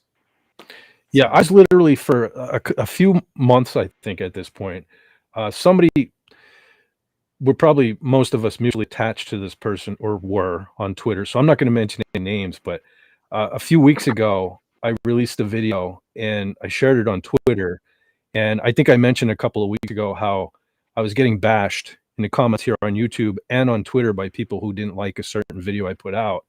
That person has since blocked me on Twitter, I've come to find. So I'm officially blocked, I think. Well, I was probably blocked before and didn't know it, but this is the first official block I'm aware of, just because I said this person was trashing me for making this video. So that goes, like Rob said, you're never going to please everybody all the time, you know? And this was a person like I never thought would just block me out of the blue for whatever, but for making a video. So whatever. So you just got to do what makes you happy. And I know it's easy for me to sit here and say that because people keep telling me that, because I get this. I was just disgusted early in the stream. Like, honestly, Tony, I'm at the same point as you right now. If you look, I've barely put out a video in the last 2 weeks because I'm so frustrated with it. So you got to stick in. We'll both. Let's make a promise right now. We'll both get back on the horse and ride it. You know, we got a lot of work ahead of us. Let's just do it this week and see what happens. You know, it's all we can do. Yeah, all of us do. You know, I mean, I'm still, I'm at like 1590 something watch hours. It's insane. But I've got all these subs. Granted, a lot of them are from India and barely watch any of my stuff unless it's Band of Brothers. But and YouTube screwed me. But I'm still out there making videos because they're fun subjects. You know, I mean, I'm doing a live stream tomorrow on Blazing Saddles because I love the movie and I enjoy the movie and I want to add something more to it involving some of the history of what really happened in the United States during the Transcontinental Railroad and some of the stuff that they actually touch on in the movie. And that's interesting for some people. Now, some people aren't going to be interested in that, and that's fine. You know, it's not everybody's cup of tea, you know, but I'm going to put it out there anyway because it's something I'm interested in, you know? Yeah, I like Pathfinder points out. Doomcock once had 0 subscribers too. Everybody starts on the bottom. Yes, I remember Doomcock saying many times where somebody gave him shit at one point when he only had 12 subscribers to something to the effect of, you know, you're going to be the future ruler of Earth with 12 subscribers. And what did Doomcock say? He said, I knew somebody that had 12 followers once and he became pretty big. So yeah.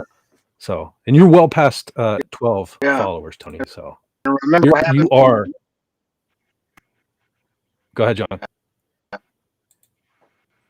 Yeah, remember what happened to Duke during the Gary, the split with Gary.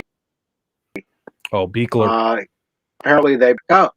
Yeah, and you know that was a real valley for him, but he's top of the mountain.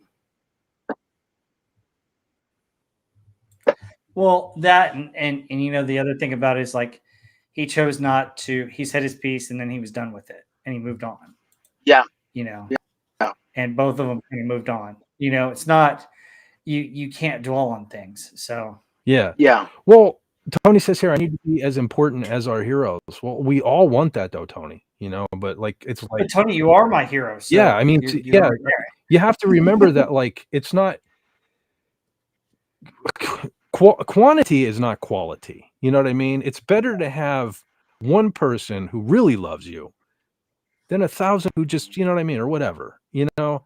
So you got to stop like I want to be, I was going to say Mark Hamill was the first person to pop in my head, but no, I don't want to be Mark Hamill, but I want to be Dave Mustaine too, my brother, but it's never going to happen at this point. You know, it's never going to happen. So you just got to be you that's, I think, your biggest problem.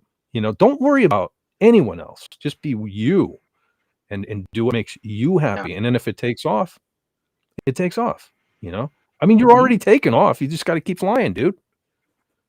Yeah. Let's see. But imagine a quantity of see, that's the thing. Doomcock is very talented, right? We all agree on that. But he's also very lucky. I mean, being able to be a full-time YouTuber it's almost like lightning in a bottle in a lot of cases. I mean, it's the perfect storm. I mean, you know what I mean? You can't. I don't even know what I'm trying to say here. Well, Doomcock has his lane. And aside from Friday Night Frolics, he pretty much stays in that entertainment lane where he does videos about certain pop culture genres throughout the week. And then we have Pop Culture Breakdown, which discusses some of those, and it even discusses some of his videos that he puts out. So he's got all that to support it. And then he has Friday Night Frolics, which is his separate variety show from that. And then he supports it on Patreon with other things that he's more interested in. They're not as YouTube friendly or it's YouTube popular. And that's what he does. Yeah. He has a couple of different avenues, but he stays in his lane on YouTube and sticks to kind of one specific type thing. That's why, with me and what I'm doing is I built that intro video so that people know, hey, these are the kind of videos that I'm doing. I'm doing World War II. I'm doing Westerns. I'm doing, some modern pop culture, and I'm doing some music. And these are kind of the shows that you can expect on a monthly basis from me. And then these are the type of videos that you can do. That's what you've got to kind of stick with, is kind of a lane for all that. Well, I also wanted to zero in on, he says, my product will be something people seek out. Well, right now, people have to seek it out. This last YouTube update was a disaster, in my opinion. Oh, yeah. It's awful. I mean... So, your channel's not stagnating right now because of live streams or your videos or anything, right? It's stagnating because of YouTube. YouTube screwed up. I think we unanimously agree on that. This was bad. Oh, yeah. So, yeah. Just stick to your guns, Tony. It'll be all right. It'll be all right. Yeah. He acknowledges he's very lucky. You certainly are, dude. You got a lot of loyal listeners, man. Every time I ever tune into one of your live streams, you got like 30, 40 people watching you. Minimum. And that's not even counting everybody that was in and out all night long, throughout the entire duration of the thing. I'm lucky here if I get like 12 to 15 people, dude. So, I mean, you're doing something right. Yeah. Yeah. And I mean, honestly, when I look at my streams and my stuff just from this last week, so the Dracula video that I put out came out at 1:00 Central on Halloween, had all the hashtags, had all the links. I sent it to Facebook. I sent it to all the YouTube, all the X stuff. It's only got 54 views. And that's YouTube not promoting it at all. Yep. Yeah.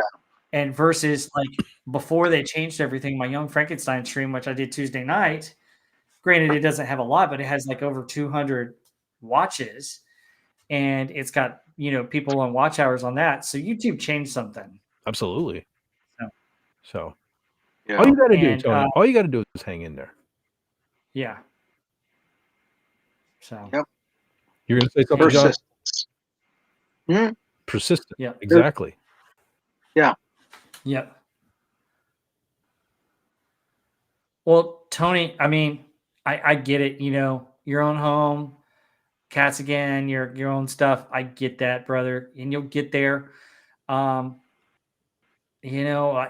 don't know your whole financial situation. I know you've become a full-time YouTuber, and that's a tough life. That's a tough thing that you got to do. You got to figure out a way to do that. And whether it's in Rumble, Patreon, other type stuff, maybe it's also expanded to TikTok and other things to where you can put your shorts out on those things.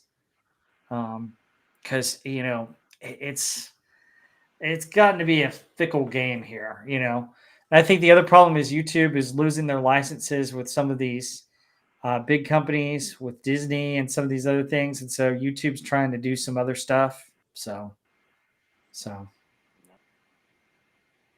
Real quick, on a different note here, Temple of Brutus, who hail, by the way. I'm not sure. Hi there. Names seem to be pretty correct on my channel, but I'm sorry if this is someone I already know, but seems to be someone new to the channel. Wants to know, are those KC ceremonial swords, John? Not Knights of Columbus, Knights Templar. And those were my grandfather, great-grandfather, my great uncle, and his brother. That's right. Yeah. My grandfather, my great grandfather, and his, my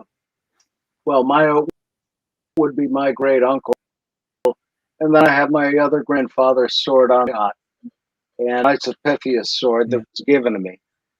But I actually used two of those swords when I was in Temple,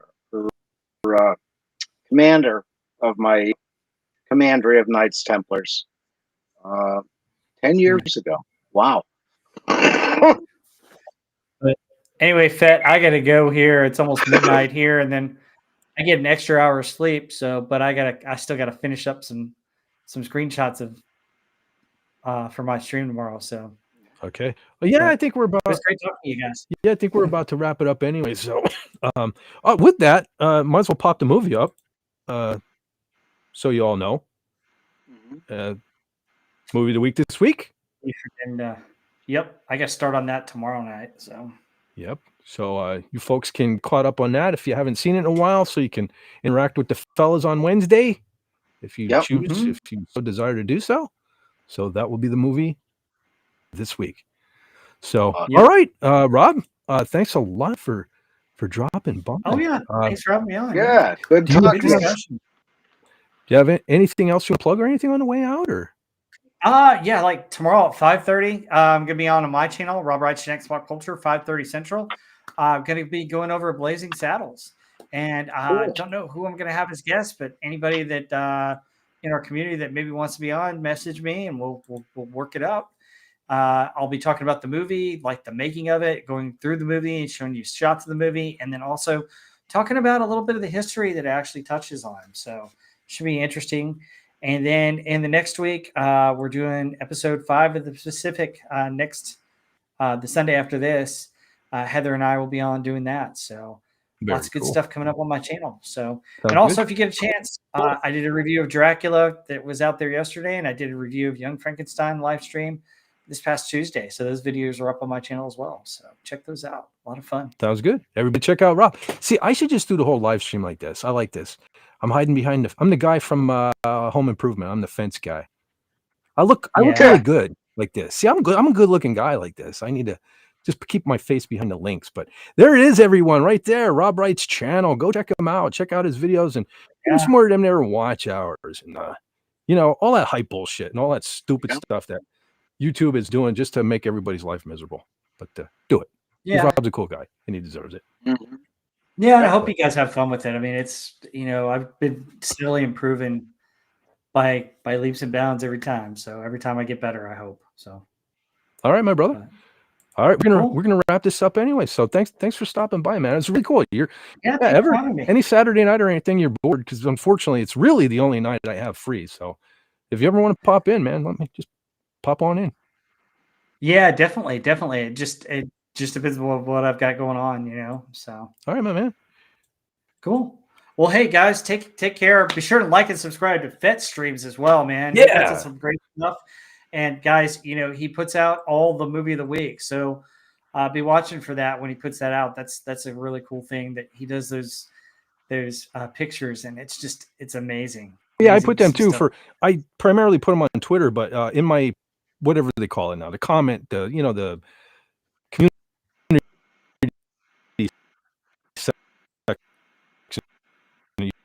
used to be posts or whatever they call it now. I put them there too, so you guys can catch them there. Yeah. Anyway, all right. Thanks, Rob. You have a great rest of the weekend. Take care, Rob. And, you too. Take care.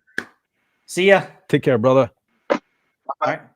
I want to pop this up too real quick. There's Brother Tony's channel again for anyone who wants to go over and check him out. Does some really great stuff. You want to move the camera off of me before I leave? That way I don't.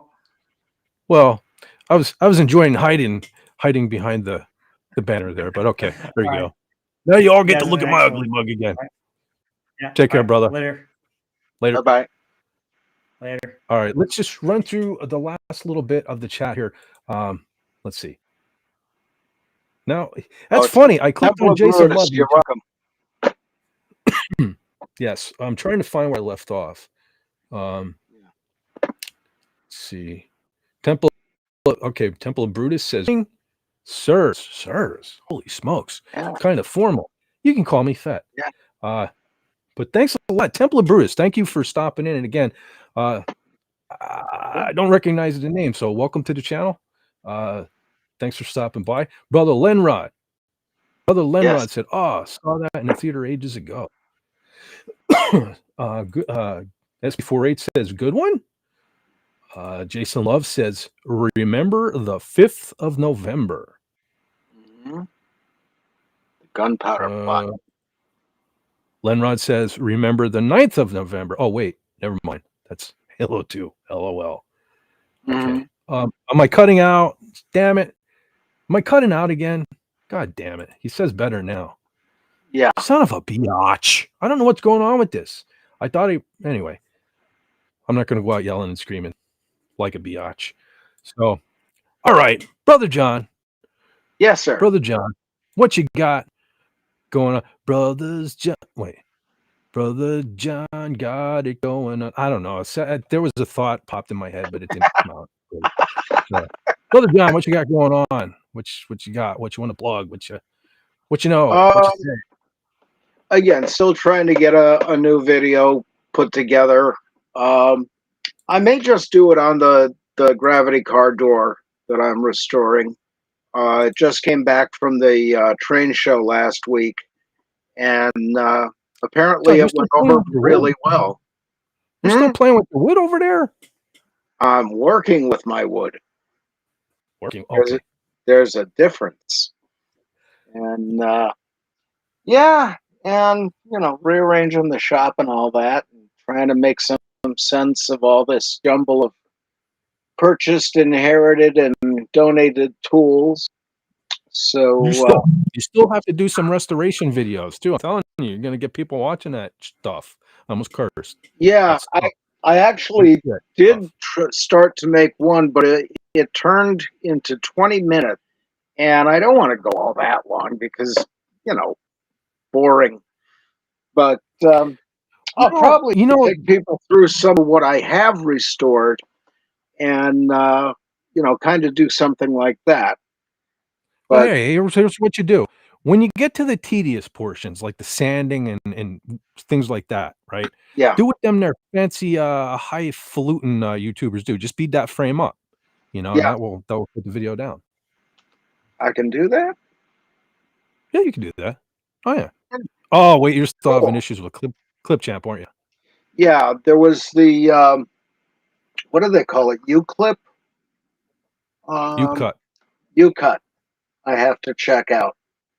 And that I haven't used in a while. I don't remember if that you can probably adjust the speed in that as well. Okay.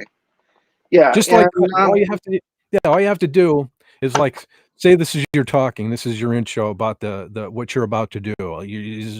This is me, Feds Forever, and I'm about to sand for 20 minutes. So then right there you cut it. Yeah. And then you find where you want to start talking again, cut it there, and then that little section that you cut in the middle there, you just enhance the speed by however many times, and then because you get all them cool, like the sanding, like will go like you get all them cool ASMR noises and stuff. And people, I love that, especially when they're doing hammering. Yeah, sounds like a machine gun. Yeah, that's how I do that. It's just so adorable, But so we'll see what comes of it. And other than that, Thanksgiving's coming up, and don't remind me. See. We got almost a month yet, John. Just relax on that Thanksgiving horse shit. Yeah, that's I got the usual lodge stuff going on, and we'll see what happens there and here, and yeah. So we'll go through. Yes, you're somewhere here.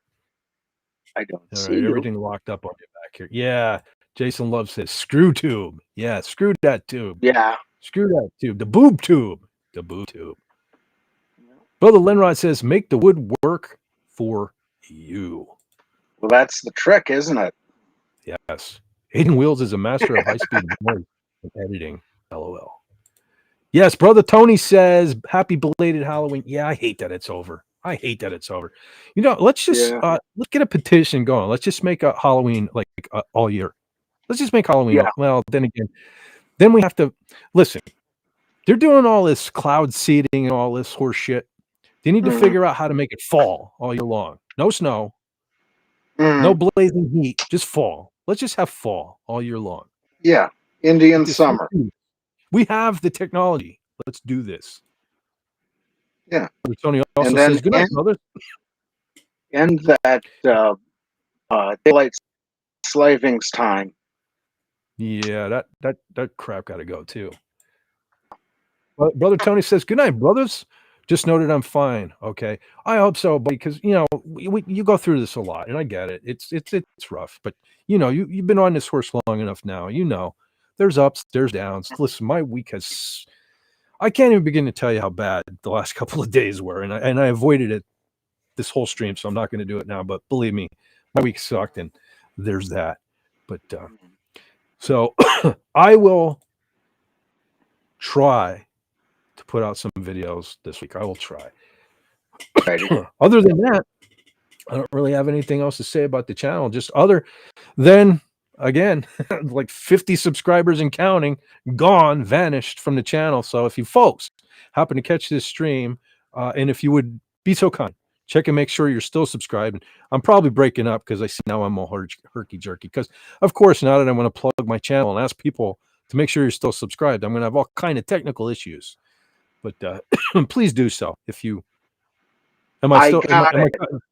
What? No, I got it. I figured out what all the technical problems are. You're not doing this anymore. Maybe that was the balance. I don't know. Yeah. But I don't want to start doing this again. I don't know why I was doing this in the first place. See, you sounded real good there. Of course, damn it.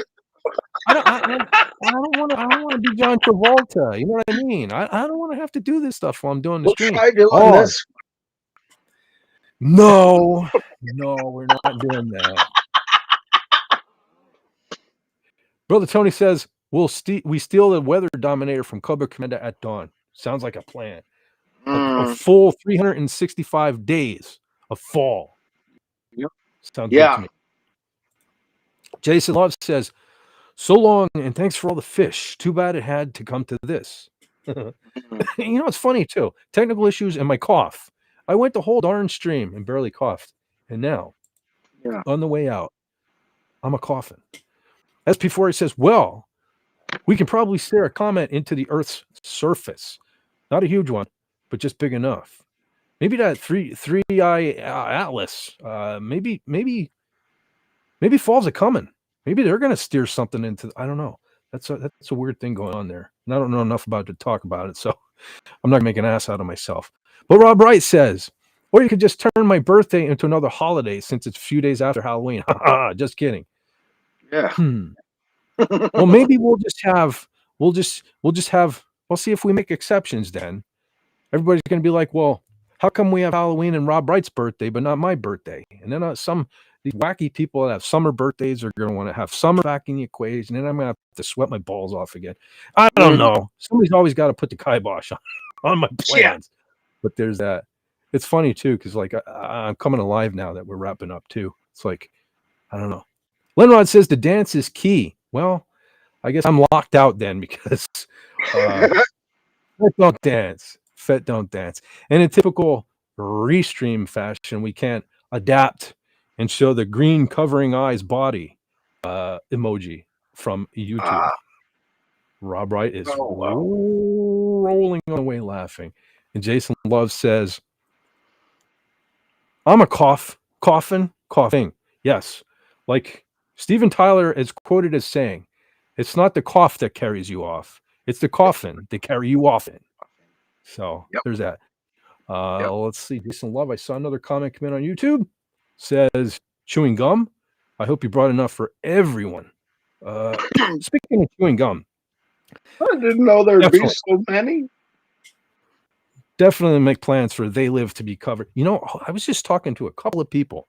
I mentioned They Live in the last maybe 3 weeks. And I couldn't believe they said they never saw it. I'm like, holy smokes. I think Lenrod was one of them. So, brother Lenrod, yeah, if you missed it at the beginning, plans for the next coming week. We're going to go back to talking about movies, but I'm going to do it right and everything, kind of like they do on Pop Culture Breakdown, and just have a segment, maybe even have some screenshots like they do. I guess it's a little more interesting than just listen to us flap our gums. But so I was thinking we all got to get together, but I was thinking for the rest of this month, maybe again, subject to change on account of everybody's schedule, but I was thinking maybe next week, like Big Trouble in Little China, following week, Flash Gordon, and then the week after that, They Live. And then December be the month of Star Wars finally, where there'll be 4 streams that month. We'll do like maybe hit on anything that might have been half decent, like Mandalorian and Rogue One or something from Disney, but then go into the prequels. The week after that, A New Hope. Week after that, which would be Christmas week, would be Empire / the holiday special, because we have to include. Because listen, you can smirk and smile and giggle and chuckle about that holiday special, but that holiday special was really the first appearance in animated version of Boba Fett. So I gotta love me that holiday special, at least for that. So and it does have its charm. It does have its charm. I watch it on occasion. I don't hate it. I get it. It's not Star Wars, but it's still kind of neat. Despite B. Arthur being in it. Yeah. But and the song. And the creepy what was his name? Tim Conway's buddy. With the whip stir. Whip. Oh, Harvey Korman. Harvey. Yes. Despite that, some creepiness. But anyway, so and then the following week, which would be kind of like the New Year's type thing, Return of the Jedi, a very beloved movie in the Star Wars franchise for me, and a very special one. Like I didn't tell you 1,000 times that it's the first one I saw in the movie theater as a kid. So there's that. Anyway, that was a lot longer of a thing plug than I thought. I didn't think I had anything to plug, but I guess I'll plug the live streams because that's really all I'm focused on right now, honestly. But Lenrod says, I didn't know there'd be so many. Yeah. Oh, Lenrod. Oh, the gum. Okay, bang. Yeah. Oh, he's strict. Boy, is he strict. That's because they live, we sleep. They sure do, don't they? And again, got to say, greatest fight scene ever. Keith David, Roddy Piper. Yeah. That's a hell of a guy. So Pathfinder says, I'm watching spooky movies still and even have 2 Lovecraft-inspired cookbooks. Wow. I may put the decorations away, but I won't stop having them. Oh, speaking of which, I do have some DVDs sitting right here. Okay, Halloween's technically over. But I can't believe I didn't mention this leading up to Halloween. So we have a bonus recommendation for the folks that haven't seen. I'm going to bring this down for right now just because I can show. Now, there are technically 4 movies in the franchise. 3 and 4. But they kind of blow. So don't concern yourself with those. However, I would like to recommend Wishmaster 1 and Wishmaster 2. This just happens to be a set of 2 here, but these movies right here were made by Wes Craven, and these 2 star Andrew Divoff as the Jinn, the evil genie in these movies, and the gore is fantastic, and the acting is fantastic as well. Something you don't typically get in a lot of horror movies. So both of these movies, and also in the second one, Tiny Lister. If you guys remember Tiny, it was Zeus back in the day with the goofy eye, and in WWF fought Hulk Hogan, and he was in he had a cameo in The Dark Knight. Big tiny Lister. So he's in this. But these are both phenomenal movies. I think they should have been much bigger. I don't know why. They fell off the radar, but in some ways, these are right up there with Nightmare on Elm Street as far as Wes Craven creations. So there you go, folks. Check these out if you haven't, or if you haven't seen them in a long time, revisit them. They're worth a watch, and I think you'll enjoy it. You want some more after Halloween shenanigans and blood and guts, but good, done tastefully. Blood and guts can be done tastefully. There you go. I think there's boobs in one of them. There's boobs, of course. I mean, it was kind of a staple of 80s horror movies. There has to be a certain murder to boob ratio, I believe. In slashery kind of movies. It's just, there were rules. And you know what happens when you don't follow the rules. If you folks have seen Scream, you know there are rules, and I'll be back. But anyway, so back to the chat and back to get my ugly mug off the thing. Roddy Piper came up with the kick-ass and bubblegum line. What a great line, too. I use that all the time. Yeah. I have come here to chew bubblegum and kick ass, and I'm all out of bubblegum. I use that all the time. So, hail Roddy Piper. Miss you. Miss you, brother Roddy. Not Lenrod, not to be confused with Lenrod, though. Lenrod is still alive and well and with us, fortunately. Well, not with us here tonight, but in the chat. Lenrod says, "Oh, I'll likely be gone again next week. Twin Cities Con." All right. I don't know. We'll have to figure something out then. Because I did want to do Big Trouble next week. So, I don't know. We'll have to work something out. Let's see. Pathfinder, I just found out that a neighbor's granddaughter calls our house the Halloween house year long. Definitely left an impression for the rest of her life. Well done. Awesome. That's how you know your decorations are next level when you do that. Yep. So well done. Tony says, badge of honor? Absolutely. Yep. It is. It 100% is. Rob Wright said, good night. Good night, everyone. Have a great Sunday, everyone. You too, brother. It was really nice hanging out with you tonight. Hope we can do it more often. One of these days, I'm just gonna retire or something, and be able to hang out with you guys all week long. I get so jealous.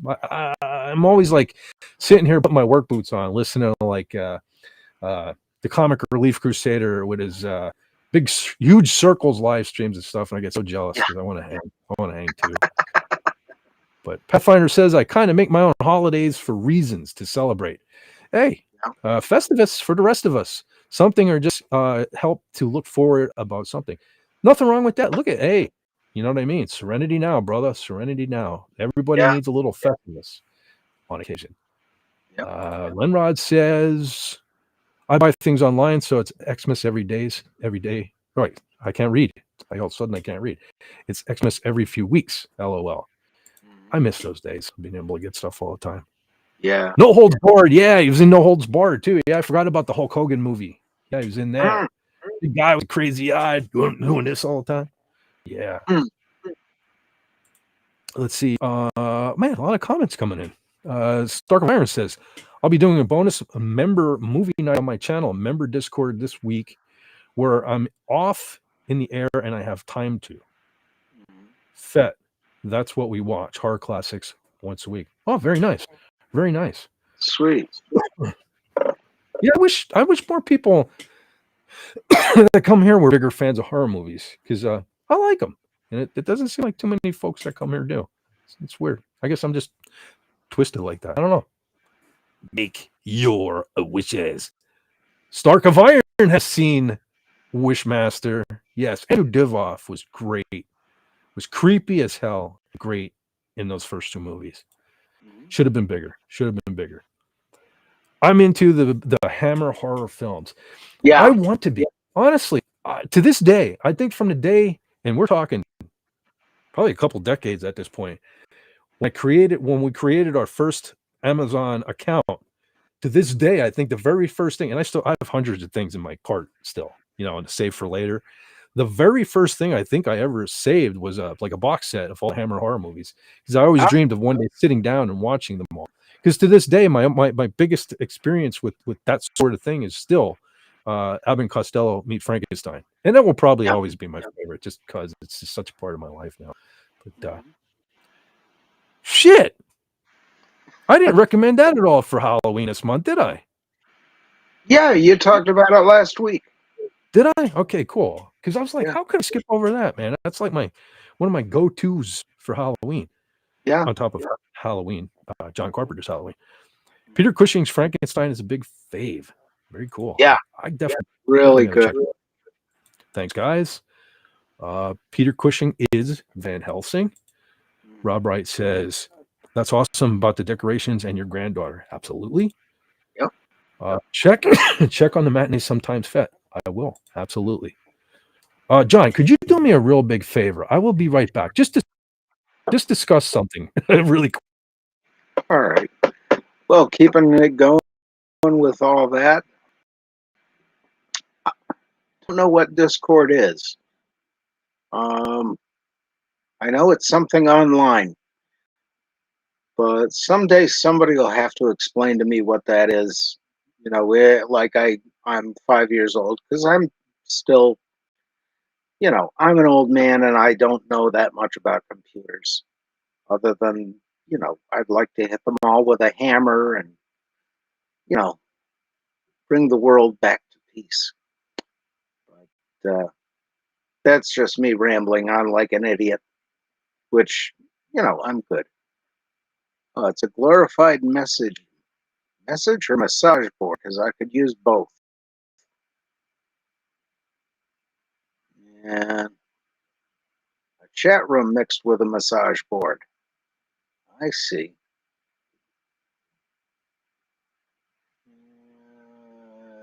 Stark of Iron's Discord posted my attempt at making the Metaluna mutant. Where'd it go? Oh, a pumpkin with a pumpkin.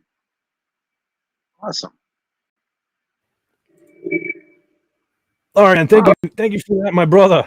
Sorry to put you on the spot like that. I didn't put you on the spot like that. This is probably going to be too much information, but apparently my bladder just got really used to doing like the 2.5 hour live long streams. So I was like, man, and you guys ever see Austin Powers? Yeah, that's what just occurred. I was like in here for like the last 20 minutes. I'm in there like, evacuation. Yeah, that's what just occurred. So anyway, because I didn't want to just go, all right, take a sleep, see ya. But so there's that. Anyway, TMI, I get it. But all right, so all right, where would I leave off? So Pathfinder said those are awesome too. Christopher Lee, you can never go wrong with him. Yes, I do like Christopher Lee. I have seen some, not the whole movie or anything, but I have seen stuff with Christopher Lee as Dracula, and that looks very interesting. Oh, some of it was awesome. The one where he didn't talk at all was kind of, but yeah, he was always good. That would kind of suck because that's one of the things about him is his voice, that deep, thunderous voice. Yeah. Why would you not use that? Why would you not use that? And if I was the director, I'd say, man, knock yourself out, man. I got to get you in my Discord. I used to have Discord when Rancor Steve first started streaming. I downloaded it, because that's what I used to stream through, and I really didn't care for it. Like now, for example, I'm coughing. So like every time I would cough, it would cut to me, even though John may be talking. And it's like, I couldn't tell what was going on. I didn't care for Discord. And it really seemed, I had it on my computer as well. And it really seemed like every time I restarted my computer, that was lagging tremendously because of that. So I deleted it. It is like not even on my thing, but Discord is a glorified message board. Yeah, I didn't like it. I don't like Discord. Any of the classic Universal monster movies are fantastic. Yeah. I'm wondering if I damaged myself now, though. I mentioned Abbott and Costello meet Frankenstein. I also love Young Frankenstein. Yeah. So I hope I didn't damage myself, because honestly, I have a little statue of Boris Karloff as Frankenstein standing in my front room. I really love Frankenstein, so I'm just hoping I didn't do damage to myself by not really sitting down. And that was just like a bucket list item for me for some reason. Yeah. It's always like, sit down when I retire, if I live lucky enough to live to that age, sit down and watch like the Hammer horror movies and enjoy them. Yeah. So maybe I should get on that, because I don't know, something telling me maybe I should pull up a bucket of popcorn and go for it. On Stark of Iron's Discord, I posted my attempt at making the Metaluna mutant with a pumpkin. Very cool. Although maybe I'm a jackass, but I don't know what the Metaluna mutant is. It looked good to me, Pathfinder. All right. Maybe I'd know recognize it if I saw it. Yeah. And Rob Wright is still here. He says the Dracula with Christopher Lee set in 1960s. I definitely got to get on these. I don't use it to stream. I use it to hang with my channel members mostly. Okay. All right. That might be all right. Geez, clumsy fingers. Oh, yeah, I know. I'm the same way. All right. Lenora says, Young Frankenstein is canon. Okay, cool. Yeah. Abbott and Costello meet Frankenstein was on Sven Gulli tonight. That's cool. Oh, sweet. And yes, Young Frankenstein is hilarious. Yes, my all-time favorite, Mel Brooks. I love them all, but I don't know, something super charming. Again, I think I just said last week, I don't throw that word around a lot, but I'm saying charming all of a sudden for some reason, and I don't know why. But it is a charming movie. Yep. For none of it. I mean, how can you not love that? Luca. Lenrod met Svengoolie. He was a kidding. cosplay judge at MGC years ago. Wow. Like a Magic Con, or I don't know my letters. Magic the Gathering? Magic the Gathering Con, probably. The mutant is from the movie This Island Earth. It looks like an anthropomorphic bug with giant brain. I'll have to check it out. And you carved that out of a pumpkin? What is that? Yeah. Wow. I love seeing put on a Ritz with the mustard. Me too. Yeah, I make a jackass out of myself every time I see it too. And I believe I saw a documentary on that, I think. Of course, you guys probably already know this, but I want to say that was that Gene Wilder's idea? Yeah. That scene? And Mel Brooks was really against it. Yeah. But something like Gene Wilder went to his house, and Mel Brooks, I think, let Gene Wilder argue his point for something like an hour. Yeah. And Mel Brooks just turned out and said, all right. And Gene was surprised, like, well, it was that easy? He's like, well, you fought for it, so it's worth keeping. So that's why that scene is in the movie. It's what I understand. So that's one of the best scenes in the movie. Well, the whole movie is great. The best. But that's awesome. Well, the What Knockers scene is also nice. It's pronounced Funkenstein. Yeah. Yeah. And the great thing about Funkenstein is how when Gene was kind of like, it's kind of like he wasn't even taking it super duper seriously, or his character. And then when he does bring Frankenstein to life, and he says, it's Frankenstein, and he's like, he finally accepted the name, It's like, that's all. Yeah, he's Frankenstein now, bitches. But Midwest Gaming Classic. Okay, and I feel like you said that many times. I feel like a jerk for not knowing that. I apologize. I don't know why I'm coughing. It's because you're not doing this. Maybe.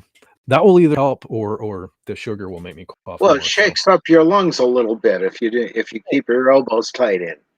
Maybe that's the key.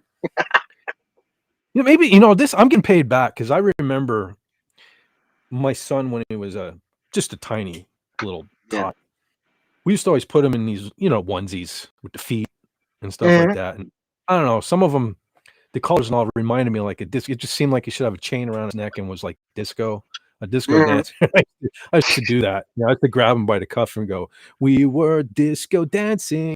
I don't know why I should do that. Maybe now as an adult, I'm getting paid back, and now I have to be a disco dancer live in front of y'all. I don't know. Yeah.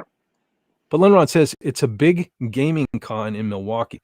I've been an exhibitor there every year since 2009. So see, I thought I remembered you mentioning that. But hey, my brain. Yes. Pathfinder. He is a Wisconsinite.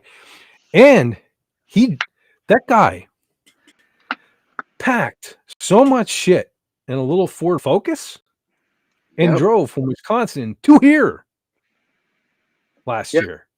And he put like 6 guitars, a trumpet, PA, all kind of sound gear, amplifiers, microphone stands, and drove most of the way across the country just to hang out with us goofs here, and stuff. So, yes, he is a Wisconsinite, and he ain't scared to travel. Gene Wilder got that movie made. His passion touched Mel Brooks. Thank God for Gene Wilder. He was I'm not going to say he was bizarre, but it was a cool bizarre. I love that guy. I haven't seen all of his movies. I think I've seen a lot, but man, just even Willy Wonka, as Willy Wonka as a kid, he was terrifying, but he was cool for some reason to me. And I've even known people who to this day can't stand Gene Wilder, And I'd say, why? And he'd be like, who's Willy Wonka? He was creepy. He was supposed to be creepy. That's how good of an actor he was. You know, you're creeped out. I mean, the whole movie's a little creepy, let's be honest. But that's probably why I like it. And that's why that movie can't be touched. That's why that Johnny Depp abomination was horrible. You just can't recreate. That was magic. Yeah. Well, that's the thing. Not to go back to the word, but Wilder's Wonka was charming, creepy. Depp's Wonka was just creepy. Creepy. Yeah. And even what they did with the Oompa Loompas there. And I don't mean to disrespect Deep Roy. It was Yoda, for God's sake. Yeah. But even Oompa Loompas weren't. Some of the magic in that movie were the scenes where those Oompa Loompas were singing and dancing and stuff. And looked different. You know what I mean? So right off the bat, they set themselves up for failure by making every Oompa Loompa identical. Yeah. Yeah, that's kind of, Plus, I think it would have been cheaper for their budget if they had just hired more little people to act as the Oompa Loompas. Oh, yeah. All that CGI right off the bat. But it was Johnny Depp. They're not afraid to throw money at a Johnny Depp movie. I saw that Pathfinder said Chippewa County, and I was thinking, Dukes of Hazzard, Chickasaw County. That's another thing. We were doing the Dukes of Hazzard episode. We were talking Dukes of Hazzard coming up. So I love that damn show. And,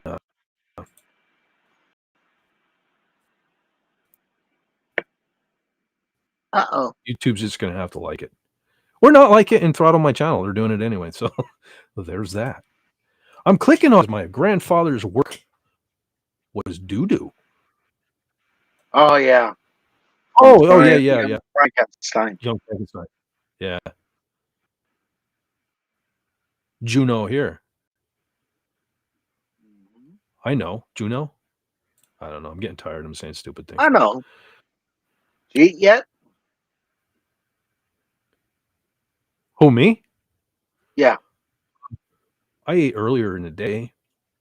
But obviously, I didn't eat while we were on stream. You're definitely from Pennsylvania. Yeah, unfortunately. Or like someone I know calls it the Twilight Zone. Yeah. That's about it. That is about it.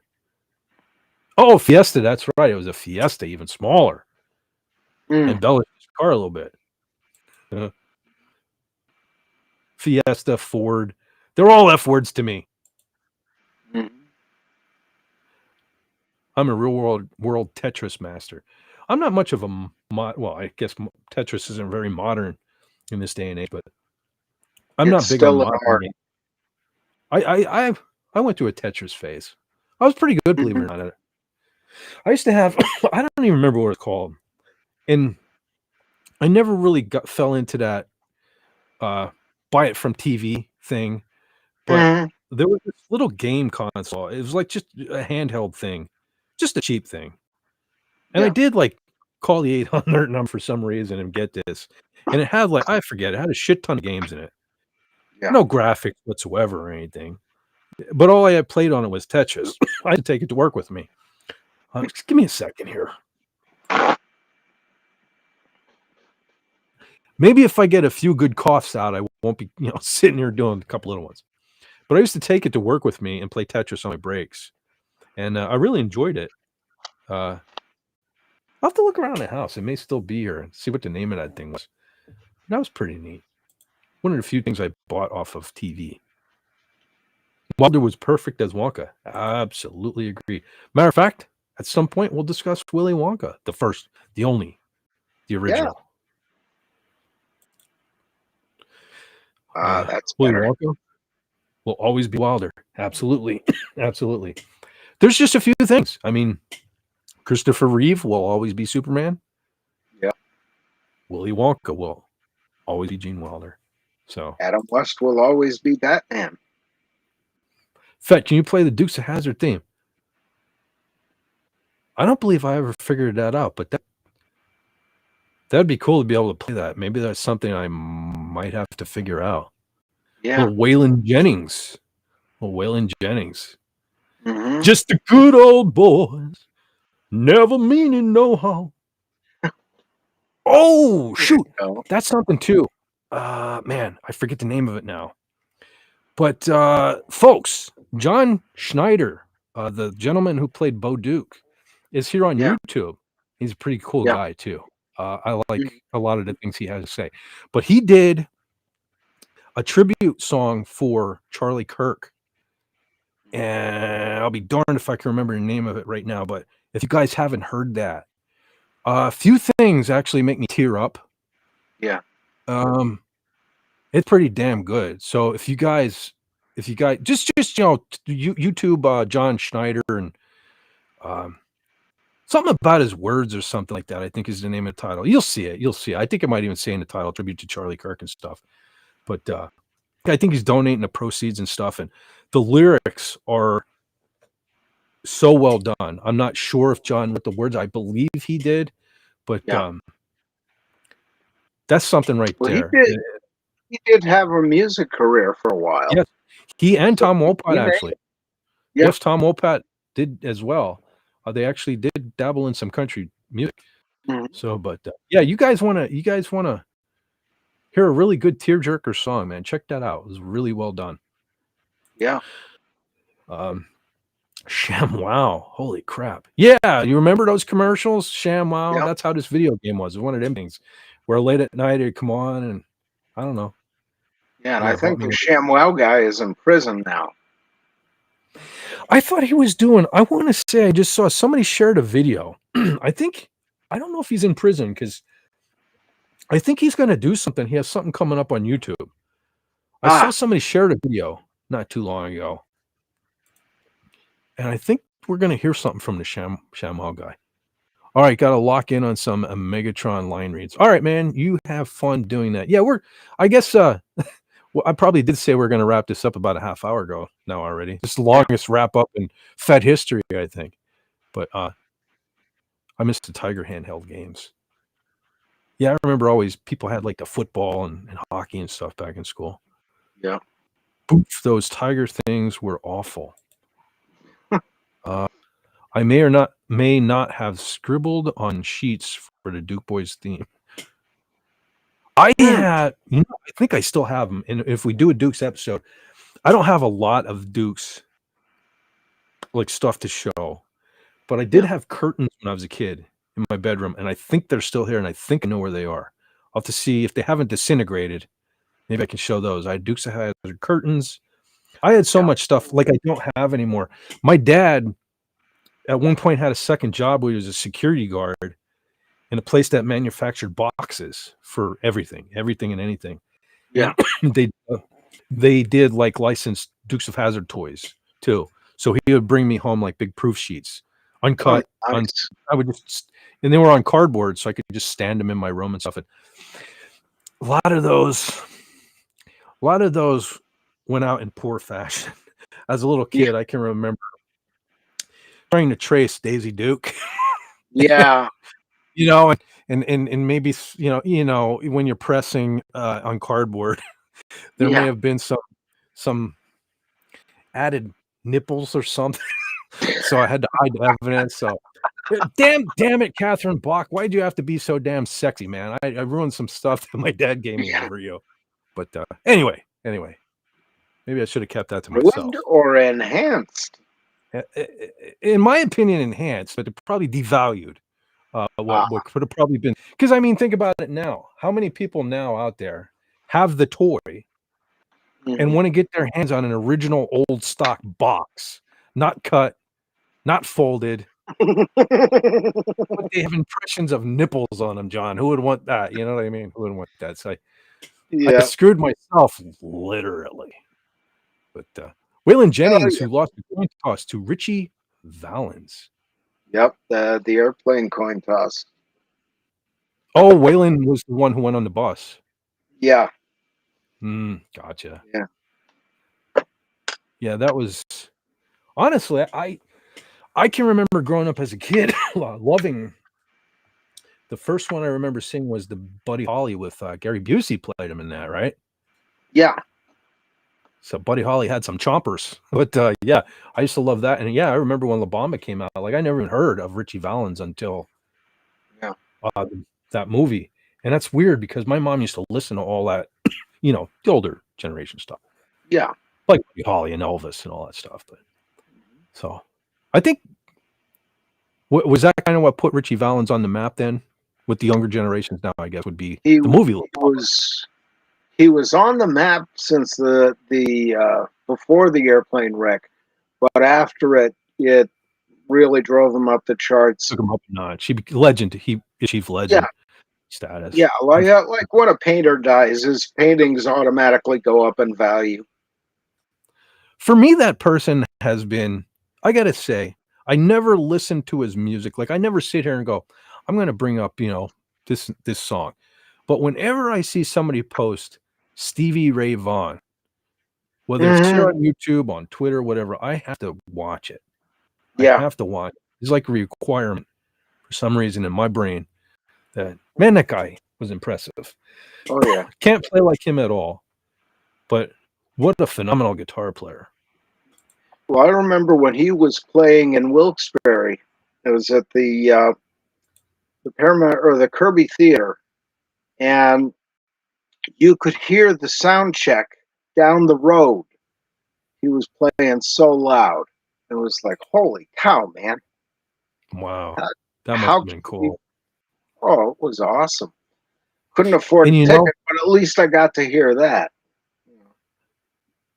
Gary Busey played all the songs. Well, I think he sang anyway. Yeah. I think he sang all the songs in that movie. Yeah, Lenrod says SRV was the shiz night. You know, honestly, I had an uncle who, I don't know if I told this on here before, but I had an uncle who was a musician, and he played guitar, he played trumpet, like Lenrod, he was played accordion, and the one time, he's the reason I play Super Strats. Honestly, he's the reason I play Super Strats now, because I had what my bandmates used to call pointy instruments of death.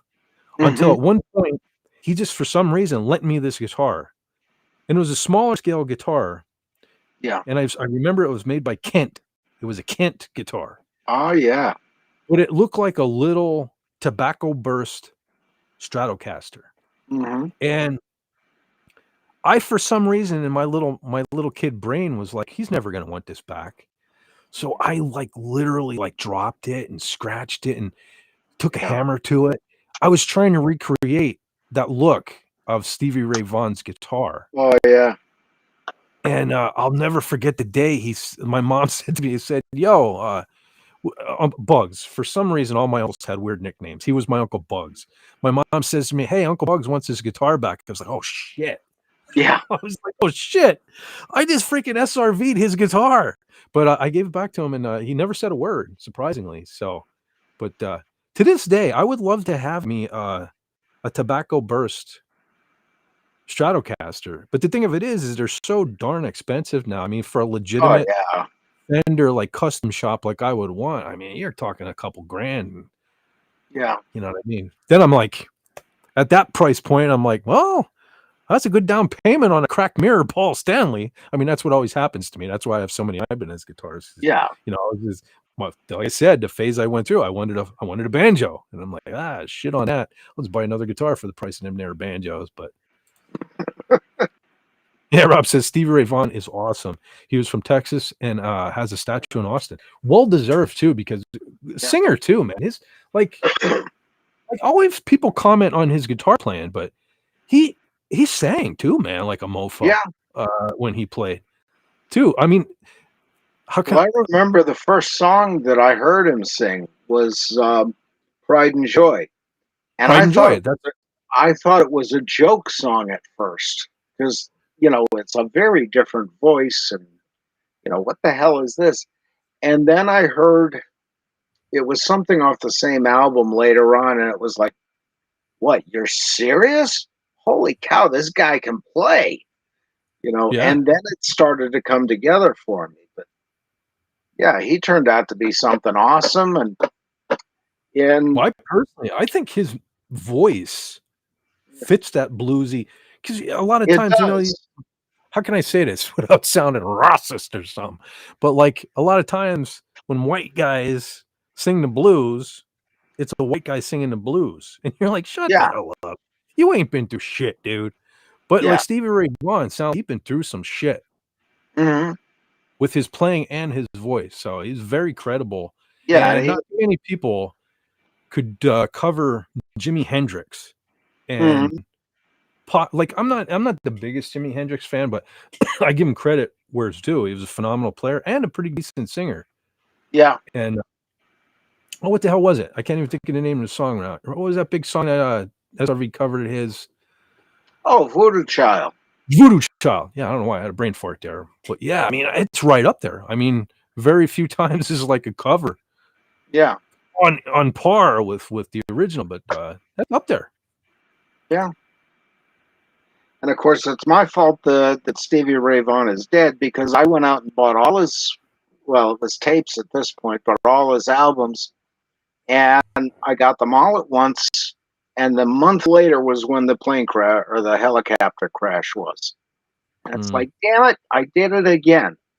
Can't remember who the other one was. But that was 2 in a row that I bought all their albums and they went and dropped dead. You know. No. So I only buy one album at a time anymore, just to be safe. That's before it says return.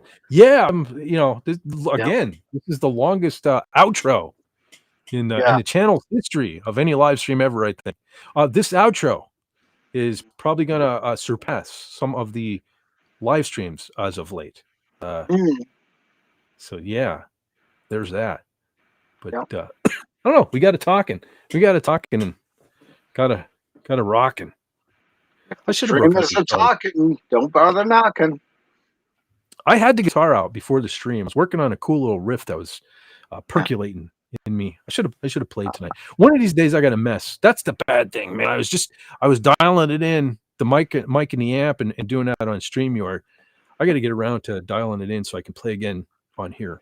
Yeah. But yeah, one of these days. That's another thing I meant today or yesterday. I had to run to the store. I meant to get one of these days I'm going to get batteries for that. I have one active pickup guitar and I never play it, so I never think to get a 9-volt when I'm out. But I want to show that one off one of these. That's the one with the chameleon paint job. Yeah. Very cool. The outro is a stream in and of itself. It is. It really has become something of its own. It has. Oh, Rob Wright has already finished his slides for tomorrow already. Wow. That's how long this outro has been rolling. That's how long we've been going there on the exit. But yeah, very nice. Whatever works. I'm trying to think. Oh shoot, I have a couple things right in front of me. I might as well show these since I didn't earlier. I was just looking at. No, I do have some Star Wars diecast, but I figured I'd save that for like next month. But we were just talking not that long ago about these things, the Buck Rogers, and I just happened to have me one in there. See, that's the thing when I hold it close, the things get so washed out with my light. Yeah, but, the Buck Rogers design. Of course, the diecast stuff. Unfortunately, I don't know why they threw the yellow wings and stuff on it because it's not very screen accurate or anything. But that was a cool design.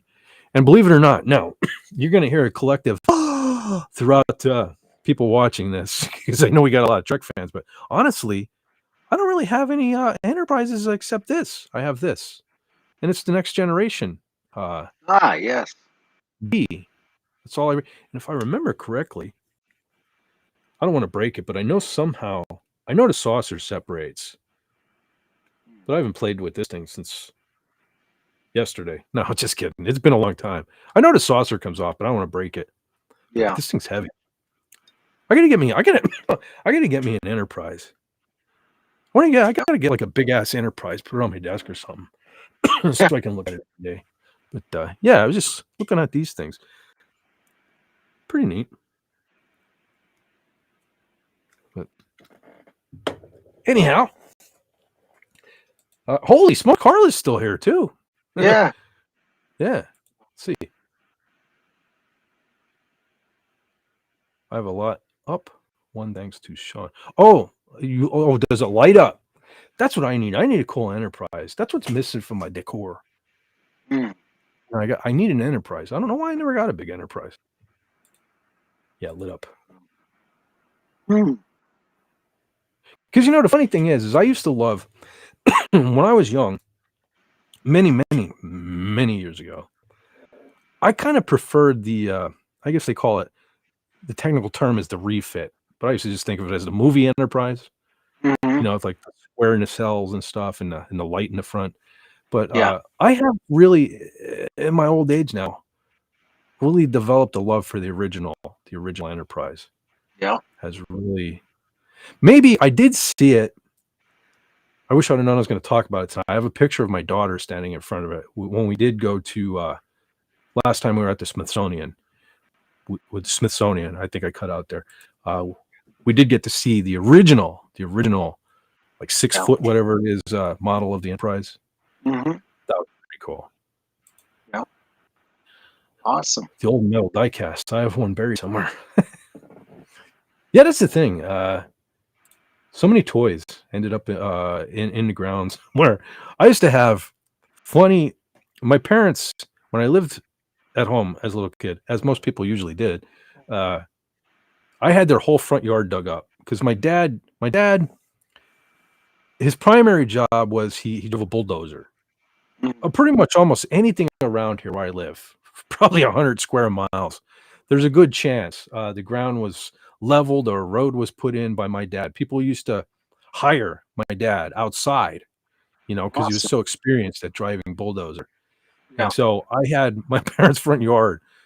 I think my dad liked it because he didn't have to cut the grass, but I had it all dug up for years.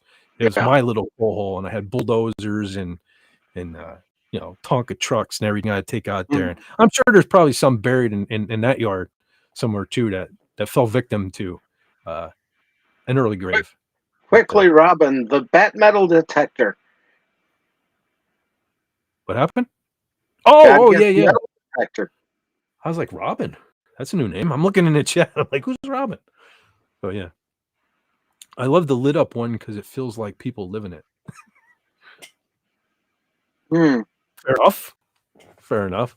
I would like it because it would look neat in the dark. Yeah. It would look like it was a space.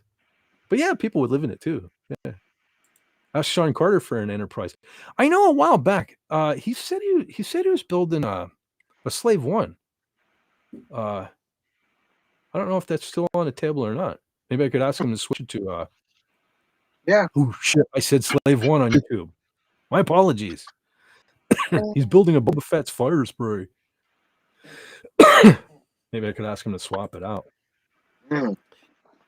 That's the one I have. Oh, cool. Flash Gordon move notes sent. Very cool. Yeah, because I've watched many videos over the years and seen a lot of behind the scenes stuff, but I never took the time to write it all down. So yeah, that'd be nice to have some notes. Might almost seem professional, but then I'd have to do that all the time. Shit. Like professional. Be professional. Yeah.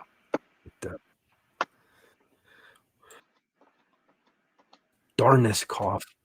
I don't think that's another thing. It seemed like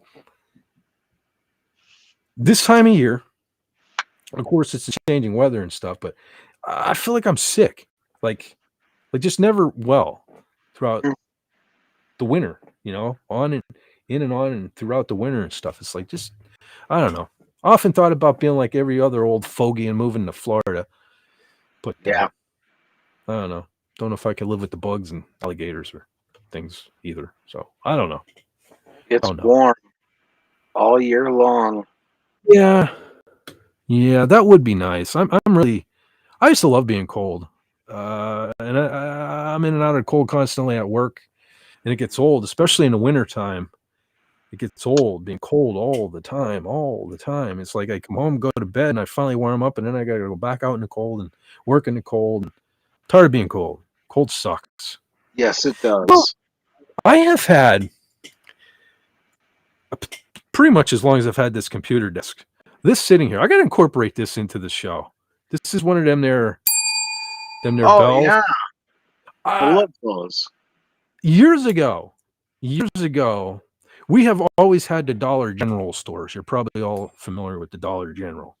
We've always had dust here, but years ago, Dollar Tree went in up by our Walmart. And the first time I ever went in there, we're looking around, and the people I'm with are pointing out this and this and this and this and another thing, and I just saw a box of these sitting there, and I was like, a fucking bell, man. I want that bell, so I got the bell, and it just sits here on my desk. So I don't know. Maybe we'll have to work that into, like, John, when you say something like ridiculous, and we're gonna put you in a pit, maybe I'll have to go and then bring out the pit or something like that. We'll have to work this into the show, because it's always been sitting here on my desk. You can see how dusty it is right now, but yeah. We had one of those in the lock shop at the university, and I ended up putting a sign on it. I forget what the whole thing is. I have it on the somewhere. I'll have to dig it out. But it said, ring once for service, twice for two, 3 times for the head, and 4 times or more for a painful death feature caused by any one of the various tools we have laying around the shop. Something along those lines. I'm not sure if it was on my end, but that was people drove us nuts with that. That was all kind of broken up. And had one, and I used to play with that when I was a kid, and she threw me. Okay, Path. All right, I was wondering. Yeah, John, you're picking up. I'm guessing it's a good time to maybe. Yeah, because I'm sitting here and I'm like, is that me? I'm trying to see if I'm cutting up. I'm froze. Hello? Now it's my turn. Seriously? You're there, but it seems like you got a wicked lag. So, well, I wanted to pop this up. Yeah. Because it says Napoleon once accidentally unalived a few thousand Turkish prisoners with a cough. Apparently, the phrase "darn this cough" sounds a lot like, unalive them all in French. Great. Great. I hope no one where's Comic Relief Crusader isn't. Well, no, he's not French Canadian. So hope no French Canadians took offense to that. I didn't mean that. So, hey, Wes Cagle. Wes Cagle has popped in the chat. Happy post-Halloween. You too, buddy. Thanks for stopping in. This one was a bit of a longer one than us. Holy crap. It seems like 2 seconds ago I just said we've been doing this outro for a half hour, but John, we're approaching 5 hours. This one turned into a monster or a monstrosity, one or the other, but it turned into something, sure, didn't it? Yeah. Okay, yeah. Well, okay, so it was just John. We've been taking turns tonight, it seems like, taking turns cutting out.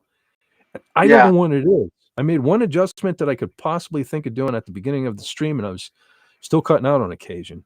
So could be a restream thing. I don't know.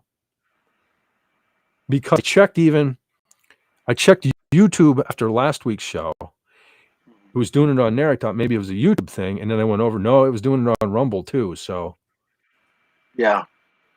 Because I mean, my mic seems fine. This is the same mic I use for doing the videos and stuff. So okay, Rob's really leaving this time. He says, "Good night, everyone. Time for bed. Take care, everyone. You too, buddy. Take care, thanks again. Yeah, thanks again for stopping by. You made tonight a little extra special. Yeah. So thanks a lot, my brother. Take care, Rob. Oh, Carla Burton. Holy smoke, Carla Burton's even still. Good night, Rob. Thanks again for coming on the panel. Absolutely. Welcome. Anytime. Unlike Carla. No, of course, Carla's welcome here every day. Carla's always welcome here. She was my first wrench, you all know. Just throwing it out there. Yeah. So good night, everyone. Sleep is overrated. Yeah. I used to say that too, but I don't know. Now I'm getting old. I like my sleep. Sometimes I crawl in bed and I'm like, I don't ever want to leave this place. This is the greatest place ever. Mm-hmm. Yes. Carla put out. I don't mean Carla put out. She put out the link for Rob Wright's channel. I shouldn't have hesitated. See, that's why punctuation matters. Yes. I put a comma Yeah, I put a comma in there when I should have just kept rolling with it. Mm-hmm. But I needed to collect my thoughts, and I'm not exactly a rocket scientist. When it comes to collecting, I collect things like this. Yes, I'm good at collecting things like this. Useless things that somebody will get a hold of when I'm dead and gone. But my thoughts, not so great at collecting those. But so, well, we plugged John's channel.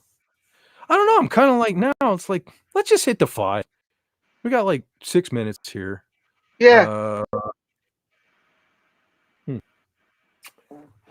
I still got this here for those that missed it earlier. My funky Kiss lunchbox. I miss, they reproduce these. Like, for example, give me 1 second. This is a newer.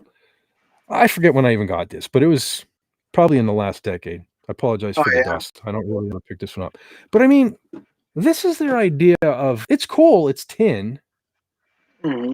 But I don't know. For some, it seems slightly smaller. I never measured them, but and I mean, like, it's nice. It's the TARDIS, but yeah, it just seems like there was a little effort put into this. Back in the 70s, we were getting, custom pictures everywhere, and I don't even think this one came with this one didn't even come with a thermos. I just happened to have some kind of thermos laying around, and I threw it. It's like I don't even think they come with. They're just like, they're capitalizing on nostalgia, and they're hoping like some weird goth girl is going to grab this and walk around carrying it to the movie. I don't know what they're thinking, but I don't know. What are you gonna do? Let's eat. I haven't done that in a while. Let's eat grandma versus let's eat grandma. Yes, exactly. Yeah. See, punctuation matters. So or if you're Penn Dutch, throw your father down the stairs. His hat. That was very Yoda-like. Yeah. Penn Dutch is a lot like that sometimes. Yeah, I got a little Dutch in me too. I always just say, I'm German. But yeah, I got a little Dutch in my ancestry as well. Yeah. I think pretty much everybody in this part of the state is Dutch and German. That's where we all quite a lot. Yeah. Yeah, it's where we all end. Well, not anymore. Not anymore. It's a different place now. Driving down the highway, driving down the road here. Yeah, it's a different place. I'll just let it at that. But I don't like it. I don't feel safe around here anymore. A lot of crime and stuff going on around here now, too. Yeah. Surprisingly. Or not surprisingly, no matter how you look at it. Yeah. But fortunately, most of it's downtown, but still, you gotta watch. Oh, it spills over. We just had right over the hill from me here. We had a police standoff. Oh, no kidding. Quite a week ago. Yeah. Wow. That's sad. And it was funny. I just totally forgot the beginning of the week. Or was that last week? I don't know. These weeks are running together. But they shut the power off here. And I totally forgot about it. To upgrade. They were making some upgrades. And it, just the other day I got up. I think it was Tuesday I got up and my clocks were blinking. Now I did see on Hobart News on Facebook there, which is kind of a locally run internet news thing. I think you can find it on Twitter, but they're more active on Facebook. But anyway, I saw on Hobart News, same town, it was a police standoff. We had a trampoline, one of them big ass kids trampolines, I guess, took off in all this wind we're having lately. And I got tangled up in the power lines. I don't know if that's what got my power off the other day, but wow. Yeah. Yeah, it wouldn't surprise me. After the upgrade now, that was already one power outage. And I'm scared about the winter. Because when they make upgrades, they're never for the better. No. And Carlos says, I'm half Dutch and have Dutch passport. Huh, very nice. Lenrod is Polish German. Cool. So he's Lenrodsky. Boguslav. He's Lenrodsky then, right? Could be ski. For those who don't speak Polish, Błogosław means God bless you in Polish. Oh, geez. I didn't know. I thought you were cursing me out or something. No, I got that from a brother down in Shamokin. And he's full-blown Polish. Good guy. Good guy. I had a teacher who was Polish, Mr. Sosnowski. For Sean K, if you're watching this on replay, you probably remember Mr. Sosnowski. Proud to be Polish. But he was he was the one. I might have talked about him not that long. I feel like I'm repeating myself, but I had him the 1 year, and for homeroom and for a class, and he always seemed so miserable. And it was so weird to one day, we're sitting there, class is about over, and suddenly that song, They're Coming to Take Me Away, ha ha, hee hee. You know that song? Yeah. Yeah. We just heard it. It just, it wasn't, you could tell it wasn't the PA. It was just emanating from inside the room somewhere. Next day, same thing. Next day, same thing. Finally, Mr. Sosnowski would sit there behind his desk and he would just start chuckling. He couldn't hold it in anymore. And he put like a little radio or something. I'm breaking up, aren't I? I just seen me go. Just a tad. Okay. It was him. Somehow he put a little radio or something up in the ceiling. Yeah. And he found that to be very funny for some reason. To me, it was funny because I didn't think he had a sense of humor. So that's why I found it funny. But that same teacher, I'll never forget. That was, I want to say 11th grade. By 11th grade in high school, I kind of got a reputation as a decent guitar player. And not to toot my own horn or anything, but because I've never been a chick magnet or anything. But for some reason, a lot of girls, when they found out that I wrote songs and stuff, they would ask if they could read them. Because I'd sit there if we had free time. That's what I used to do in my spare time in class. You know, if they'd say, all right, you guys have the rest of the time to yourself or whatever, I'd sit there and write a song. And the girls would always want to check them out and read them. And this class was no different. Some girl was reading one of my songs. Of course, Mr. Sosnowski got involved. And what, you think you're going to be a musician or, that sort of thing. And so anyway, the girls were like even defending me. Oh no, he's a good songwriter. I heard he's such a good guitar player. Tapes used to circulate around school of me playing with some fellas and stuff back in the day. And people liked what I was doing. And I think I almost had him. I think he was almost starting to, because I felt like he never liked me. But I felt like I almost had him, like convinced. I was a pretty decent musician. I may not have been good at history or mathematics, but I'm a darn good songwriter and a darn good guitar player. And then he asked me what the name of my band was. And at this particular time, we had already gone through so many name changes because we all thought we invented names that were already like Ruckus. I was talking about Ruckus and Far Cry and all these things, only to find out they were taken. So at this particular time, we were so sick and tired of picking a new name. We just decided to be AOM for a while until we came up with a really cool, killer, badass name. Yeah. So when I told him, he asked what my band's name was, and I told him we were AOM. He's like, oh yeah, what does that mean? And I told him, looked at him, and I said, it means absence of mentality. Totally lost him again when I told him that we were stupid. But it was just, like I said, we were tired of picking a name. And I'll never forget, I know he was convinced I would never graduate that high school. And at graduation, he was handing out the diplomas. And I remember the look on his face when he saw me come up there and say, I put my hand out for a diploma. He's like, he did it. So I think ultimately I did impress him just with the sheer fact that I graduated. But that was so there you go, Sean. If you're watching this on a replay, some old Mr. Sosnowski memories. But Wes Kegel is a European mutt, 25% German, Prussian, 25% British, Scottish, 25% Italian, and 25% Hungarian. I'm sure we're all over the place by now, but wow. I just tend to run with the German. Again, I'm Dutch and German, but mostly German, so I'm German, whatever. Holy smokes! Dan Sklevsky is here in the chat. Hey there. The outro has gone before. What's up, Dan? Nice to hear from you. Old buddy of mine. Haven't seen him in quite a while. Hey Dan, just for the record, Phillips is always asking, is it mutual friend? Phil and relation to his actually. Phillips is always like, oh, have you heard from Dan lately? I'm like, no, man. I always have the intention. Like every time he asks me this, I'll be like, go home and message Dan, and then I forget. Yeah. I forget because I get so much.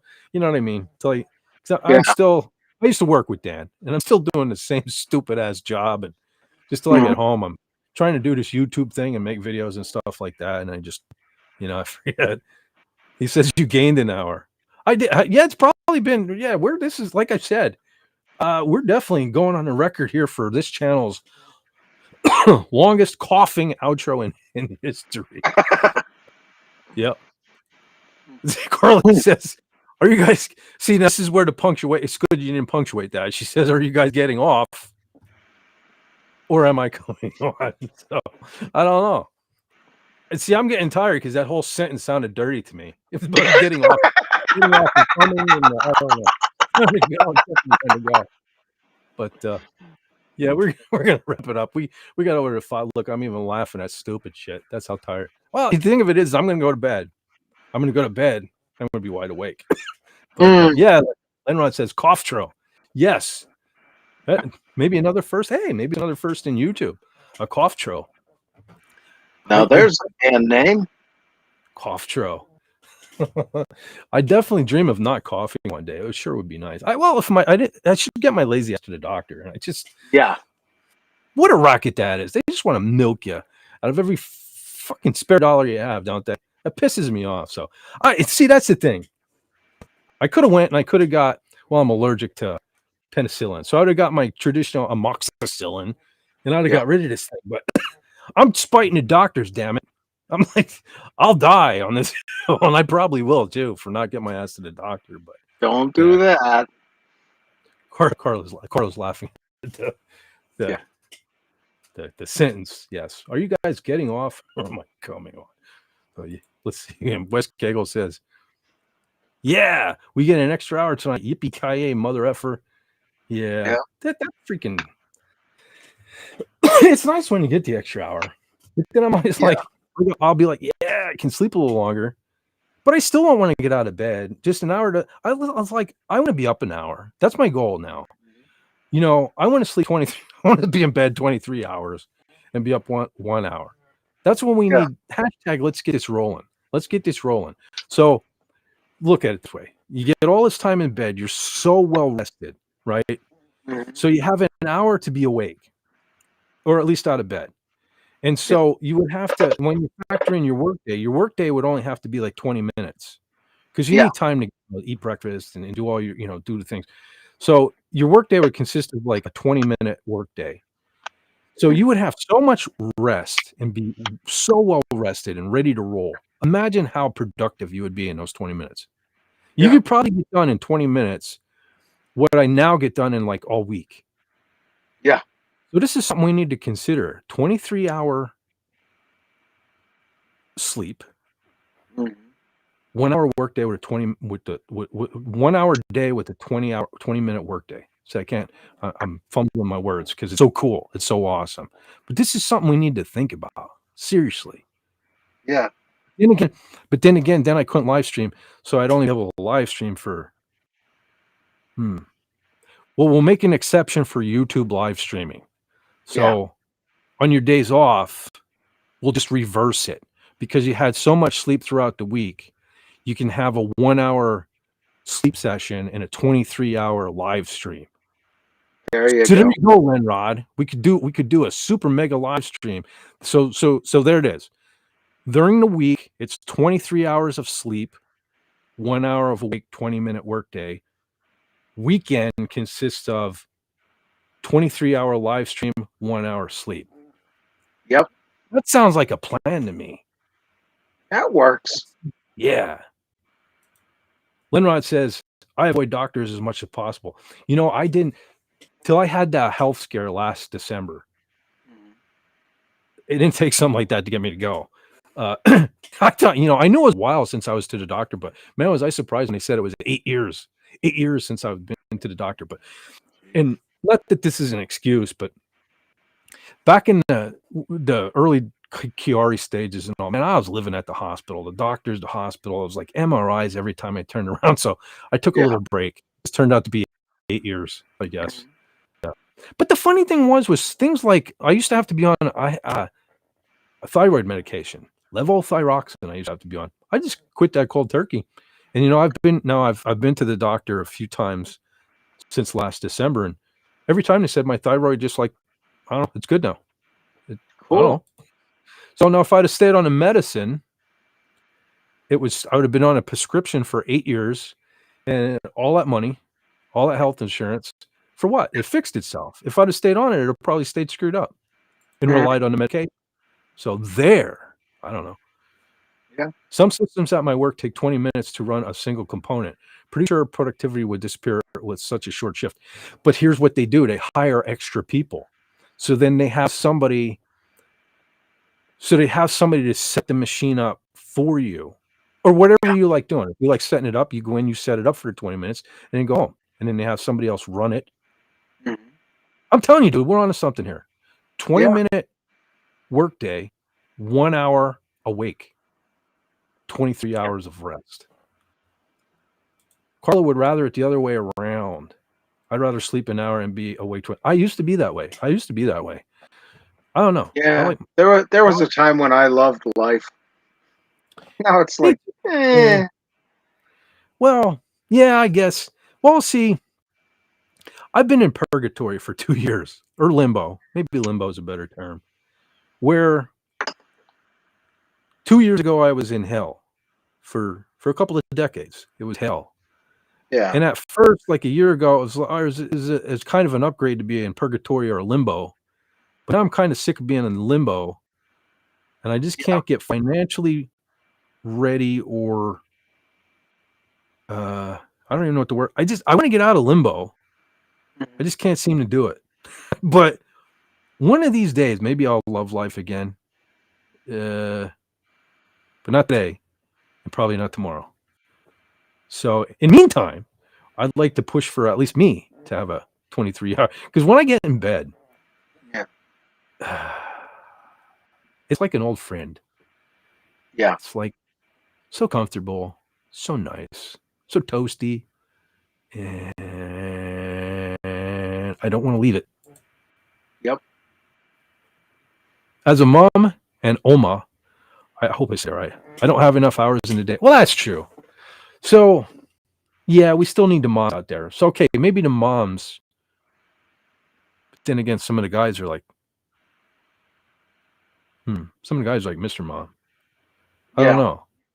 See, damn it, I'm never going to get my 23 hours of sleep days. Darn it. Leonard says, set up on some machines can take hours. Ha ha ha. Well, time to start hiring.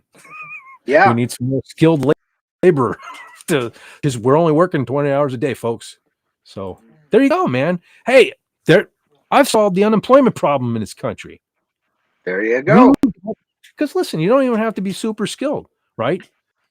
You know, at this point, so a machinist, okay, you got to know a lot of shit, right? So you have 15 people setting up one machine. One guy just needs to know how to turn this screw. One guy just needs to know where to set this gauge. You know what I mean? Yeah. And we're hiring people and we're putting people in the workforce. I am onto something here. I'm telling you, it's a good thing we went this hour or two, whatever this outro has become long, because I'm fixing this country, man. Yep. Something even Trump isn't even doing is as good a job as I was hoping. So I'm onto something here. I'm telling you. Yeah. There you go. Throws money. Oh, wait. Skip something, I think. Doctors have become salesmen rather than care providers.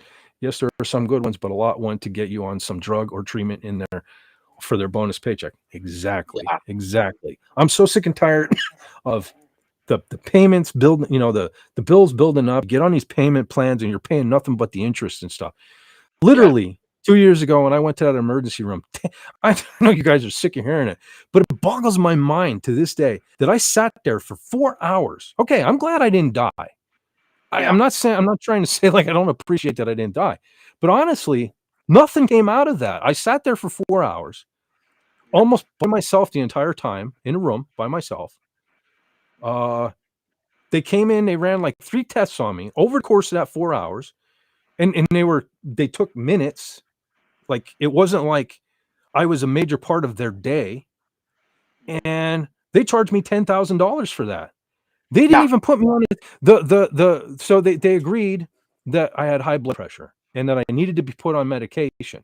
But they ultimately determined that since I hadn't really seen a doctor in 8 years, they were going to set me up for an appointment, which at first was 3 months out. You got that? 3 months out.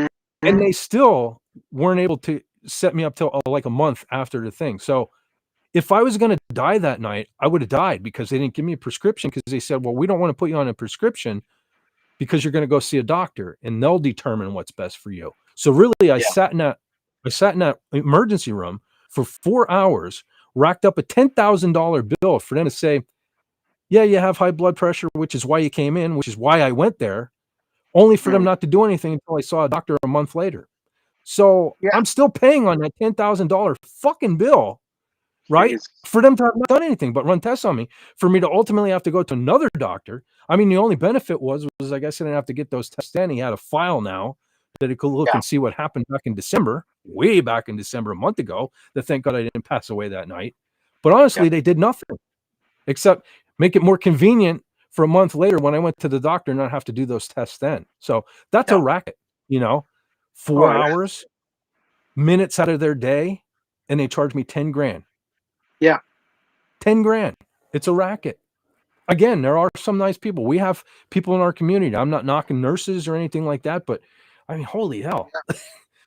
I mean, that's why people die in this country. I mean, stubborn people like me, who's like now, even now, I'm like, I should have went for this cough, but it's like, I haven't even paid off the balance of what I owe you from a year ago, folks, year and a half ago, almost 2 years ago at this point, honestly, or November, or I forget when it was. Anyway, it's a racket. It really is. 23 hours of outro. That's what it's going to be at this point, isn't it? 23 hours of outro. Yeah. Food labor is darn near dead. Some real winners out there. Yeah. Nobody cares anymore. Ever since, the virus, right? Nobody wants to work. Yeah. Everybody, Dan, the people we got working with us now, you wouldn't believe it, dude. They're like, they find out we're working because they cut our hours drastically since the new company bought us out. The people, it's all new people, just even within the last year, like all new people. When they find out we're working an 8-hour day, oh my God, they're losing their minds. They're losing their minds. We're working an 8-hour day. Yeah, mofo. I need some money here. Yeah, we're working 8 hours. People do not have work ethic anymore at all. Yeah. Through sleep deprivation, we are solving all the world's problems in our looniness. Yes, we are. Maybe this is what it takes. Then again, I'm contradicting myself because I already spent. So if this intro or outro is probably going over an hour now, so I've already been up longer than I plan on being up in my plan to sleep for 23 hours. Yeah.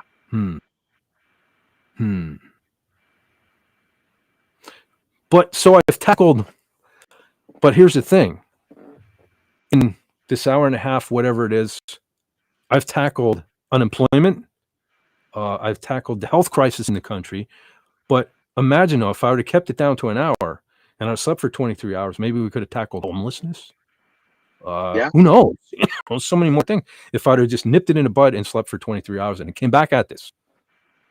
Mm-hmm. Well, we got this far anyway. lack of competitions. The closest, okay, the closest hospital to me closed a year ago. I still have this. Well, it would technically be the closest hospital, but even that, we have here in Pennsylvania, in central Pennsylvania, we have a hospital called the Geisinger. Okay, that just owns everything now. So even my local community hospital is the Geisinger Community Hospital now. So I can't go anywhere in my state. I don't think, at least not in central PA, and it not be Geisinger. I mean, it's monopoly. I don't understand why it's legal even. You know, there's no choice. Like if I went to get a second opinion, it's still another Geisinger doctor who's probably in cahoots with the other doctor because we don't want to contradict the way one. And I'm sure it's just to rack up more bills. And anyway, I didn't mean to rant on that stuff. And again, I know we have a lot of health people in healthcare in our community. I'm not ragging on you at all, but there's something going on there. It needs to be cracked down on. Yeah. So that folks can afford to go to the hospital. Because we have more shit making us sick now than ever. So now people really need to be going to the hospital, and you just can't afford it. Yeah. And I pay, Jesus Christ, I'm paying $1,000 a month in healthcare. Comes out of my paycheck, and I'm afraid to use. How sad is that? How sad is that? Again, going back to baseball players and football players making millions and millions of billions, probably in some cases at this point. And soldiers coming back from overseas and not getting proper health care and stuff like this. This country is so backwards. Yep. I can't. Sometimes I can't even stand it. I love the country, but I don't know. I'm sure there's an agreement between them and the hospitals. They don't like competition. Yeah.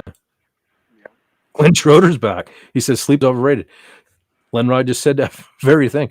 But as I sit here professing about how I want to sleep for 23 hours, again, we're still working on the longest outro in this channel's history. Yeah. We technically wrapped it up probably going on 2 hours ago. But the funny thing is if we're nuts for doing it, there's still a bunch of people still here in the chat that said good night.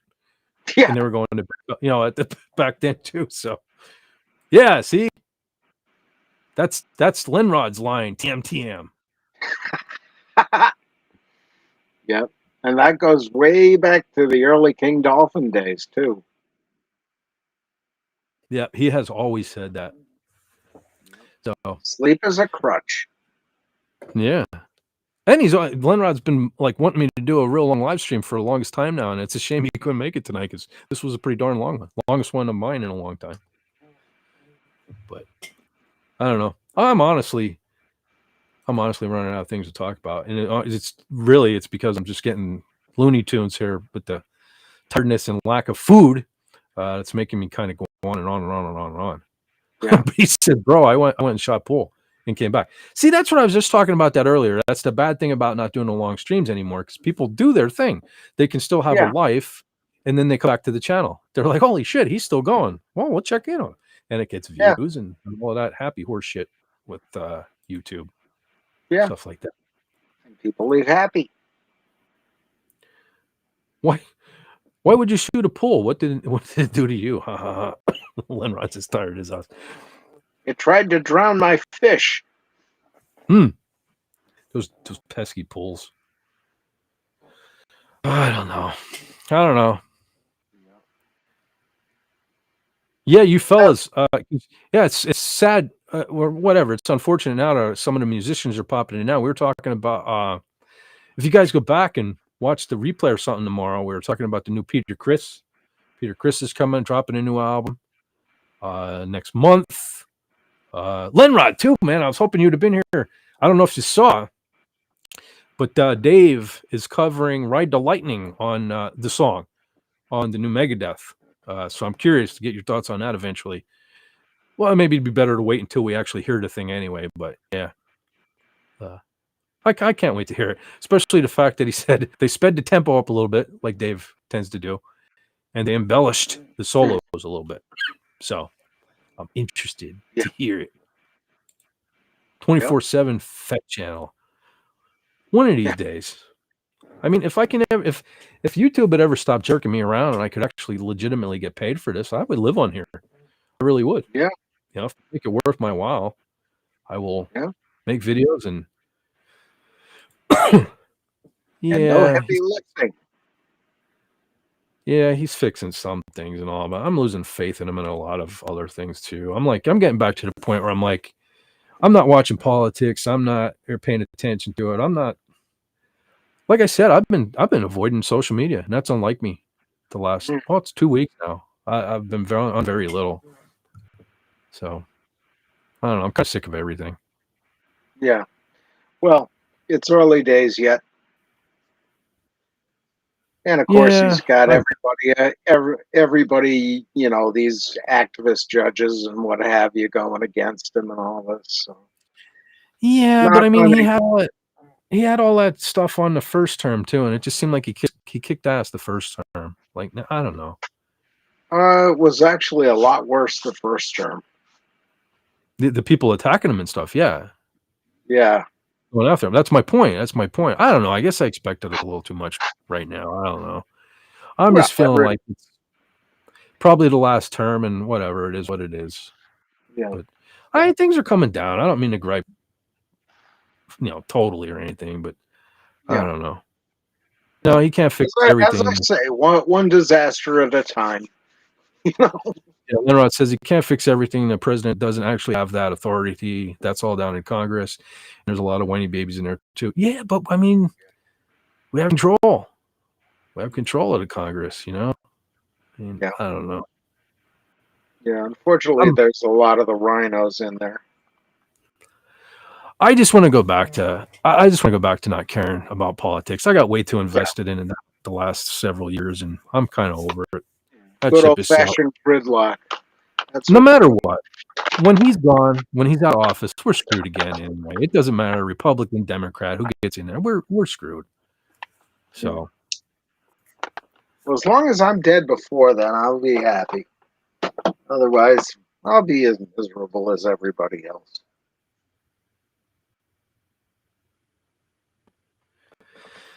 Yeah, again, this has tired me talking to. I don't know. I got to go up and down on a thing. Maybe I shouldn't even be speaking on it because the first term, I mean, I was living and breathing it. I was watching every little news article. I was checking. Now I've kind of distanced myself from it. I guess I just expected to be able to sit back and relax while everything got fixed. But I don't know. I'm kind of speaking on things I don't even know much about anymore because I don't pay as much of attention to it anymore. Yeah, the news does get depressing, and that's the thing. Well, when I left the university, it was 2016, so we'd just been through the 8 years of Obama, and it got to the point where I couldn't watch the news at all anymore. You know, it was just too depressing. And once I stopped watching the news, I actually got more or less happy. Well, yeah, I think that's where I'm at right now. Because the social media has become the news. Because let's be honest, nobody even watches the news anymore. We all get it on some form of social media, and I think that's why I'm staying away from it. It's just, it's just all that. It's the same old shit. Still, the ist, the fold, the Otzi, the all is just like, oh my god, I can't take anymore. I can't take any more of it. Yeah, I know the feeling. AOC has potential despite the lack of brain. Yeah, I mean, that doesn't matter. They'll install whoever they want. They'll put in somebody like AOC because she has no brains. Yeah. She can be easily controlled.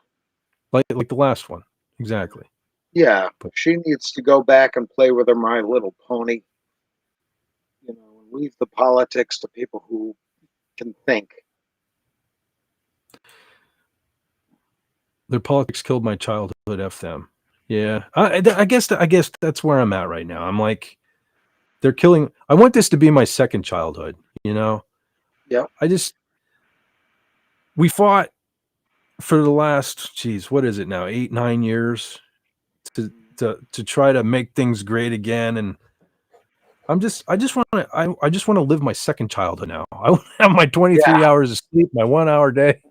And I just want to have fun and play on YouTube and And I don't know. Probably anybody that was president right now just would piss me off, just because I just want things to go back to the way they used to be. I want to love my country. I don't want to be hated for loving my president. I want to be able to say the Pledge of Allegiance if I fucking feel like it.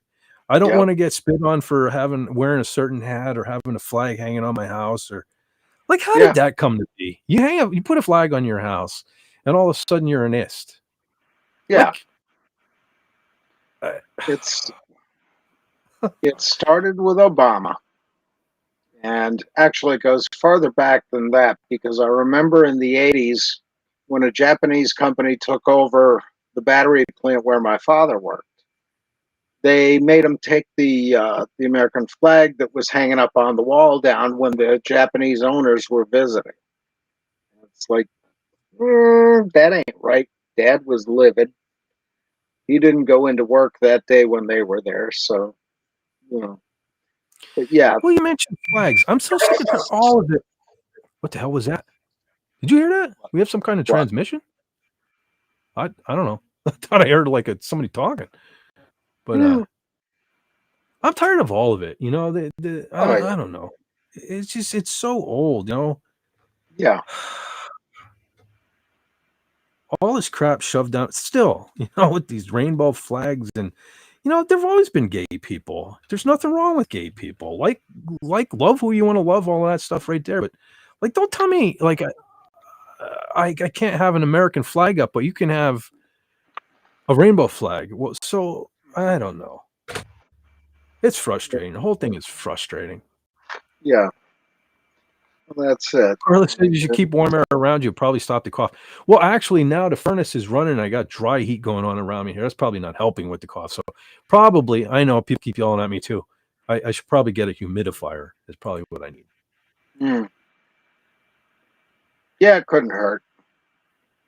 Wow, in the summer I do. Did you hear that? Did you hear like a beep? Nope. Yeah, because it sounded like it coming from the. I don't know. I swear I'm hearing it. Because honestly, okay, so I was alluding to, as long as we're just rambling on here, I alluded earlier to somewhat of a disaster this week, and well, there were minor disasters, and all culminated Thursday. So, for those who've been here stream, I'm sure I ranted about it before, but 2 years ago, I finally put in a new furnace, and I stuck with coal heat, which I really kind of wanted to upgrade to oil. But anyway, I had the coal bin, and long story short, I put in a new coal furnace, hoping to eliminate, you know, the furnace I had was in here. I was probably 30 years old, 20 years old when I bought the house. It was like a 50-year-old stoker. So I put in a new furnace 2 years ago, hoping to remedy, like, I'll never have to worry about heat, you know, as long as I live in this house for the rest of my life, I suppose. Yeah. But this thing, getting it dialed in, professionally and me, we're all rocking our brains. The thing I have had, so the first incident where tripped to carbon monoxide detectors in here, right, was on my birthday, 2023. Yeah. My birthday, I woke up. I slept late that day too. Well, back then. Now it's kind of a normal time for me, but back then I was getting up at 8 o'clock in the morning. I was kicking ass 2 years ago. I was getting so much shit done. But this particular, my birthday, I slept at 1 o'clock in the afternoon. I'm breaking up, aren't I? Just a little bit there, yeah. No, you're good now. All right. So 2023, 2 months after the furnace was installed, I went to bed on my birthday, slept till 1 o'clock in the afternoon, got up feeling really, really sick in the stomach, really wicked headache. I couldn't even finish my cereal or whatever I ate. So, but about 2 o'clock, a whole hour, I got my hour day. I went back to bed. I was like, screw this day. I went back to bed. Yeah. Just like got into sleep when the detectors started going off. So that was my first experience with this shit that was going to take over my life for the last 2 years. And finally, anyway, I ended up, I was cleaning the furnace every month, sometimes twice a month, right? I'm cleaning the furnace. Couldn't figure out what the problem was. had the guys up here, company back up here multiple times to the point where I just got sick of it. So I started fiddling with the thing myself, even though they told me don't do this, don't do that. I'm fiddling it. So finally, 4 months ago, it happened again. And I was like, God damn it, I can't take this anymore. So I called them back. And of course, they just determined it needed cleaning, which wouldn't be under the warranty. And I'm like, I'm telling you, I cleaned it like sometimes twice a month for a year now at this point. So anyway, they came up. It cost me $249, but it seemed like they had it rectified. It seemed like everything was okay. And the funny thing was what they initially told me was multiple times there's a setting on the coal feed. They said you can go clockwise advances the coal feed, counterclockwise withdraws it a little bit. They said you can go a full turn either way, but don't go any more than that. So anyway, what this guy ended up doing 4 months ago, he cranked it. He cranked it way in. And I was initially thinking in a fire pot, okay, the coal feed is coming in from this end. The fire is supposed to burn, if this is the coal pot, is let's say this width of the screen, because I'm going to move my hand. The fire should be burning like right about this area here. Mm-hmm. And the ashes then would work its way and fall off. So I noticed that the fire was working its way back to the coal feed. Yeah. So apparently what this guy did was he cranked it then, so the coal was burning further out. I'm like, that makes sense to me. The carbon monoxide was escaping through the hopper where you put the coal in. Okay. Right. So for 4 months now, I had no issues. I didn't have to clean the furnace.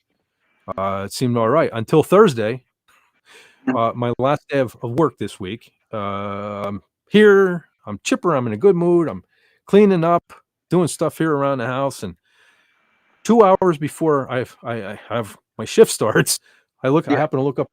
You guys probably see the little white box on the wall behind me there and all these things with the red light. My car. So if you ever see, I'm constantly turning around looking at that. That's what I'm looking at to make sure. Wow. So Thursday, I noticed that it's on 8 when I noticed it. I'm like, oh shit.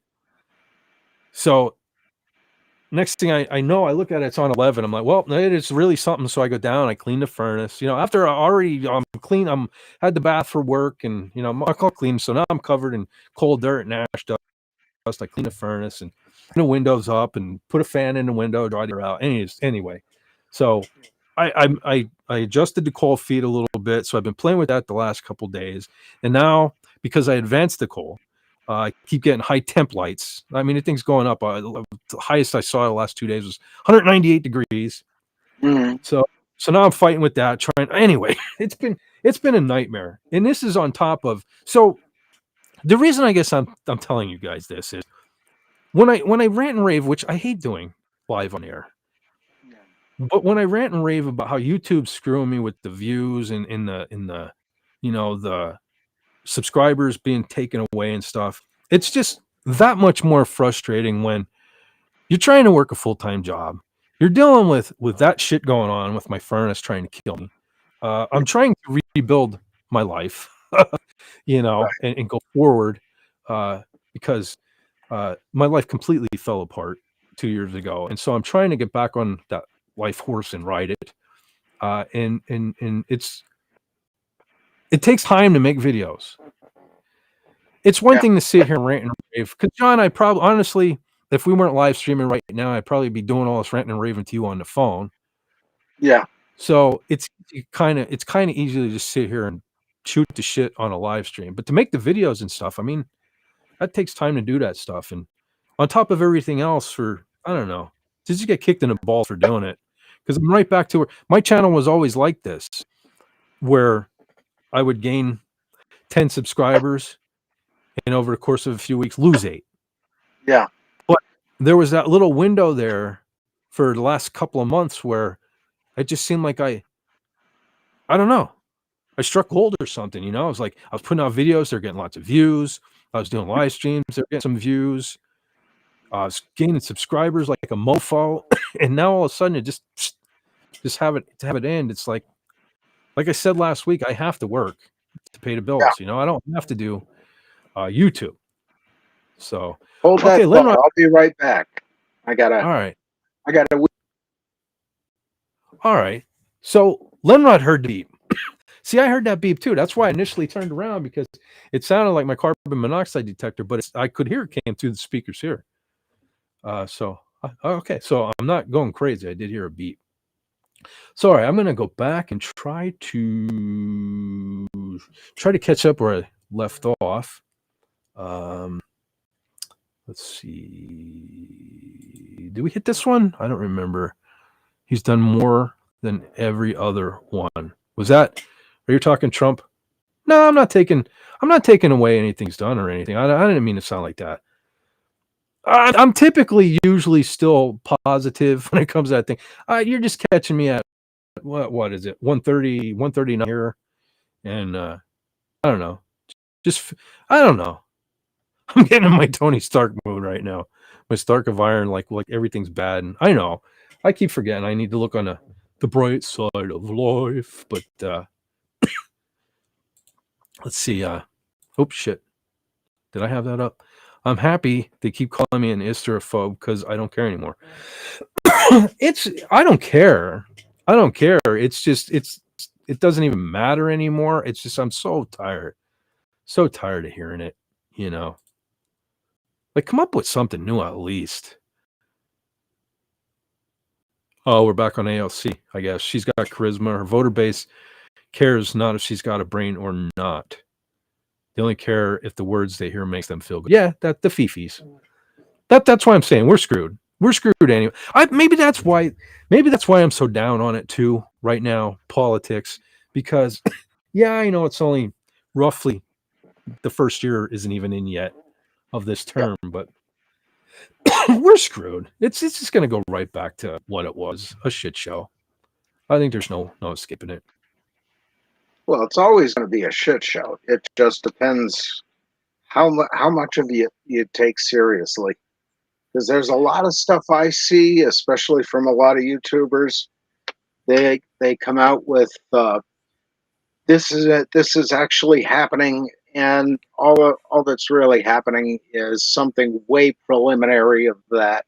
That's not even close to it, but they hype it up. You know, I mean that's their way of getting, automatic clicks. Is, oh, this thing is happening right now. No, it's not even close to that. And I've stopped taking a lot of them seriously, like Matt Morse. This is actually happening, folks. No, it's not. That's not going to happen for months. Yeah, that's another thing too. I think is what's getting to me. All these people. I am on Twitter usually on Twitter all the time, and I'm so sick of all these people saying, it's coming. Just stand tall. Hang in there. The change is coming. Now when? I mean, I don't know. It's discouraging. Oh, did you see Tippy Tail McKitty's here? No, I didn't. I'm sorry. People. Yeah, that's it again. This proves my point about doing a long live stream. People come in. Yeah. Hail, Tippy Tail McKitty. Hi there. Nice to see you. Nice to see you. All right. Yeah. Maybe I'll run down these real quick. Carlos says I watch Red Pill on 78 on Rumble. He's awesome at doing it. See, that's the thing. I have the Rumble. It's just, I don't know. Maybe it's just me, but it's so political over there. Yeah. And I don't know. There's not as much, unless I just haven't found the right people. Rumble doesn't make it easy to find. Their algorithm is even more screwed up than YouTube's, I think. Yeah, because it's hard to find. They're on a whole different basis. Yeah, but like I can't even find. I don't know. I don't even know who to throw out there. But just regular content. You know what I'm saying? I can't avoid the politics on Rumble. That's the only thing I don't like about Rumble. That's why I'm not on there as much. Yeah. Because I don't mind getting a little dose of it when I first get up or whatever. See what's going on in the world. But my feed over there is just bombarded. I need to find more people. So if anyone out there is watching this and has a Rumble channel or knows of people that have like just non-political content over there, shoot me some links or something. Put them in the comments below there and let me know so I can find some other things to watch that are entertaining over there. Because I don't know, I'm politicked out, really, honestly. So that's why I don't spend much time on Rumble. It's a transmission from the planet Z. Yeah. So Pathfinder heard it too. There's some kind of beep occurring on occasion. Batteries in your smoke detector or carbon monoxide detector? No, that's what I said. I could tell it was coming from the speakers. So is there anybody backstage? No, that I get like a blip. Ah. I just literally, it literally goes bloop when somebody's back here. It sounds totally different than that. Ah. Yeah, because Lenrod heard it too. They're trying to censor us, John. That's what it is. Ah. Censor us. All right. Yeah. Yeah. So everybody, yeah, definitely heard it. And it sounded like a smoke detector. Yeah. Well, give him a look over once just before you go to bed, just to be sure, because I want to make sure that cough isn't coming from something outside of you. No, it's definitely not. No, it definitely wasn't emanating from here. All right. So, because this one here, it has to get fairly high till this one goes off. The one in the basement, that's like a consistent. Ah. When that one goes off, it's consistent. It's not just one beep. So, okay. Seal poisoning is rough. Been there, done that. Yeah, and I went to work Thursday. All like, yeah, I probably should have stayed home, but hey, it's not gonna pay the bills, is it? Yeah. Yeah, the cats aren't playing with something, are they? Maybe a trumpet somewhere. I think they're sleeping. I think they're sleeping. I haven't heard them for a bit. Kylo was here a while ago, but yeah, humidifier. Yeah, I definitely need a humidifier. Again, I know somebody's gonna watch this replay and say, "I told you." I know. I gotta get one. You gotta vent somehow. That's why I come here. Literally, somebody close to me calls these my therapy sessions. Yeah. Yeah, I know all about that bottling up. Yeah, I finally got the tippy tail my kitty. Sorry about taking so long. But, yeah. Everybody's saying hail and hi, tippy tail. Hail, tippy tail.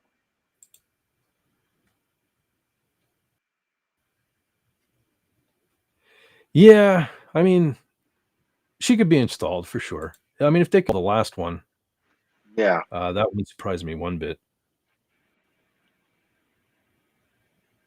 Yeah, sensationalism sells. Yeah, I'm so tired of that. If it bleeds, it leads. You know, it's funny too, the way people throw around the term clickbait. I was just talking about that video. I did that Shatner video a few weeks back. Biggest video on my channel. And at the time, I was, I didn't know. I heard the rumor. I read the article. And apparently it was fine. I guess Shatner said he was fine. He wasn't even in the hospital. But somebody commented on that that was a clickbait video. I'm like, oh, how?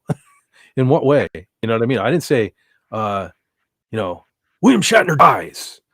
Find out in the video, and then and I go, gotcha. Just it wasn't clickbait. Yeah. Oh, he's super upbeat about what's happening around the country. Yeah.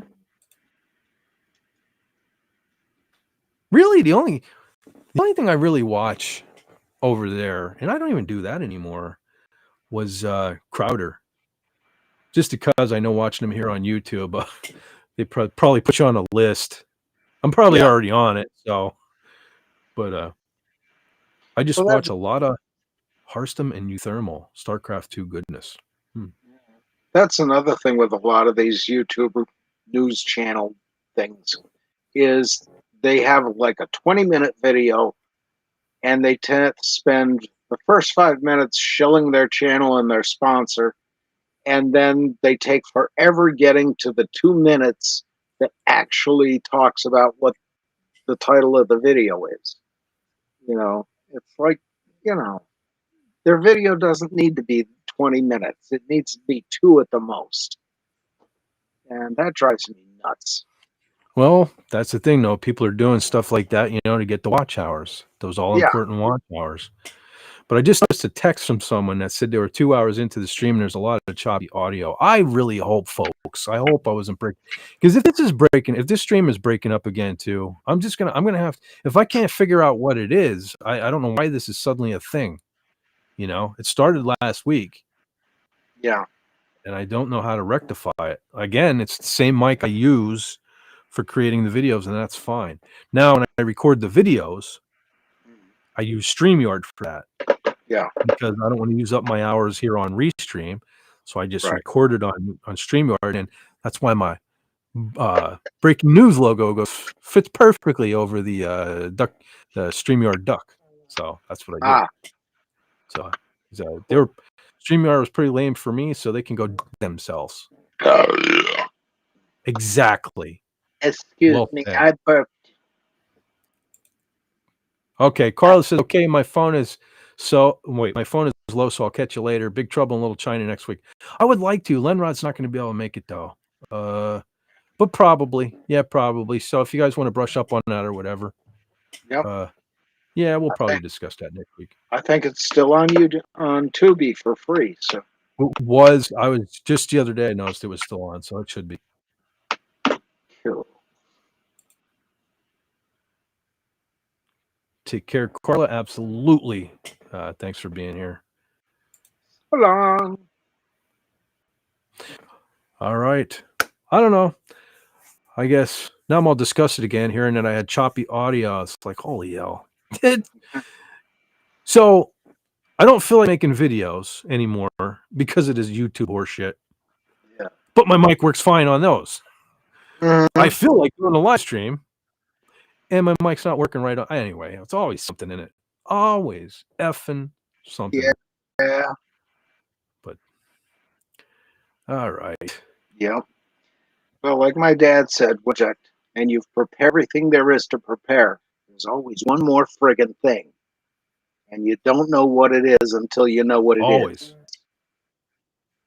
I hate that.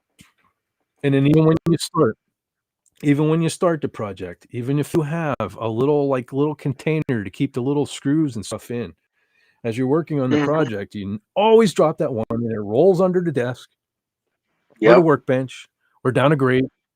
Yeah. Yep. Always. In fact, always. Wait a minute here. Oh. There's the nail. There you go. Lenrod says your interwebs upload speed might be taking a hit. Maybe. I know on my end, I got to get a 40-foot Ethernet cable to get from the box to the computer so I can stop having the problems with Wi-Fi. That's what took me out earlier. And you know how much fun I've had with that over the last 4 years. I'll have to see if there's anything I can... I definitely got to go through the computer and start getting rid of some stuff, man. Yeah. I was just even going through the program that I use to do a lot of my graphics and things like that. I was seeing stuff from years ago still in the different files and stuff I have over there. So, because I don't know, I have a hard time getting rid of things. And you know, it never fails too. I'll be holding on to something from a graphic I made 6 years ago, right? And it never fails when I delete it. Somebody will message me, hey, do you still have that blah, blah, blah? And I'm, no, shit, I just got rid of it. So. Yeah. I think part of my cough is too, I ran out of tea long ago. I should have got something to drink. That's probably not either. Because like, instead of having the big bottle sitting over there, since we've only been doing 2 hours, I just been filling a little cup, and if I'd have known it's going to be an almost 6-hour live stream tonight, I'd have just sat here with the bottle like always and been hillbilly fat. Yeah. Yeah. Yeehaw, everybody. Yeah, I got to go back to drinking right out of the jug. I should just get a jug, a brown jug, put 3 X's on it. Sit here little drinking. Brown jug, don't I love me? Windows might be doing an update in the background that you can't see that can also cause these issues. Yeah, but it's 2 weeks in a row now. Yeah.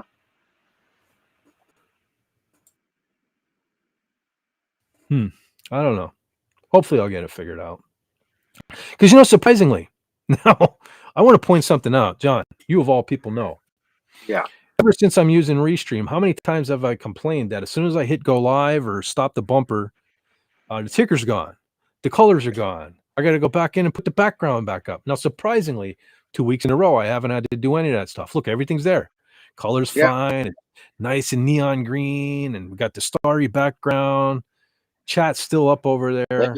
But now I got mic issues. It's, again, always something.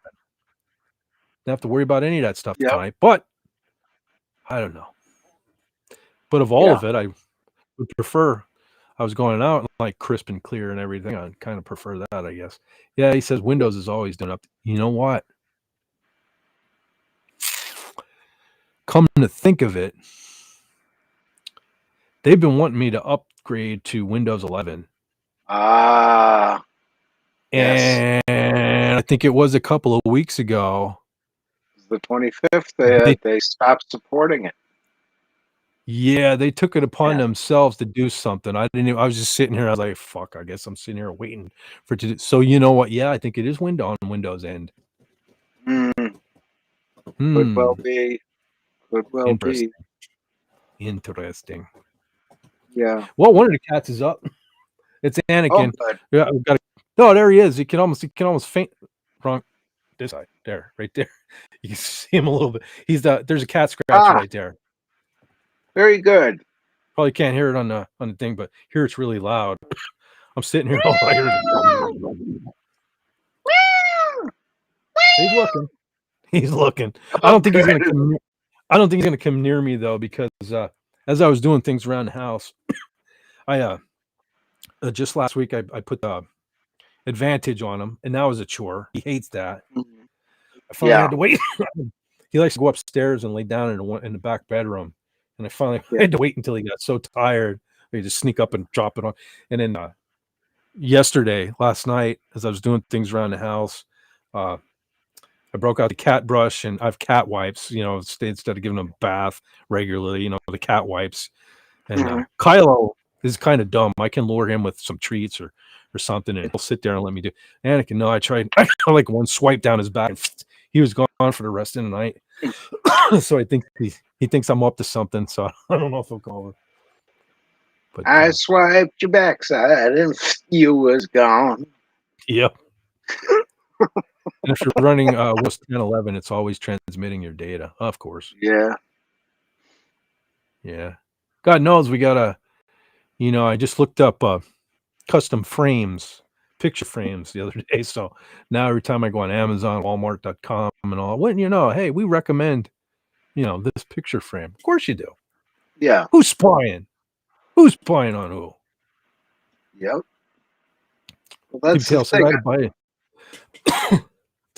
had to buy a new computer. My old one wouldn't support Windows 11, and I had a second-gen i7 chip. Yeah. This planned obsolescence bullshit. Man. Yeah. Whatever. Well, I told you about that bit last year with my mother with the edema in the legs. Her and her therapists were talking upstairs about this new contraption. It's a boot sock kind of thing that you put on, and it's supposed to help with that. Well, I'm just standing there listening and looking at my phone at nothing in particular. Came downstairs, turned on Facebook, and what's up there? A commercial for the same thing they were just talking about. That's like, they're listening. Yeah, that's probably next, because thanks to a really special friend of mine, I have an updated phone now, but that's probably next. I'll need a new computer. Of course, that's the way things go. Yeah, and I'm going to have to do something with my email, because I have, the Yahoo Mail, and I only open up emails from people I know, or, the bank or something like that I trust. And so I've got somewhere in the area of 36,000 unopened emails. So I'm going to have to go through and either clear that out or get a new email address. That lack of storage space left really slows it down. That's funny you mentioned Yahoo. I still have a Yahoo. Well, I usually send the links and stuff through my Yahoo. Yeah. I just recently, somebody asked for my email, and I used the Yahoo, and they're like, "You still have a Yahoo?" I'm like, yeah, I do, actually. That reminds me, I gotta get in touch with Lenrod about one of them computers. Oh, speaking of the devil, Anakin is right here, but I have a feeling if I try to pick him up, he's gonna run. But he's standing right here, He's looking. He has this real smug look on his face too. Like, tell that jackass he's not fooling me. It's funny, man. He's like, he stands up. He's literally standing here. Like, he wants me to pet him. Like, I'm petting him right now. Yeah. But if I even so much as move like I'm going to pick him up, you'll probably see like it's still the weight going up steps over there. Yeah. But he's a funny one. Now, Kylo. Kitty. I can hold Kylo all day. And again, folks, anyone new to the channel, yes, I have a cat named Kylo and Anakin. Kylo, unfortunately, is named after Kylo Ren because I have him since The Force Awakens, and I didn't mind the movie at the time. So, yeah. Oh, fortunately, wow. Unfortunately, he stuck with the name. Lenrod has a Hotmail. Wow.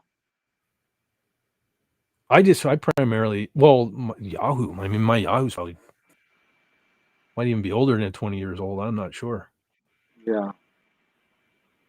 But, I don't like to junk up the Gmail too much because that's what's connected with the channel here, you know? Mm. So. Yeah, I do have a Gmail, but I don't use it. I primarily keep like the YouTube stuff, you know, all the YouTube notifications and stuff on there. Yeah. So that I can, so I don't miss when they like remove one of my other channels like they've done several times in the past that I don't even use. And I think that's the only reason why they removed them. They weren't making money for them. But Dan says, but you have them. No, Anakin, don't do it. I have the high ground. Yeah, I can't wait to talk about that. Because like Rob Wright was saying earlier, you know, he does like and appreciate the prequels. I love Revenge of the Sith. I can't even express how much I love that movie. Right up there with the original trilogy for me. Yeah, because I've only seen the prequels once or twice, so I'm not as invested in those. But still, there were some moments that were awfully cool. Well, Revenge of the Sith, just like, I don't know. Like, I don't mean to keep repeating myself. I've said this a million times, but I didn't like the Phantom Menace, and I should save this because I'm probably going to repeat this again for the Star Wars things, but I didn't like the Phantom Menace, and I didn't care for, but I didn't even see Attack of the Clones because I didn't care for the Phantom Menace that much initially that I didn't even watch Attack of the Clones until it like came out to rent it or something. But I was kind of checked out, to be honest with you. I was kind of checked out at that point. But the one year for Christmas, a member of the family just said to me, you know, I don't know what to get you. What do you want? We happened to be at Walmart, and Revenge of the Sith just came out on DVD. I'm like, just get me that so I don't have to buy it. But I loved it. I brought it home and I loved it. I must have watched it at least 3 times that day. I watched it, watched it again with the kids. Yeah. And that's what made me go back and rewatch the other one. I don't know. I guess it was kind of like prequels for me. Phantom and Attack of the Clones were just like Halloween 3 was at first. You know, it's like everybody was expecting Michael Myers, and you know, you had like C-3PO and R2-D2 was like really, that was it. And even C-3PO and the Phantom Menace, you know, I didn't have the gold coverings and stuff yet, and it was like, is this Star Wars? But Revenge tied it all together. Yeah. So that's probably why I love it. And then to find out, because you know, I had always wondered, and maybe I was at the right age too. I always wondered, what did it take to make Darth Vader become Darth Vader? And when I saw that in Anakin's mind, it was, well, he kind of went out of his mind over a woman. I was like, of course, a woman drove him to be Darth Vader. I was like, of course. So I don't know. It's pretty good movie. I like it. Pathfinder still has a Hotmail. Yep, he says Gmail is for business. Lenrod says, I created a Gmail account solely for MTG's stupid companion app. Yeah. I never once looked at it. Yeah, I got the Gmail when I started doing eBay 10 years ago. And then I stopped selling stuff on eBay and haven't really used it since then. I only made the Gmail when I had to do it to create my YouTube, you know. When I say my YouTube channel, I don't mean the fire thing. I'm talking back when I first came on, you know, to be able to log in and save videos and stuff like that. So it's the only reason I created the Gmail. My first was Yahoo, and funny, it was Boba Fett with some number after it. No idea what it is or if it still exists anymore. That was over 20 years ago. To this day, my Yahoo has a Boba Fett as the profile picture. It's had the same profile picture forever. John, you've probably seen it when I send my stuff to you. I just had that forever. That's, you know, because I've always wanted to be some form of Boba Fett on the internet. And when I was new to the internet back in 2000, I guess it was at this point. Yeah. I didn't know you could just be somebody else on the internet. And again, not to repeat myself, but first thing I ever joined back in the day, remember when forums were a thing on websites? Yeah. I joined the Ibanez Guitar website and I joined the forum. And I was just me. I was just me on there until one day I noticed the Boba Fett profile picture and dude's name. Still remember it. Don't remember what I did when I woke up today, but I remember this guy's name. It was Fett's Next Bounty. Yeah, Boba Fett. I'm like, wow, you can do that on the internet? You can be Boba Fett? Well, I got to be Boba Fett. That was when I came up with Fett for Hire, you know? Yeah. It's been an off and on name on the internet I've used off and on for, 2000, 25 years. Quarter of a century. Yeah. So, hail to Fett's Next Bounty. He inspired the Fett for Hire, so. Oh, wouldn't it be killer if one day you found out that was Doomcock? That would be funny. That would be pretty funny. Of course, I can't imagine that, though. He would have been like James Tiberius Kirk or something. True. I was going to say something like Kirk's Next Conquest, but that would have been like a female, you know. Yeah. So you want to be conquested by Kirk because he'd probably make out with you or something. Well, I'm waiting for him to get with the purple girl. I think he's done about everything else except purple. Wes Cagle says, wow, 6-hour epic stream. Yeah, just like the old days. We still been talking.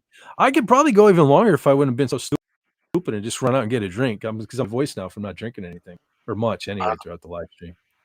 But actually, it's not an epic stream. The stream was pretty good. It's the outro. I think the outro may be longer than the stream now because we wrapped the stream ended 3 hours ago. Yeah, I was gonna say something like 3 hours ago. We plugged and we said goodnight to everybody, and so that the outro is now, I think, officially longer than the live stream. So yeah. Oh, the foam has disintegrated in these old headphones, so I'm having to use some curled up Bounty to make cushions for them because they are killing my ears. John, I'm disappointed, man. Where's the duct tape? That's how we roll. Duct tape, man. Oh, that's up on the shelf right over there under the saws. I just can't reach it from here. Uh-oh. I can't wait to see this. This outro has been sponsored by Windows 11. We may have even covered more in this outro than we covered on the entire live stream. Yeah. This outro has been all over the place. Oh, yeah. But you remember that time Rob Wright was here? Oh, wait a minute. That was 4 hours ago. Yeah, it's like, holy smokes, that was tonight, man. Wow. That's going to be funny. I'll have to message him tomorrow and say, hey, Rob, there's like 2 more live streams after the one you were on. Yeah. Check out the replay.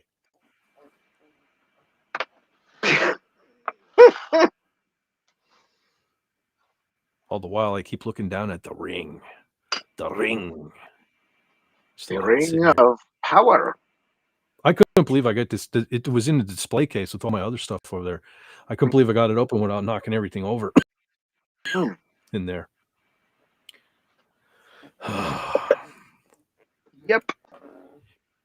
Anyhow. So there's that. See, I've even had my microphone like right in my face again, like back in the old day. I thought maybe that would kind of cut down on the cracking and cutting out, but apparently not.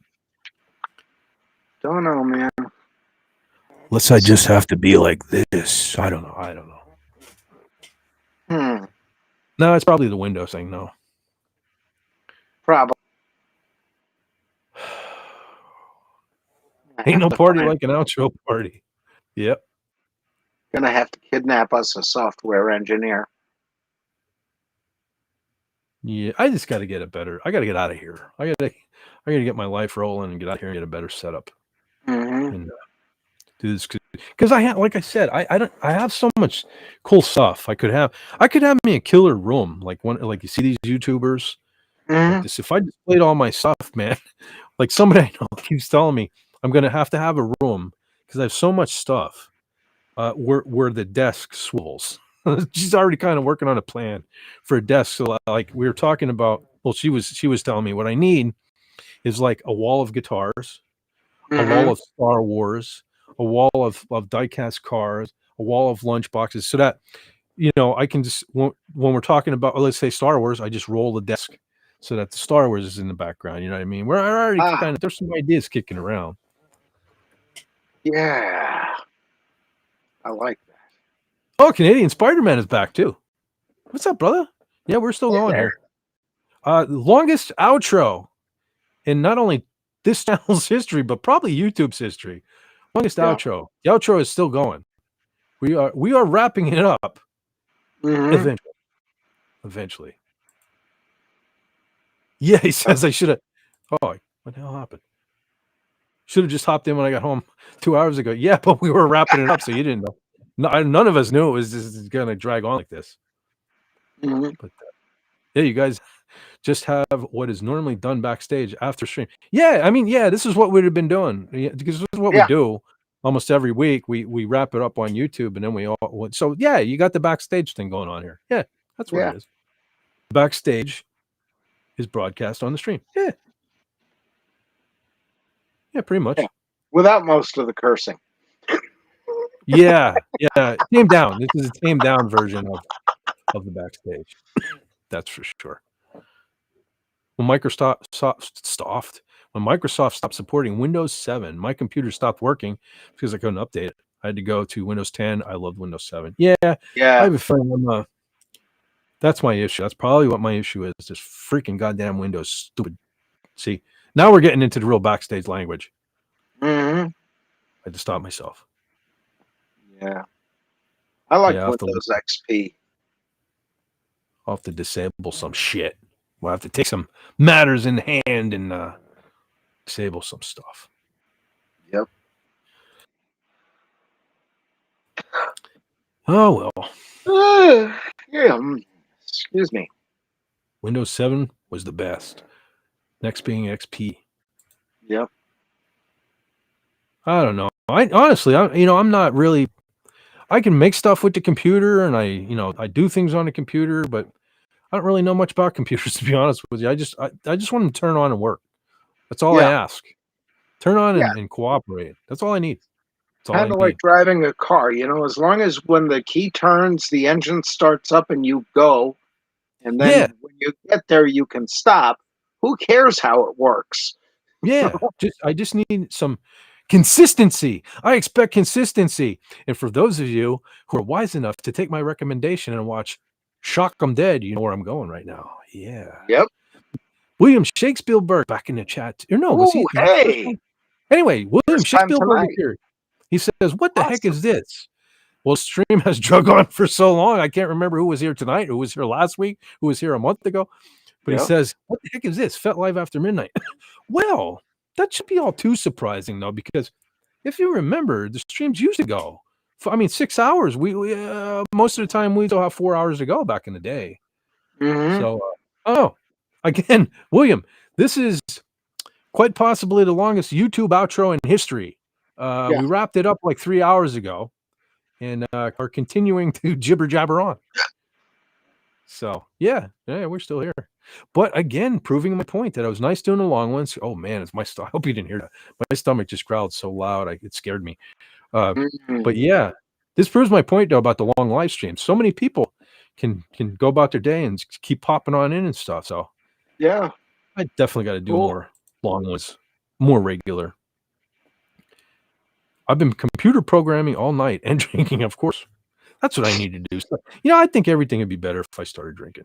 No, jeez, don't fall down that hole. But imagine how much more entertaining I would be. Because it would be like you could okay, so I'm normally stupid, but you can turn that up to these go to 11. This stupid goes to 11. So yeah, it could make some good streams, and it'd probably be super long, long. But, Yep. The longest single uninterrupted live stream in the world is 624 hours, 37 minutes, and 55 seconds. Bullshit! Somebody had help there. Yeah. Somebody had help there. And I want to know how they manage that too, because I think YouTube as well as streaming services cut you off at, I forget, is it 12 or 16 hours? So that took a lot of planning. Yeah. They would have had to do a handoff. Yeah, there had to be some kind of coordinated where somebody could maybe stream it on multiple platforms to keep it going. I don't know. But that was some magic pulled off right there. Because remember Gil, Cardinal Sin, he used to do midnight to midnights. Man, now, if you remember, there was that one, man, I miss Gil. There was that one midnight to midnight where Gil actually fell asleep. And I think a couple people are involved, but I know at first, the first handoff was the Comic Relief Crusader took over. And helped keep that going. That one went for a long duration. But like I said, I think after 16 hours, I want to say, they cut you off, I thought. Yeah. Maybe I'm wrong. I think the longest I've gone was it 12 hours or just shy of 12 hours? It was 11 hours and 49 minutes, I think. Okay, so I don't know. I've never gone past 12 hours then, I suppose. Yeah. So I really don't know for sure. We all got an extra hour now in North. That's what it is. We're milking this daylight savings time thing for all it's worth. That's why this outro is so long. It's not really that it really went that long. It's just you're just getting that extra time. You're just imagining it because you have all that extra time in your life now that daylight savings time provides for you. Yeah. I bet if you pay a special premium ahead of time, you might get more hours available to. That's probably a thing. Yeah, I can see that being a thing. Hey, I'm going to slip you a couple bucks. Can you? Yeah, I'm sure. Yeah, with the premium subscription service. Yeah. Yeah, there's always an upgrade to upgrades, and they get you coming or going. Oh, yeah. That's what I hate.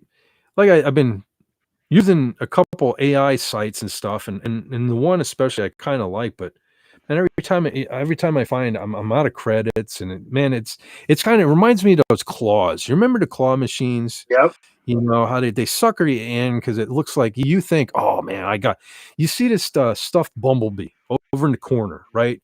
And it's just at the right angle where you're like, I can get that. Yeah.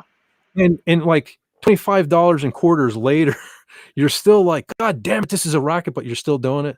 That's how these sites are anymore. They get you, it's this many tokens, but then they don't tell you that, if you want to upgrade from, still pictures to video, you need to upgrade the package to this. And before you know it, you know what I mean?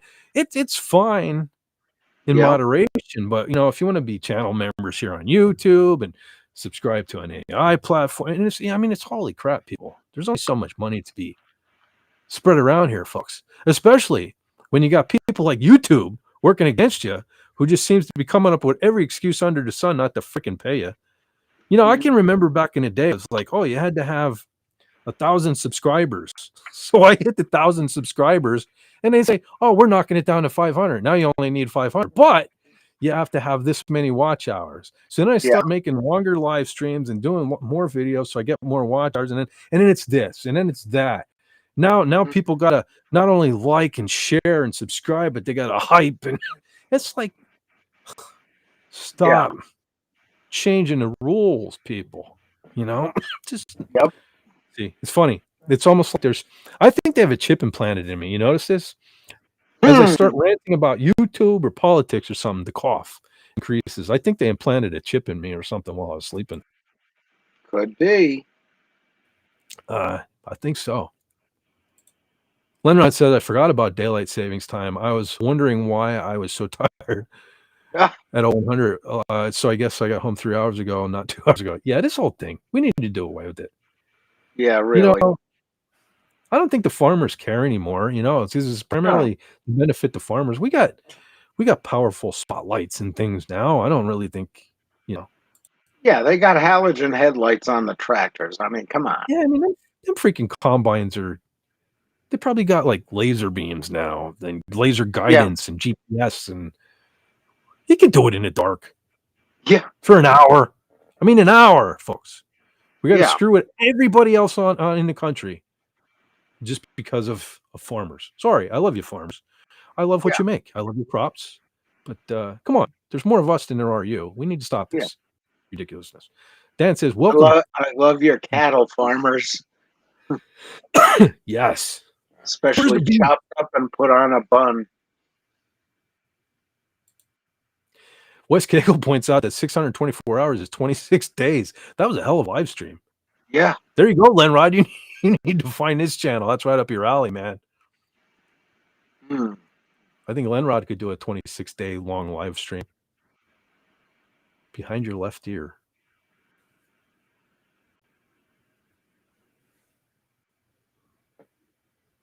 Not sure. Is there? You see a ghost? I'm waiting for that to be the next thing. I'm gonna have like poltergeist or something. Yeah, poltergeist or something. You've got that's another movie. You don't need them. That's another movie I should have recommended for Halloween too. Poltergeist. That's one of the few movies. I'm not gonna say it's scary, but what that accomplished, that particular movie, the first one, the original. Yeah. That scene where camera crew comes into the house and they set up their surveillance cameras and things, and the one guy, I haven't seen it forever, but I remember the one fella gets hungry and he goes and he gets some cold fried chicken out of the fridge, and it turns into maggots or something like that. It was a steak. Yeah. Was it a steak? Yeah. I was afraid to eat anything uncooked, like most of my childhood, because of that movie. So that accomplished that.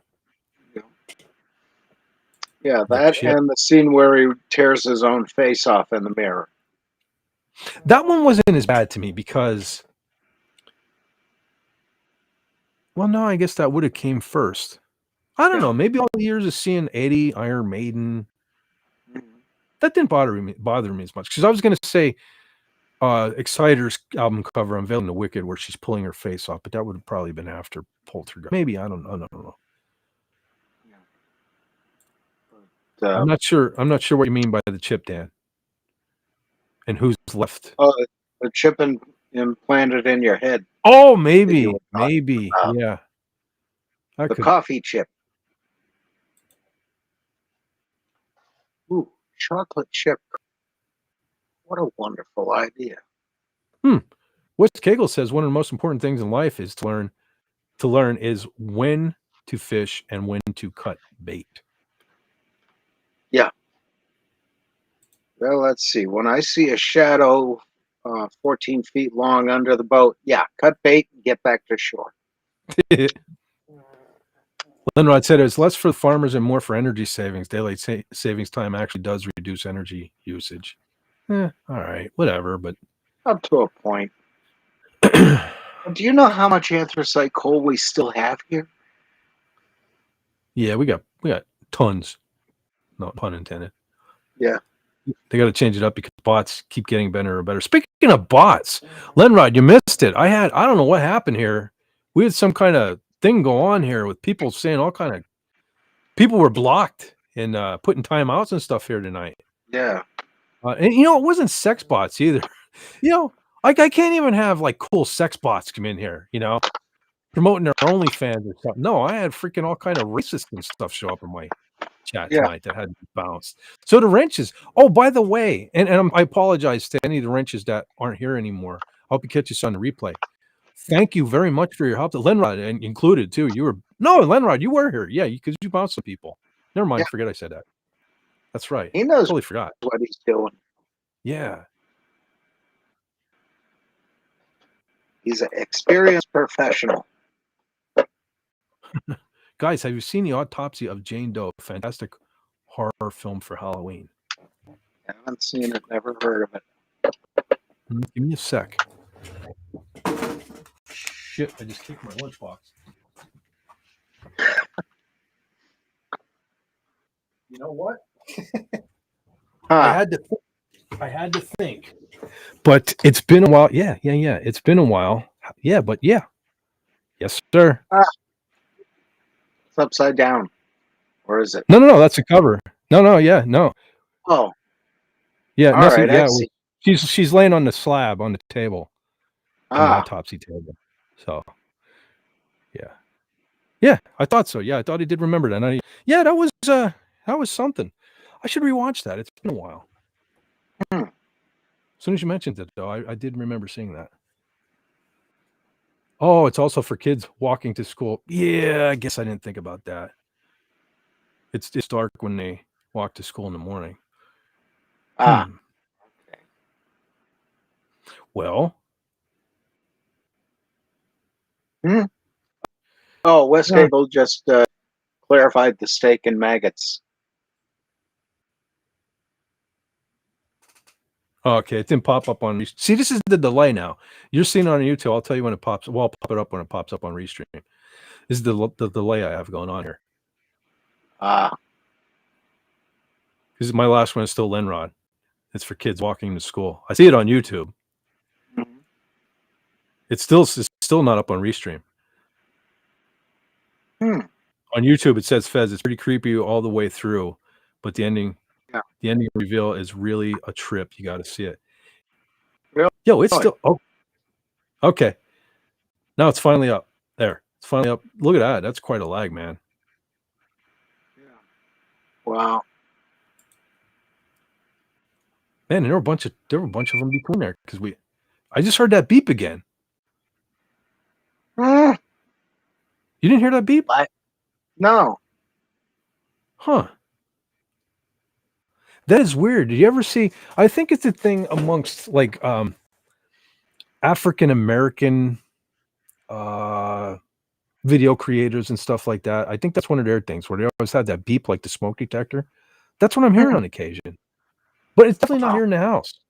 I definitely hear it in my speakers. And you're saying it's not you. That is weird, man. Huh. Oh, yeah. Lenrod pointed out Unveiling the Wicked, which this just jumped on me now. Unveiling the Wicked came out in 86. Okay. Yeah, well, I forgot. Poltergeist was before that, I guess.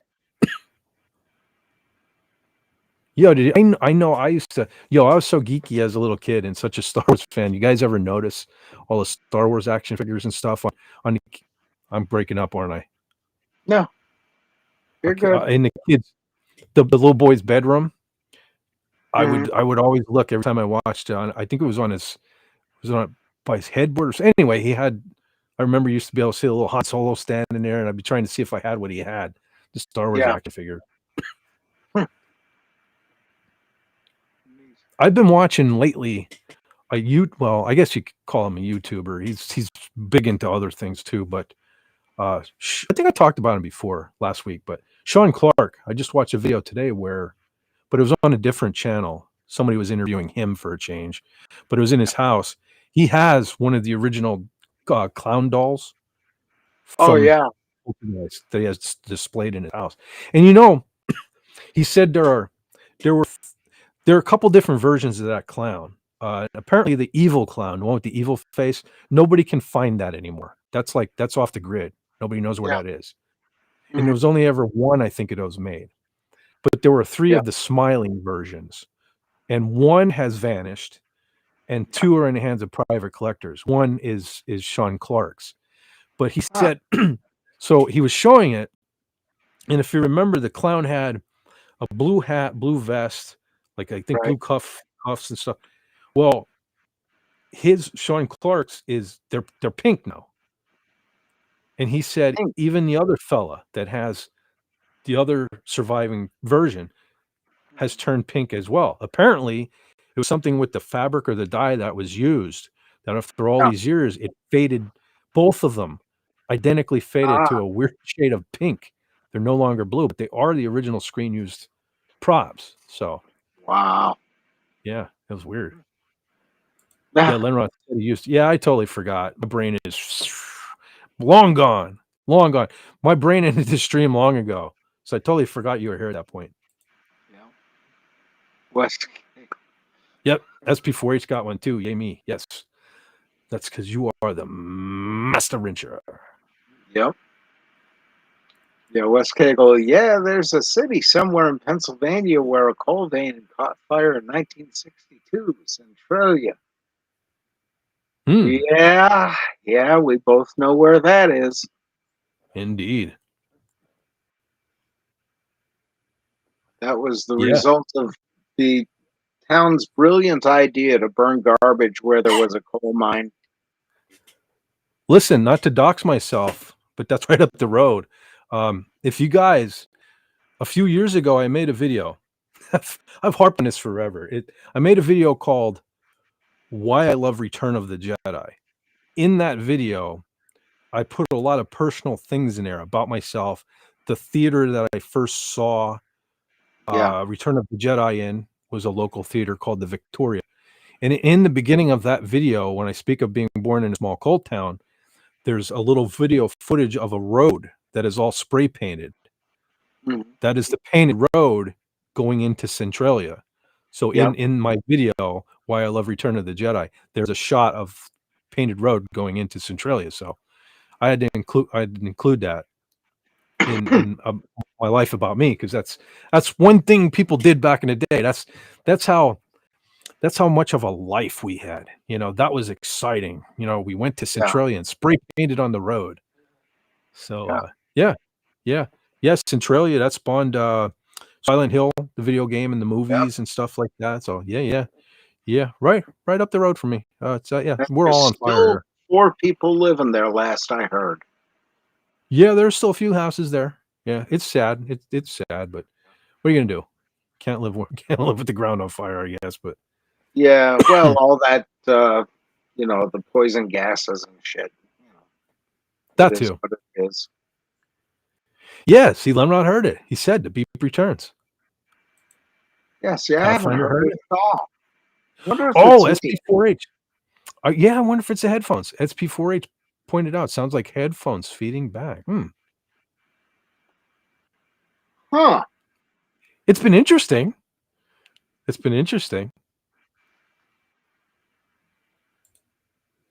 3, 4.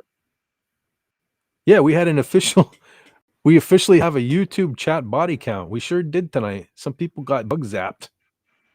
But yeah, Wes Kegel did point out, he did say, so I thought I remember chicken being involved. He said the steak just started ejecting other rancid meat. Yeah, I forgot about that. For some reason, I just focused on, probably because I used to eat a lot of cold fried chicken, because I've always spoken about a local restaurant. Well, the restaurant, Mossers is a big deal around here. It's a restaurant. They have like a regular restaurant. And then they had what they called the Mossers Chicken Shack. Loved it since I was a little kid. It just, unfortunately, like a year ago, went out of business. And I miss it so much already. But there were so many times as a little kid going to school, and my mom, I'd be like, "Hey, Mom, don't make a sandwich or anything today. Just, I'll take a piece of that cold chicken and eat that." So I used to eat so much cold chicken. Maybe that's why it affected me so much. I was afraid to eat cold chicken after that, for sure. Oh, I love cold chicken. I love warm chicken. I love chicken. Come to think of it, I don't think I've eaten cold chicken since then, to be honest with you. I don't think I did. Wow. I just had chicken this morning. No, it was yesterday morning. Well, I mean, I eat chicken pretty much every day. I'll be honest with you, in some form or another. Well, I had a couple of bucks extra. I went to the Chinese place in Clark Summit and got the chicken on a stick. Boy, do I love that. They make it so nicely. Well, people that know me well make fun of me at least once a week, bringing up the fact I'll be honest, I have a fondness for Marie Callender's chicken pot pies, man. Really do. Really have. And I guess subliminally somehow I'm thinking I'm getting my vegetables and things like that. So I eat them all the time. Yeah. Uh-oh, Lenrod says breaking up a little bit. Oh, don't tell me we're doing that again. That sounds good here. Now I heard the chair creak. Yeah, my chair is making noise. Yeah, that's like everything's I don't know, let's see if this is still doing. Huh. No, there it is.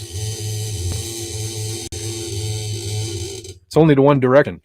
For you folks that missed it last week for my Halloween special, that was my sound effect. Here's the creaky door.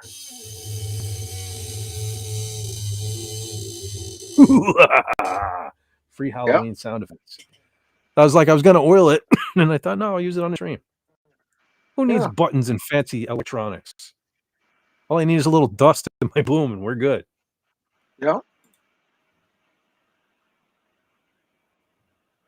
I noticed the lag. It takes about 2 or 3 minutes from when I post a chat and it showed up on your on-screen chat. Yeah, that's right. I forget you guys can see that over here. Yeah. I don't know why it comes up on YouTube first. You would think, well, maybe because you guys are posting on YouTube. I don't know. I guess it's one of the drawbacks to Restream. I'm still trying to, still after a couple of months at this point, trying to decide whether to go back to StreamYard. It's just their free plan, man. I don't know. Maybe they changed it now. I'll have to look into it again. But man, they really cornholed you with their free plan, not allowing you to do videos or anything. Holy crap. It's like, yeah, what's the point? I mean, I could just live stream from YouTube if I don't want the bells and whistles. You know what I mean? Yeah. Like any at all. Stupid. Let's see. The answer to that one, Tippy Tail, is yes. Yeah, all of the above. What I used to get at Mossers was now as a kid, they just had fried chicken, like it's basically like Kentucky Fried Chicken. But over the last couple of decades, they got this delicious boneless chicken breast. They were always huge, and I used to get them breaded, with the seasoned bread, breaded and stuff. It was basically like a big chunk of fried chicken with no bones in it. It was delicious. And at some point, several years back, I was like, I'm going to start eating healthier. So instead of getting the fried chicken breast, I got the skinless. They grilled it, but they put this really wicked rub on it too. That was really good. So in my mind, I was eating a little healthier because I didn't have the fried breading and stuff. But both were good. Both were great. Yeah. See, I like that. Was where I work used to supply their chicken, so that was an upside. Sweet revenge. Good old-fashioned corrosion. What this? I hope that's not corrosion. I don't think it's corrosion. I think I have dust in the joint down there.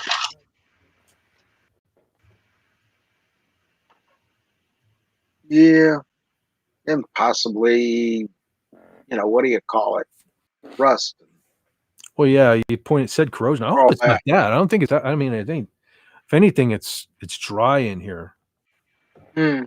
That's why the cough and everything is probably because of it. And again, I know somebody's going to read me the riot act about getting a humidifier. I know it. Tippy Tail has a pellet grill. It makes awesome chicken too. Chicken party at Tippy Tail's house. Agreed. Road trip. Yep.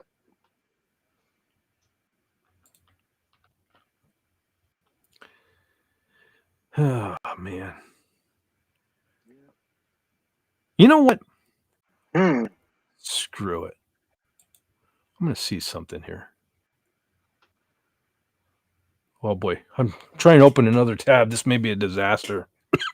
Uh-oh. Yeah, because I'm already freezing up on. I haven't had any other tabs open in forever. Yeah. I'm attempting to share something here. And as the stream went on so long, I thought maybe I shouldn't, because I'll probably get a copyright on this, but I don't think I'm going to be able to share it anyway. I'm looking at a black screen. Oh dear. But it'll probably pop up. It'll probably just take a minute.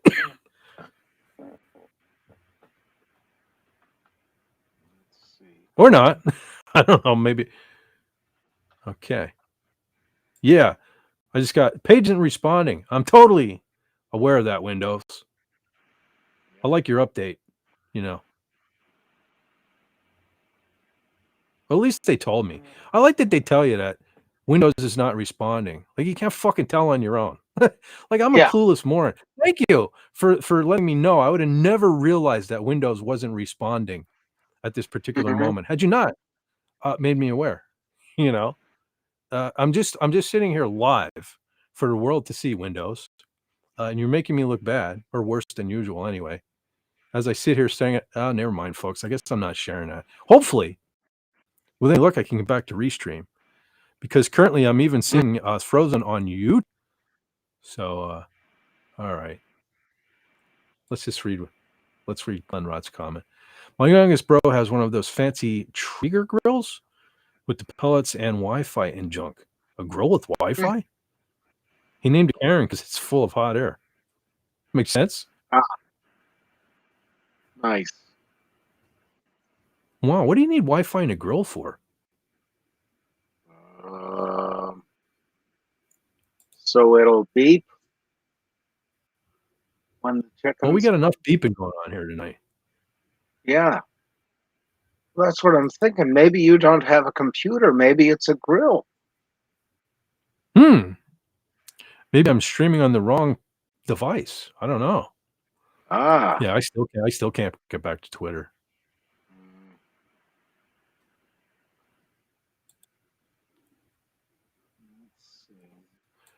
I dare not even try to open Facebook, the tab for Facebook, because I haven't even had that open longer. Yeah. Let's see. Uh-oh. I'm flirting with disaster, I can tell you that. Okay, everything went black, but now we're back. So let's see. Maybe I can share this. Oh, okay. So I'm still on the Daisy Duke page back on Twitter, and I'm still stuck on that. I didn't anticipate not being able to click on my profile to share a video. Fantastic, Windows. Yeah. Fantastic. Leaving me hanging. Okay, so now as I click on going back to Restream, it brings up my profile. We'll get this. It's just a matter of time. So the outro will be 6 hours long till I can share the stream. So I guess we'll just have to roll a little longer. Okay. So I'm bringing it up, I think. And it's just a 29-second clip, which will probably get me hammered. But like I said, I ain't getting paid for this anyway, so I don't particularly give a damn at this point. So hopefully you'll hear the audio. And just came across this in the spirit of Halloween last night. I was checking some things out that some people in the Halloween mood spirit were sharing on Twitter, and I came across this old gem. And hopefully you hear the. Let me know when I'm up, because I'm really behind here. Okay. It says I'm sharing. Are we up? Okay. Yep. He's up. All right, man. Here's a blast from the past, and a killer recommendation for Halloween or a belated Halloween listen. Little Merciful Fate here, man. The power of King Diamond on this recording here from the first Merciful Fate. Ladies and gentlemen, probably just gentlemen at this point, sit back and relax and be in awe of the vocal prowess of one King Diamond, Merciful Fate. Here we go.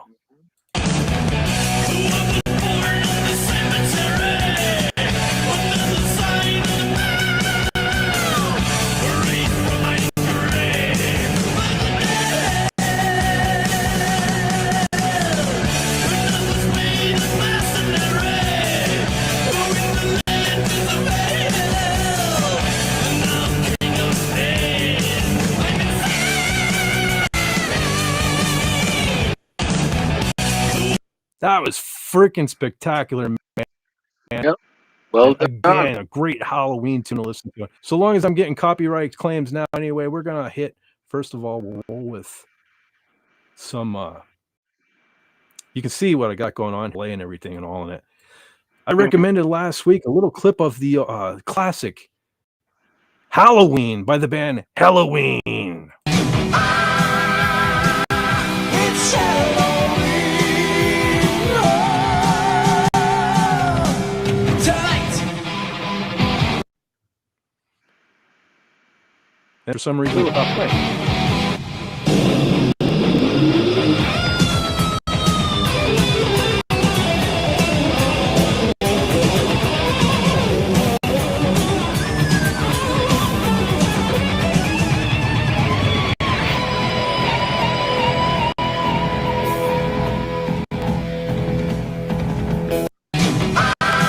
That's one you should treat yourself to every year, folks. Some Halloween, because the actual song is 13 minutes and 18 seconds of pure Halloween festiveness, you could say. And since I recommended this one last week, let's check a little clip of this one. You might want to check out some I Want Out as well.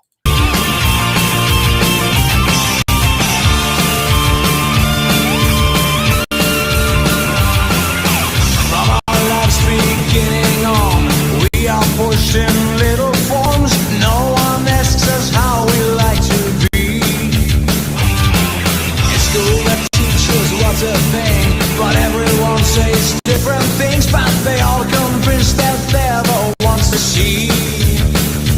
So they keep talking and they never stop. And the silent part you give it up. So the only thing that's left to think is this.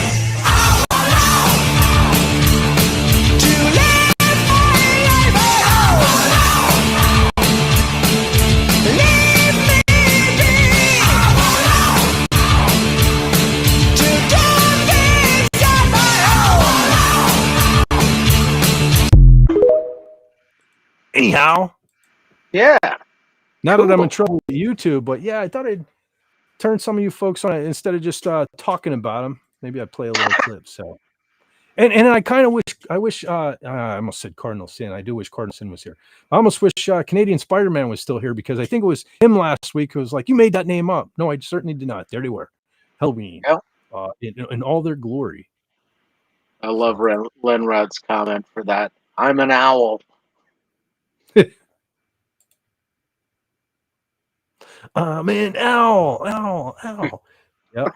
I hope that I don't get to the point where that's all I hear now when I hear the song. Yeah. Well, in a way, you are an owl in the Pudgy stories. Yeah, I was actually. You know, it's a shame that he took down the website. It wasn't all that long ago. I clicked on to see if it was still there. But yeah, the website is down. But yeah, folks, for those speaking of Pudgy, we don't mention Pudgy enough. Yeah. Here, matter of fact, I'm gonna attempt. Watch, here's a disaster. No, holy hell, YouTube came. Jill is here. Yeah. Hi, holy Jill. Smokes, what's going on, Jill? And Silent Killer. I'm grabbing Pudgy's link because, for you folks that don't know, Pudgy Hedgehog is a little fellow in our community who he's mischievous and not intentionally, but he gets into some hijinks and shenanigans, you might say, in his stories. But they're cool little stories, and he now has a YouTube channel where he now reads these stories. For those of you that don't know, I'm actually a character in some of the stories there where I am Fet the Owl. Yep. So I'm going to share the link right here. This is Pudgy's YouTube channel where you can check it out. And he has some interesting little stories and stuff you can check out. Oh, yeah. I remember when he... An innocent little hedgehog gets into trouble. I remember when he contacted me and he was like, you know, I would like to put you in my story and, you know, but I'd like you to be an animal. What's your favorite animal? And just first thing I thought of was a cat. And he's like, oh, I already have this person's a cat. And I forget what I picked after that. But then ultimately I was like, and I don't know why I didn't think of it right off the bat, because when I was a little kid, my bedroom was like all owls and raccoons. So I was like, what about an owl? So I became Fet the Owl. And what struck me as odd was there was another. I'm reading the story that I made my glorious debut, and here there was another owl in the story, a female owl. And I remember I'm sitting on a branch, putting moves on this female owl named Heather, right? And I'm thinking, there's Pudgy. That is our little Pudgy the Hedgehog right there. So anyway, in the story, I'm sitting on this branch, putting moves on this owl, trying to hook up with this female owl named Heather. And so I shared it on Twitter. I'm like, check out my glorious little debut in the Pudgy Hedgehog Tales. And I said something to the effect of like, even in Jill, close your ears, because I'm about to be fat right now. But I said I retweeted it and I said something like, "Look, fat. I'm even a skin hound in owl form." And next thing I know, if you guys remember from back in the day, Stellar Heather puts on a tweet, "In your dreams." So apparently it was Stellar Heather was Heather the owl, and it never dawned on me. I couldn't be another animal because other people were them, but yeah. So I thought that was funny. She's like, "In your dreams." So apparently I was sitting on Stellar Heather. I thought that was funny. Neat. But yeah, okay, let me go down through. Oh, Cylon Killer is here. Yeah. I don't remember that name. So welcome, Cylon Killer. Nice to have you. Love Battlestar Galactica too. One of these days, we'll discuss that too. The original, glorious 1978 Battlestar Galactica with. I should have brought him down because that's Jill. You missed it earlier. I was showing. I got the Buck Rogers ship, and these are just some die casts I haven't. You'll like this one, Jill. The Enterprise D. Unfortunately, it's one of the only Enterprises I have. I got to rectify that. I need me an original. But I should have brought down. I have a Colonial Viper upstairs. Man, I love the Colonial Viper. Outside of Star Wars, I'm sitting here looking at the dish on this here Enterprise, and that is, man, if it curved down a little bit on the edges, man, that's a lot like a Cylon Raider, a little bit, but on a much larger scale, obviously. But man, I love me a Colonial Viper, the original, the classic Colonial Viper. I think one of the most gorgeous designs of a ship, man.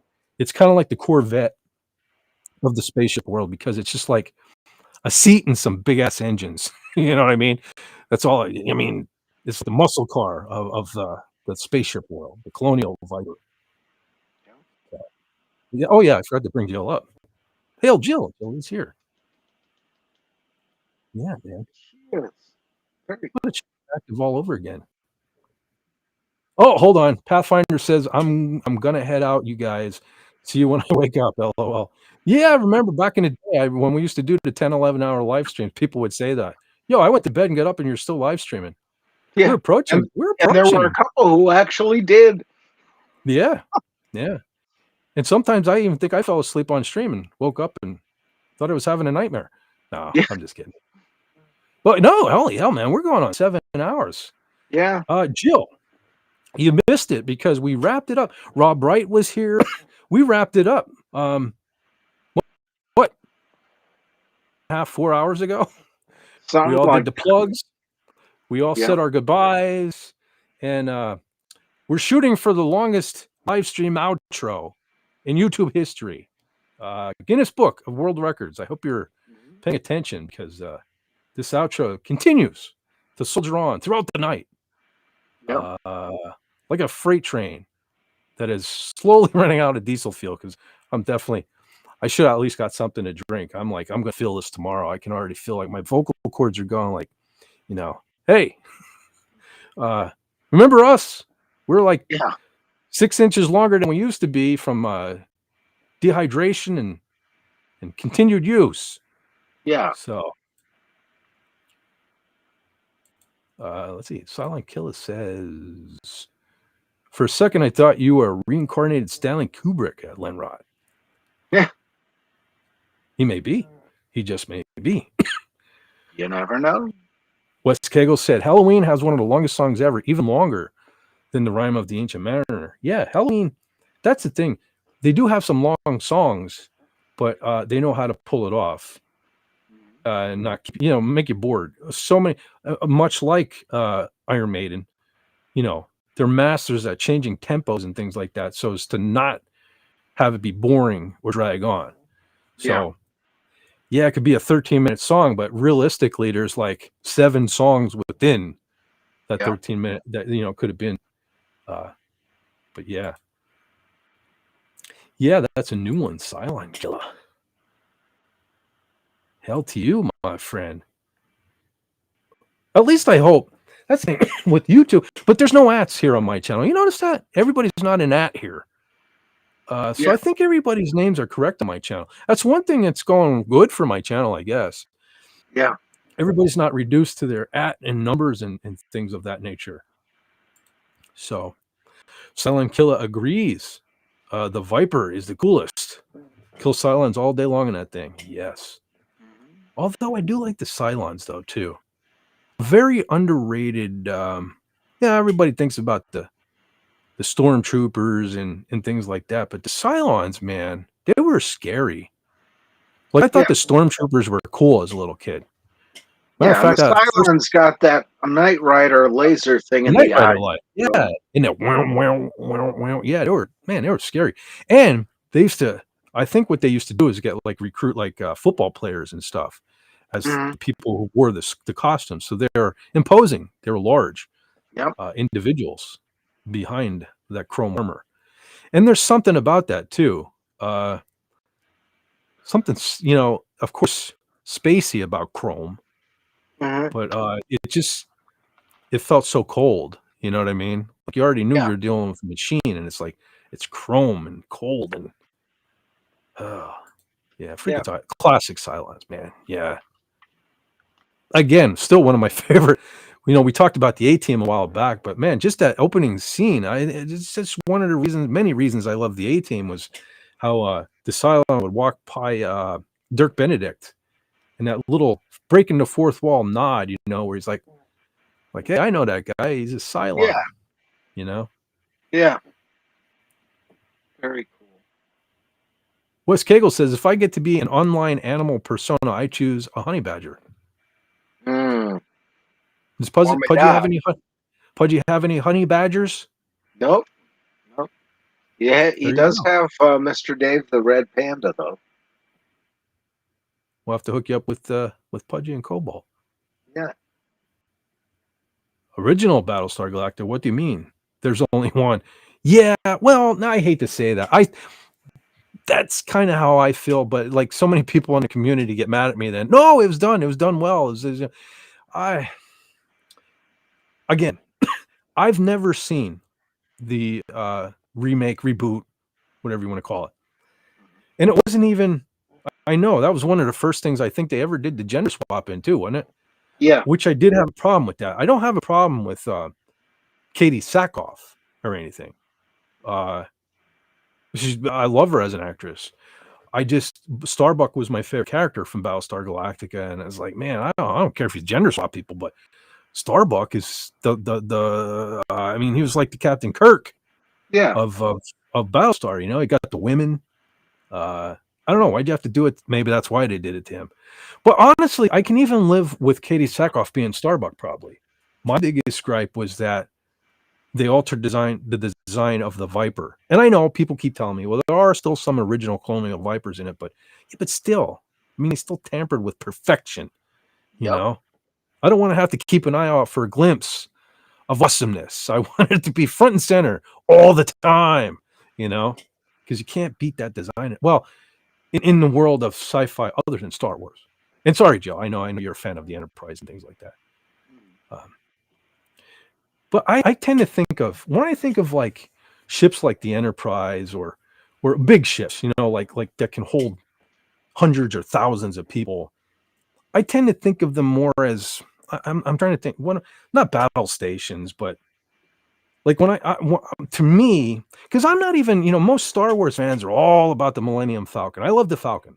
Believe me, I love the Falcon. But as a little kid, I dreamed of an X-Wing, me and a droid behind me with a slim, again, another, that's probably why I like the X-Wing and the Viper so much together, because you got the X-Wing is like a seat with some big ass engines. But what they did with Star Wars is we got some big weapons too, some big guns.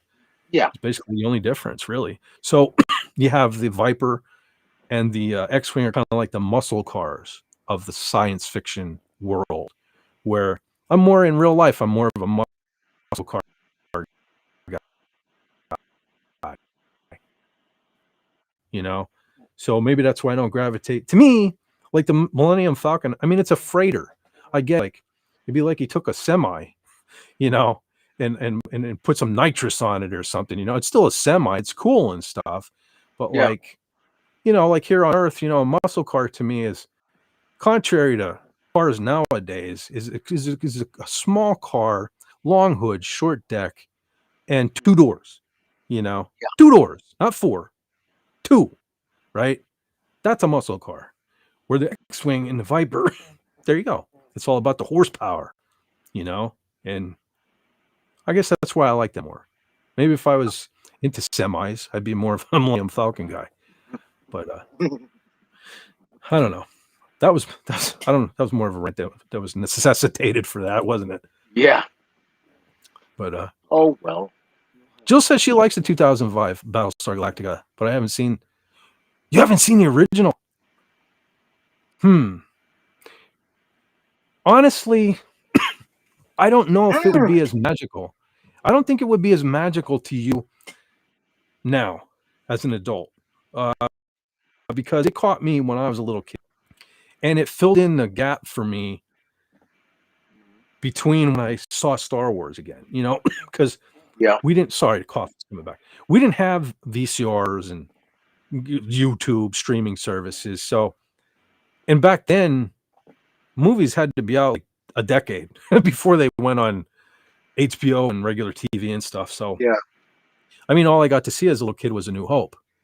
And sometimes that would go years before it came back on HBO or whatever. So in the void there was things like Battlestar Galactica, Buck Rogers. And so if I went back and watched it, because I did watch the original. I have Battlestar Galactica, the original 2 seasons. And I watched them again. It was a number of years ago now, but the story wasn't great. You know, some of the episodes weren't great, but the ships were still awesome to me. Yeah. So you might watch, if you were to watch the original Battlestar Galactica now, you'd probably say, I don't know what Fett's talking about, but you have to remember, I watched it when I was a little young, impressionable kid. And again, it filled in my Star Wars. It got me my space fix, you know. Yep. Where Buck Rogers is a show. Glenn A. Larson did that one too, I believe. Again, it's cheesy. You know, you watch that now, you're like, what were they thinking back there in the early 80s? But I don't know, there's something cool about it. Again, like that, like even the Buck Rogers Starfighter, you know? I believe, geez, another brain fart live on air. Ralph McQuarrie, who designed a lot of the Star Wars world. Okay. I believe Ralph McQuarrie, I know he did a lot for Battlestar Galactica. I'm not sure if he had a hand in this ship design, but it was all kind of tied into Ralph for Battlestar. So it was like a little slice of Star Wars, you know, live, just right there on your TV every day, you know, when you play it as a kid. So, but there's a lot to enjoy too. We were just speaking not that long ago. Oh boy, I can't. John, do you remember Baltar's real name? It's escaping me right now. Oh boy. Yeah. John Calico? Something Calicos? Like that, yeah. Calico. Jill, you probably know that name. Wasn't he one of the original Klingons on Star Trek? Like the original series, I want to say. So, oh good God, yeah. Yeah, I'm pretty sure back when the Klingons just were like makeup with a little hair. Yeah. So John Calicos played Jill. You might like Battlestar Galactica just for that. We were just talking on one of my past live streams here about how badass John Calicos was as Baltar, kind of the main villain in the original Battlestar, but he was so evil in that. Like he gets Palpatine a run for his money in the evil category there. So you may like for him. Yeah, and Lucifer was the other one. He was the droid. He was kind of like in the chain of command. There were so the Cylon was like a lizard species race that created the Cylon robots or whatever you want to call them, who the robots eventually overtook the Cylon people. But the Imperious leader was one surviving legitimate Cylon who ruled all. He ruled Baltar, he ruled the Cylon robots, whatever you want to call them. And but then Lucifer was kind of a go-between. Lucifer was like Baltar was kind of like the human, kind of in charge of a large division of Cylons. And so he would sit up there in his big chair and he would tell Lucifer, have this done. So Lucifer would then go and do like the dirty work or whatever. But he was a wicked looking droid. I say droids, I'm a Star Wars geek. Robot, I guess he was. Android, whatever. But and he had that translucent blue or purple head. Yeah, with all the disco lights in it. Yeah. Pretty neat. But you could totally tell too. Even as a little kid, I could tell because the head stuck up so tall off the shoulders. I was like a guy with that on his head. But it was still cool. It's still mesmerizing to me as a little kid. Oh yeah. There's an episode where my favorite episode. I might have covered a couple episodes too. Now I'm thinking of it, but I can't remember the actor's name right now. But he did the intro in the beginning of the original Battlestar Galactica. There was a spoken word intro before it kicked in. It had badass music. I love that soundtrack too. But it was definitely the guy who did the voiceover in the beginning played a character called Count Ibley, and he was essentially the devil. Where he like lured them to this planet and stuff. One of my favorite episodes, the episode Count Ibley. I can't remember the name of that episode, but that's one worth checking out too. It's probably the episode is called Count Ibley. But man, I got behind on chat again too. Yeah. I'll be right My back. longest so far is 7:30. Okay, I need to do better. Not sure what you're talking about, Linrod. Apparently, Brandon, the anime guy, knows the trick on what's happening to channels that are now showing the usernames. I haven't talked to Brandon for a while. He just texted me out of the blue several months. I know it was this year, just to check on me. I'll have to hit him up. I don't know. I have some pointers for some of the things going on with YouTube, but like, I mean, what's the point if they're just, you know what I mean? I know another month or two, they're going to change things again. I mean, what's the point? Cylons, they are shiny, easy targets. Yeah, true. They're not very camouflaged, are they? Let's see. He said something to do with clearing out excessive cache somewhere in our YouTube studio settings. I don't know. Yeah, Jill says you're lucky. Everyone became an @ on my channel. I don't know why. That's like, because I noticed even on Doomcock's channel. Like, maybe my channel is just that's like unimportant and insignificant enough that like some of the update has not affected my channel. I don't know. It's weird. I don't know why everybody's not an @ here. Yeah, unless they just haven't gotten around. Yeah. Me yet. I don't know.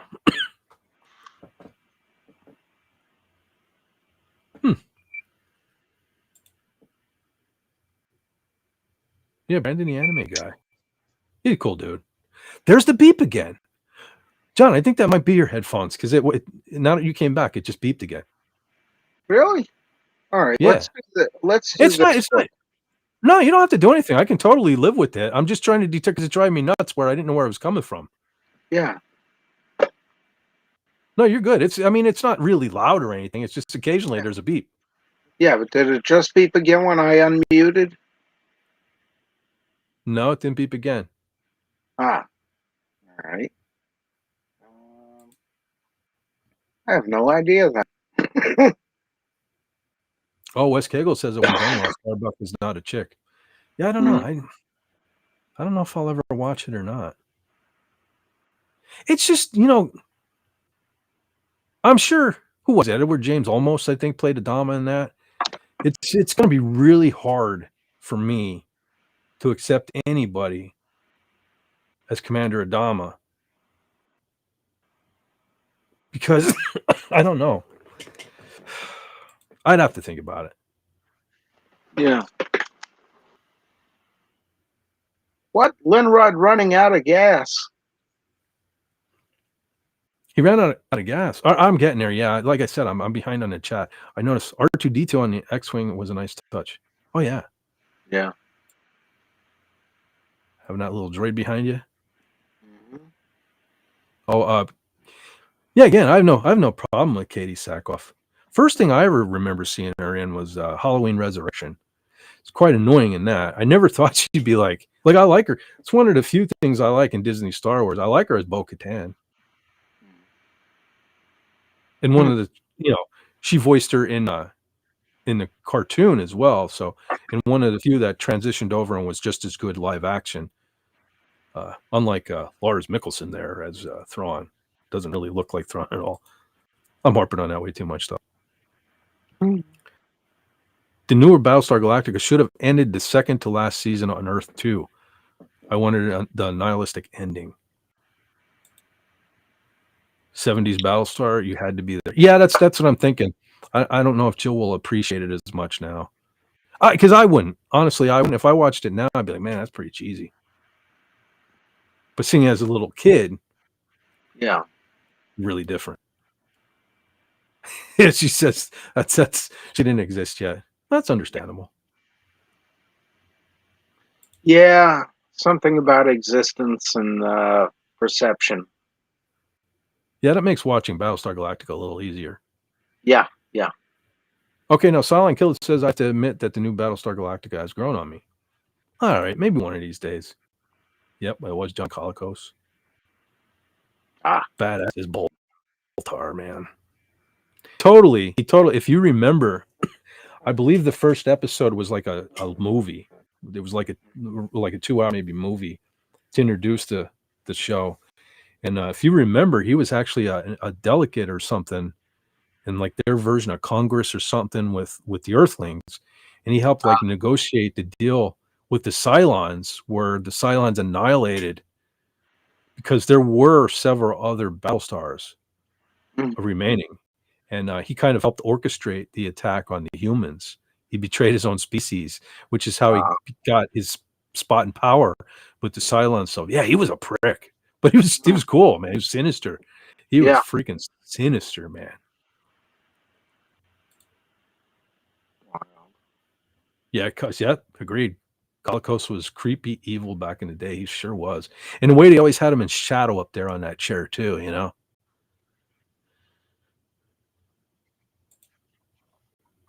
Starbuck was the quintessential man's man. He was the ladies' man that got every Gen X boy wanted to be growing up in the 80s. Yep. Yeah, that's the thing. I don't know. Well, just even the uniforms. I love the uniform, like the classic colonial warrior, the brown jacket with the chrome, I don't know what they were, clips or whatever that held the jacket, and just even how the I don't know what the helmets look like in the remake or whatever, but how there was always that tie-in with like Egypt, and how their helmets, like the Viper helmets, looked like, like King Tut's headdress or whatever. Yeah. And but with the lights in them, with that little touch of, yes, it's an Egyptian helmet, but no, it's spacey. It has a light on the front. I thought that was very cool. Very, very green. Yeah. I was embarrassed to say I couldn't think of his name. I'm too like out of it right now. I couldn't think of Warren Green as Adama. Yeah. He was just, there was something about him. He was a leader, man. Yeah. And he had that kind of voice control. And John, do you remember? So Lauren Green was Commander Adama, and his son Apollo was basically kind of the leader of the Viper crew. Captain Apollo. Well, if you remember in the first couple episodes, Apollo had a brother, and it was played by Rick Springfield, a young Rick Springfield. He got killed off in the first couple episodes. I couldn't believe it's like they built up this character, and things like that didn't happen back in the day, Yeah, it was like Richie Cunningham's older brother Chuck. You saw him in 1 or 2 episodes, and then he was gone. Yeah, but he just disappeared. Rick Springfield was killed off. Like, yeah, PDQ. Nah. You know, I hear disappearing in Wisconsin is a regular thing, so I could be wrong. We know who to ask. Yes. Ooh, James Caserta's here. Hello. Hail, James Caserta. What's up, my friend? Boys Kegel says best 79 episode was The Living Legend with Lloyd Bridges. That was a good one. That was already brought. We were John. I think it was just last week. I mentioned Sheba. Yeah. Yeah, that's one where Pegasus. The other one, they found out in that episode that another Battlestar had actually survived the attack by the Klingons, and Lloyd Bridges was the captain of that, and his daughter Sheba appeared on the show. Klingons? I say Klingons. Cylons. Yes. Sorry about that. Again, my brain is gone. My brain is gone. Klingons. Attacked by the Klingons. That was a good episode. Yep. Oh, wow. So he's getting tired. I thought you meant he was driving or something and running out of gas. No. He's been up since, 8 o'clock? Yeah, I'm getting there myself. This 2-hour long live stream has turned into a 7-hour fall, just about 15-minute live stream at this point. Silent Killer said Balta got beheaded in the theatrical BSG movie. Coast played it well. Yeah, it's unfortunate that people don't mention him. We always talk about Darth Vader and Khan and stuff. Baltar never gets the recognition he deserves. Yep. Hashtag Baltar rules. Oh yeah, he's been up since. I think it's because he didn't have a fancy makeup or costume. He looked maybe more or less normal.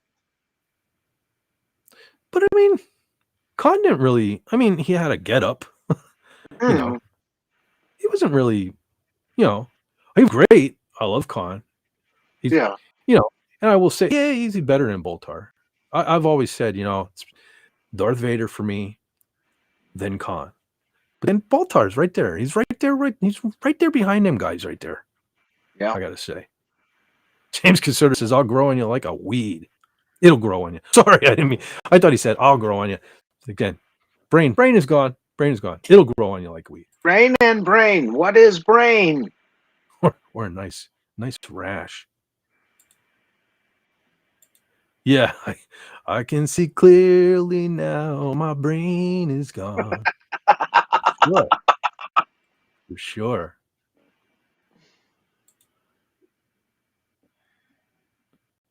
Galmanjing Cylons?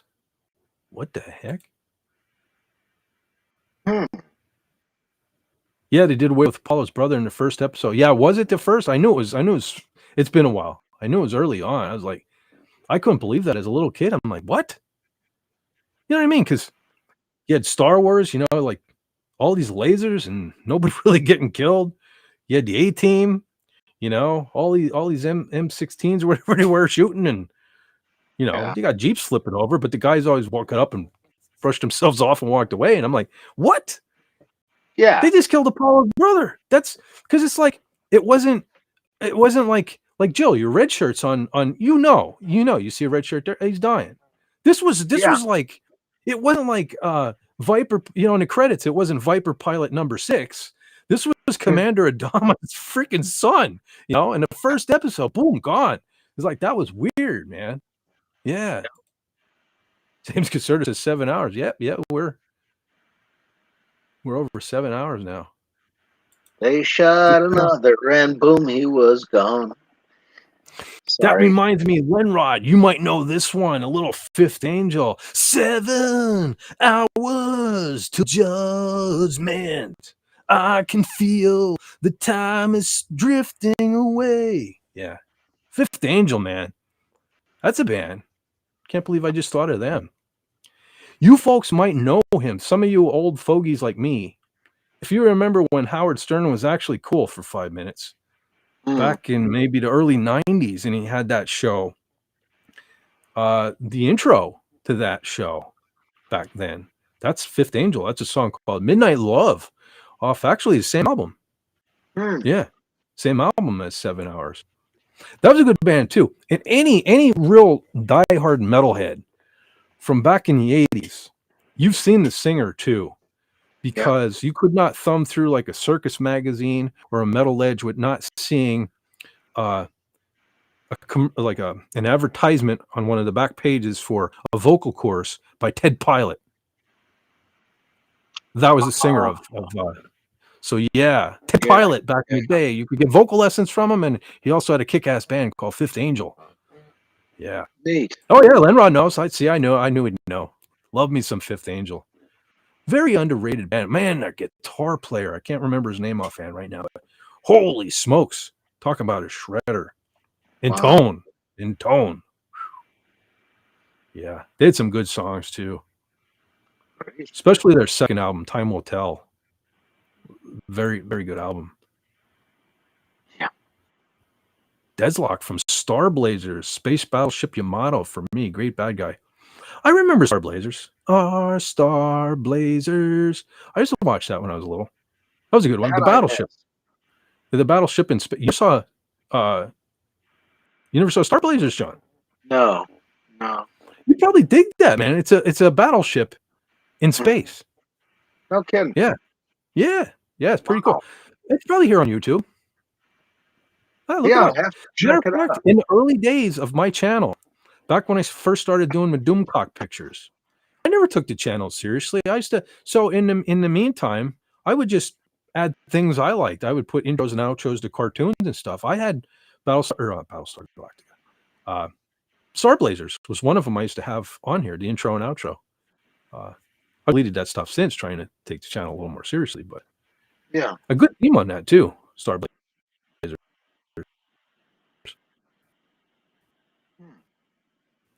I used to love all them old cartoons like that. You know, the sort of anime looking, America. We were just talking not that long ago, Battle of the Planets, which originally Gotcha Man in Japan. Battle of the Planets was a good cartoon. They don't make them like them anymore. Yeah. Hard to believe Howard Stern had that movie back then. Yeah. I can't even watch that thing anymore. I can't stand him so much anymore. I'll never watch that movie.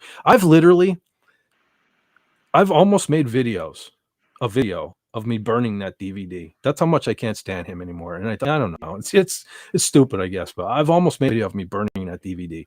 I will never watch that again. I could never stand him.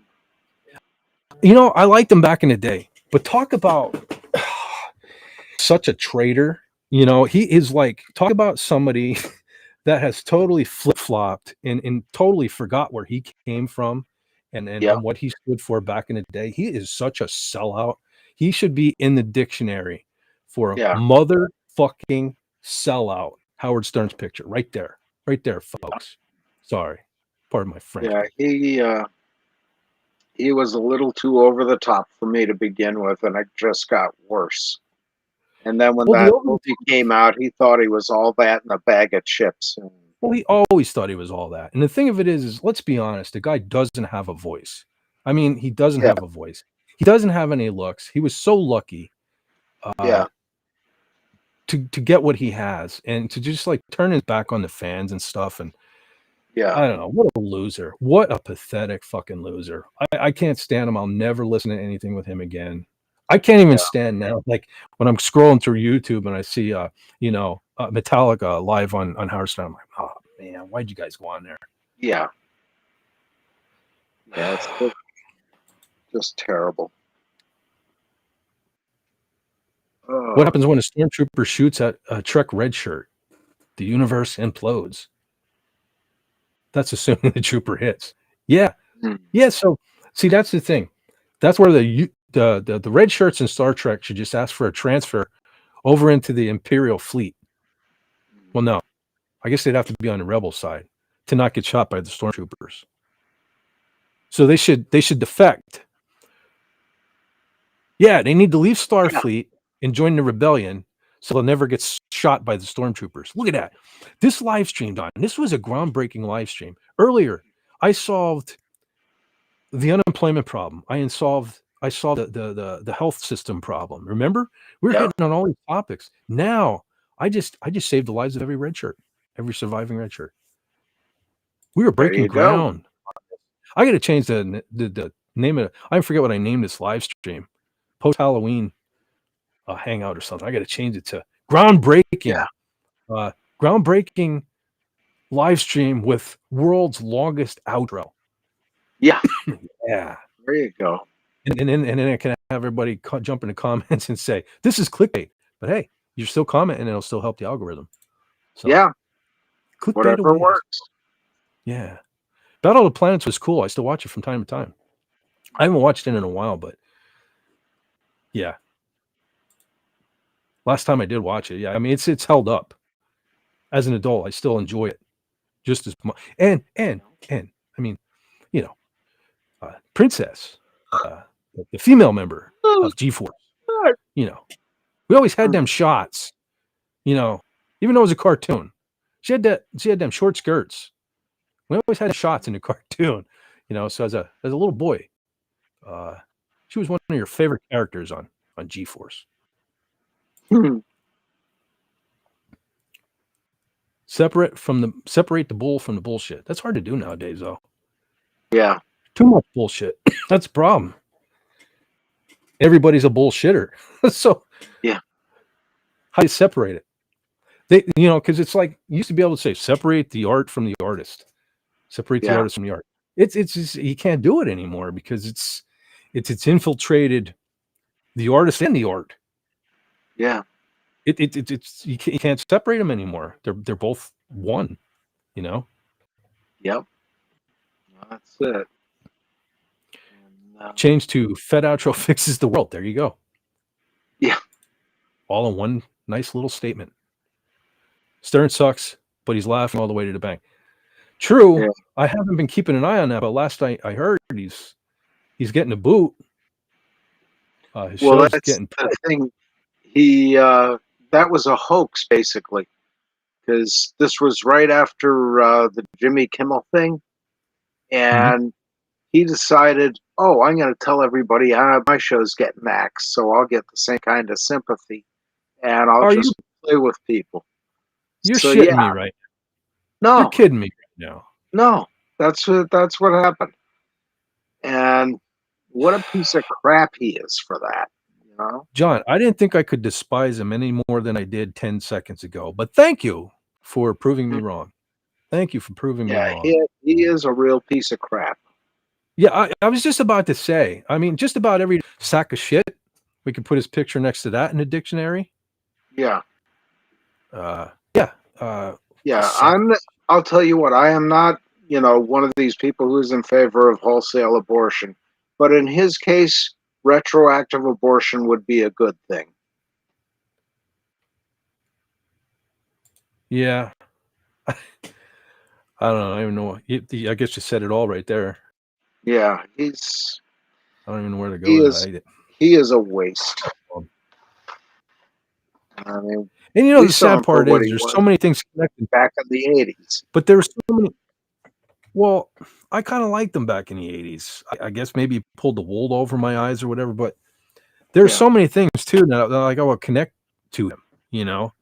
Just some of this. I won't even mention some of them, like lesbians and things like that. But Fifth Angel. I mean, I'm always going to connect Fifth Angel with them now. I remember he was a huge fan back in the day of the band Enough's Enough, which I have a fondness for myself. Matter of fact, he even did liner notes in their one album. He loved them so much. Yeah. And so now, like, every time I listen to Enough's Enough, I'm going to think of that prick. So he's ruined a lot of things for me by being a prick. By being a prick. Well, that's the thing. His whole thing is shock and, outrage and all that. And I just got no use for that kind of people. No. But sadly, it's all about the clicks these days. And look, I did a video on it. Mm-hmm. So every time I make a video like that, I got people close to me that say, you're just giving them clicks and, you're putting their name out there. And I look at it like, yeah, but I'm a little tiny channel. But yeah, still, yeah, I know. I helped, yes, I suppose. Mm-hmm. New lows have been achieved. Yeah, every time you think you can't get more rock bottom. Yeah. There's another layer beneath. Yeah, I noticed the other night on Pop Culture Breakdown, Rob Wright, man, I wish I'd thought of it while he was here. Freaking What Lies Beneath. He mentioned What Lies Beneath. Man, what a movie that is. I have it in the room now. I got to watch that. Maybe tomorrow I'll watch that. You ever see that movie, John? What Lies Beneath? Harrison Ford, Michelle Pfeiffer? No. Oh, man, that's a good one.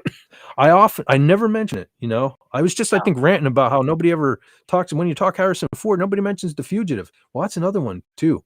He's actually an ass in What Lies Beneath. I don't want to give anything away for you folks, but if you haven't seen What Lies Beneath, check that out. Or if you haven't seen it in a long time, it's worth a watch. But weird, man, the ending. If you haven't seen it, I'm telling you right now, you're not going to expect the ending. Anime always had those fan service shots. Yeah. Even now, the anime shows have a classic panty shot when the girls are fighting or running. That is still the woke girl clutchers getting their way. Yeah, I don't think it shows it. I kind of have one. Hold on. I will be right with you. I'll try to keep talking while I'm over here. I'm trying to find something. Yeah. Oh, shit. No, wrong one. Okay.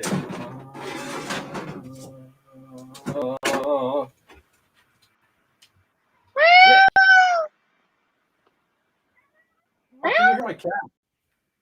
No. Oh, I thought you heard my cat. My cat's meow too. Oh, cool. Okay, sorry, I just rearranged things here. I couldn't find this. I think I've showed this before, but yeah, I have the vintage. I was always bummed out because look, you got all these cool shots from Battle of Planets, right? You got all these cool shots that remind you of the intro. Like you look at the lunchbox and you can almost hear the theme song. You got the cool Phoenix ship right there. John, that turns into a flaming Phoenix. Oh, wow. When the shit hits the fan, that awesome ship turns into a flaming bird. But you got all these cool intro looking shots, but then they get the princess. Yeah, we didn't get the obligatory panty shot. No, we just got, this is where she goes into the flip and we get to, but I don't know. Anyway, one of those things that distract you. But yeah, and this was the villain.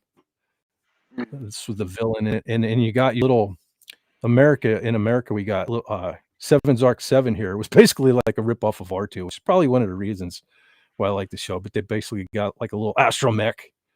Yeah. So, cool. Yeah, Battle of Planets. One of these days, like I said, I got to show. I have so many of these old lunch boxes. This was like a disease for me there for a while. I must acquire lunch boxes. Yeah. But Battle of the Planets, man. Yeah. Silent Killer says that is an awesome lunchbox. Yeah, has the thermos yet too. Hold on. Yep. Complete with thermos. There you go. Yeah. This here was originally it was a Japanese anime, but it was originally titled Gotcha Man. I mentioned Transor Z earlier. Unfortunately, I don't have that on DVD because I was unaware as a dumb American who's not really into anime now. I never really knew that in Japan, Transor Z was Mazinger Z. So they did release some box sets throughout the years, and I was always looking for Transor Z, the American title. But I'll be right back again. Sure. 7's Arc 7. Yes. 70s balls to the wall brass music. Vintage. Yeah. I got a lot of them lunchboxes. It was funny, a couple live streams ago, KR Companion was here. And I forget what lunchbox they showed, and he goes, I have a Knight Rider one. I was like, hold on. So I went like this. And then somebody said in the chat, I used to have a Pac-Man one. I was like, hold on. Like this. Yeah, that's the one I had when I was a kid. Yeah. I like them there. I don't know, some of them vintage. Because, when you were a kid, you didn't have a million of them. You had a couple of them in your lifespan. But, you would always see other kids had cool lunchboxes. So now, as an adult collector, I went through my phase where I was like, I'm going to start buying all them they had back in the day. But I have a Munsters one I showed off a number of times. That's one that got me hooked. 1965, I believe it is. Munster's lunchbox with the glass line thermos. That's when it got me addicted to collecting lunchboxes. But yeah, Transor Z though, that one had a killer theme song too. I used to, when I was a little kid, me and some family members had a band when we were little kids. We used to record with boom boxes, and I can't tell you how many times I used clips of that theme song as like an intro or an outro to a song from Transor Z. Because the funny thing was nobody ever knew. Like, it was weird. They used to play it in the area. I saw it on our local TV channel, but like everybody around here, I'd be like, man, did you guys see that episode of Transor Z? What the heck is that? Nobody had any idea. Oh, no, that one I can't. I had Planet of the Apes lunchbox when I was a kid. No, that one I don't have. That one has eluded me. I don't have that. I know the one, John, we were talking about Robert Englund earlier. I bid so many times on a V lunchbox from back in the day, and wow, man, I mean, they at the time anyway, they were going for. I just couldn't afford. I couldn't afford to get my hands on a nice V one. Yeah, it seems some of the more obscure ones go for the most money. Yeah, it didn't sell a lot of them, you know. Yeah, but then because they didn't sell a lot of them, you basically have what's considered like new old stock, you know, and they're not, so they're in better condition, so they can charge a bigger premium for the things. So I'm making a lot of typing errors. The tired is real. Well, don't feel bad. At least you're not live on YouTube. Saying stupid things and coughing at the same time. With an outro that you should have ended 4 hours ago. Yeah.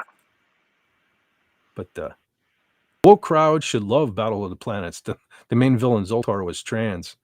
Yeah. Well, I don't get them. Well, at least I haven't bastardized that yet, to the best of my knowledge. Don't let them know about. Give it time. Yeah. Oh well.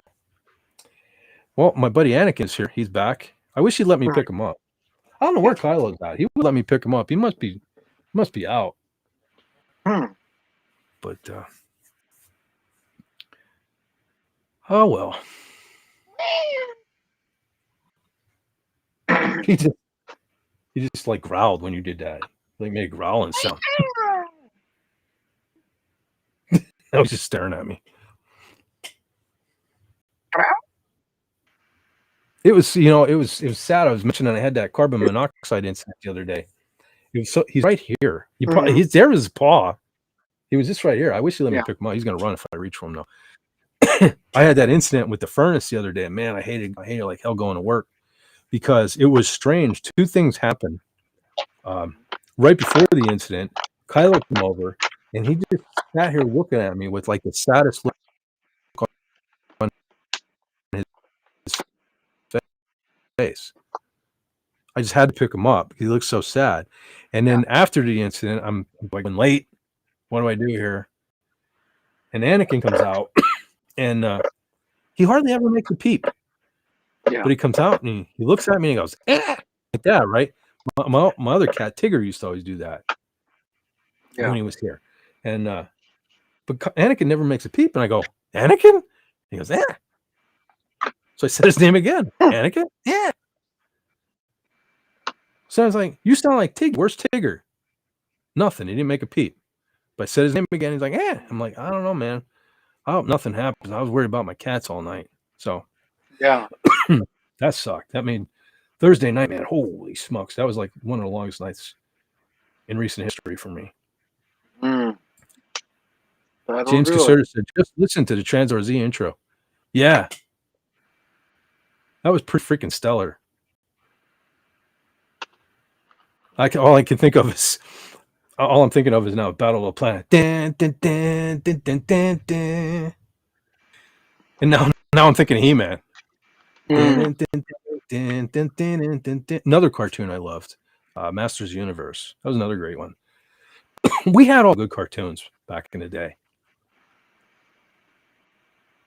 Now I'm thinking of Ultron, man. Masters of the Universe I never got into. Well, most of the 80s and 90s cartoons I couldn't get into at all. because I was out doing other things. But, I loved He-Man. That was a good time. That was, I'd come home from school, and it was on when I got home from school. So I was usually depressed, having to be out there in the world amongst people, and I come home and I put He-Man on, and at the end of every episode, good always won. It was like back in the good old days. Good always defeated evil, and Prince Adam would usually have some kind of cool little thing he would say, and it made me feel good. And few things did that when I was a kid.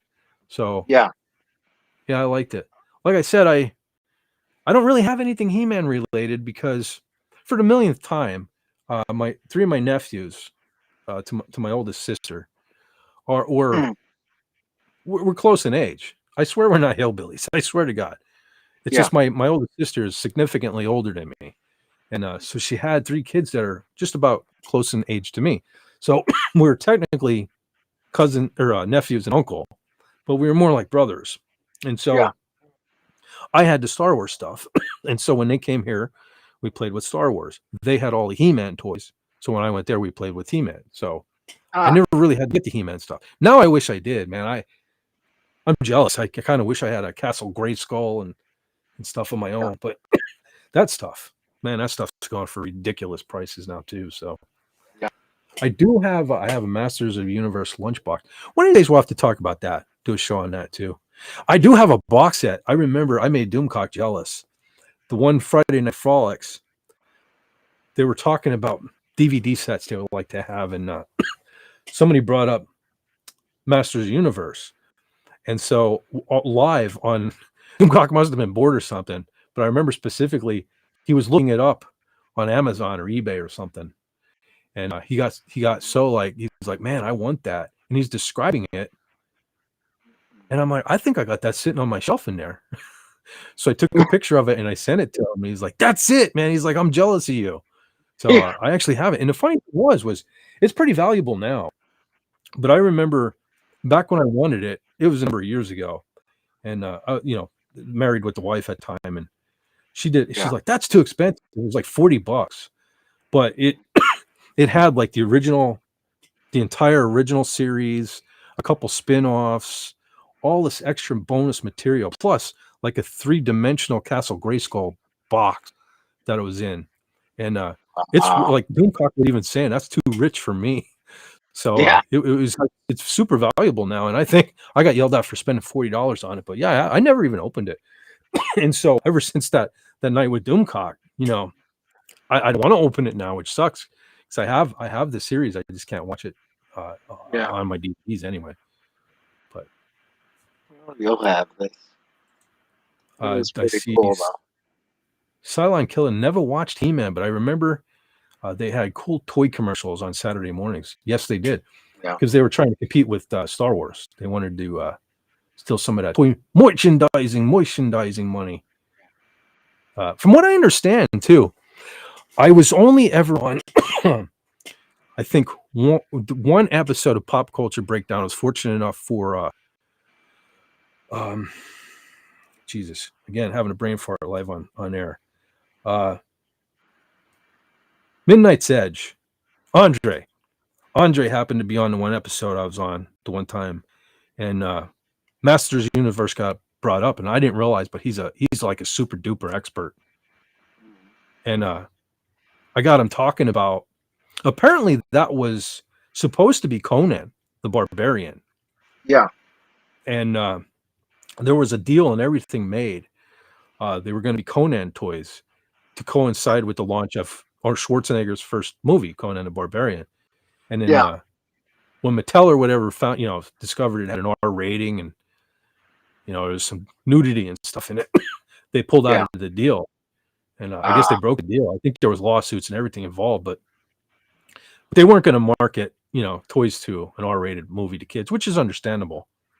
Yeah. But then they had to do like a full redesign and everything, and that's how we got He-Man, as opposed to wow. But well, it makes sense. Lenrod says the He-Man era was a bit before my time. My era was Power Rangers. I never got into Power Rangers. I don't know why. Oh yeah, I think one route. I think we had this discussion before where I always thought they were a ripoff of Voltron, but then I think you corrected me and said that the Power Rangers were technically first. But I never heard of them until the 90s or whatever. Yeah. So to me, Voltron was first in my world. Yeah, I come from the Bugs Bunny Saturday morning era.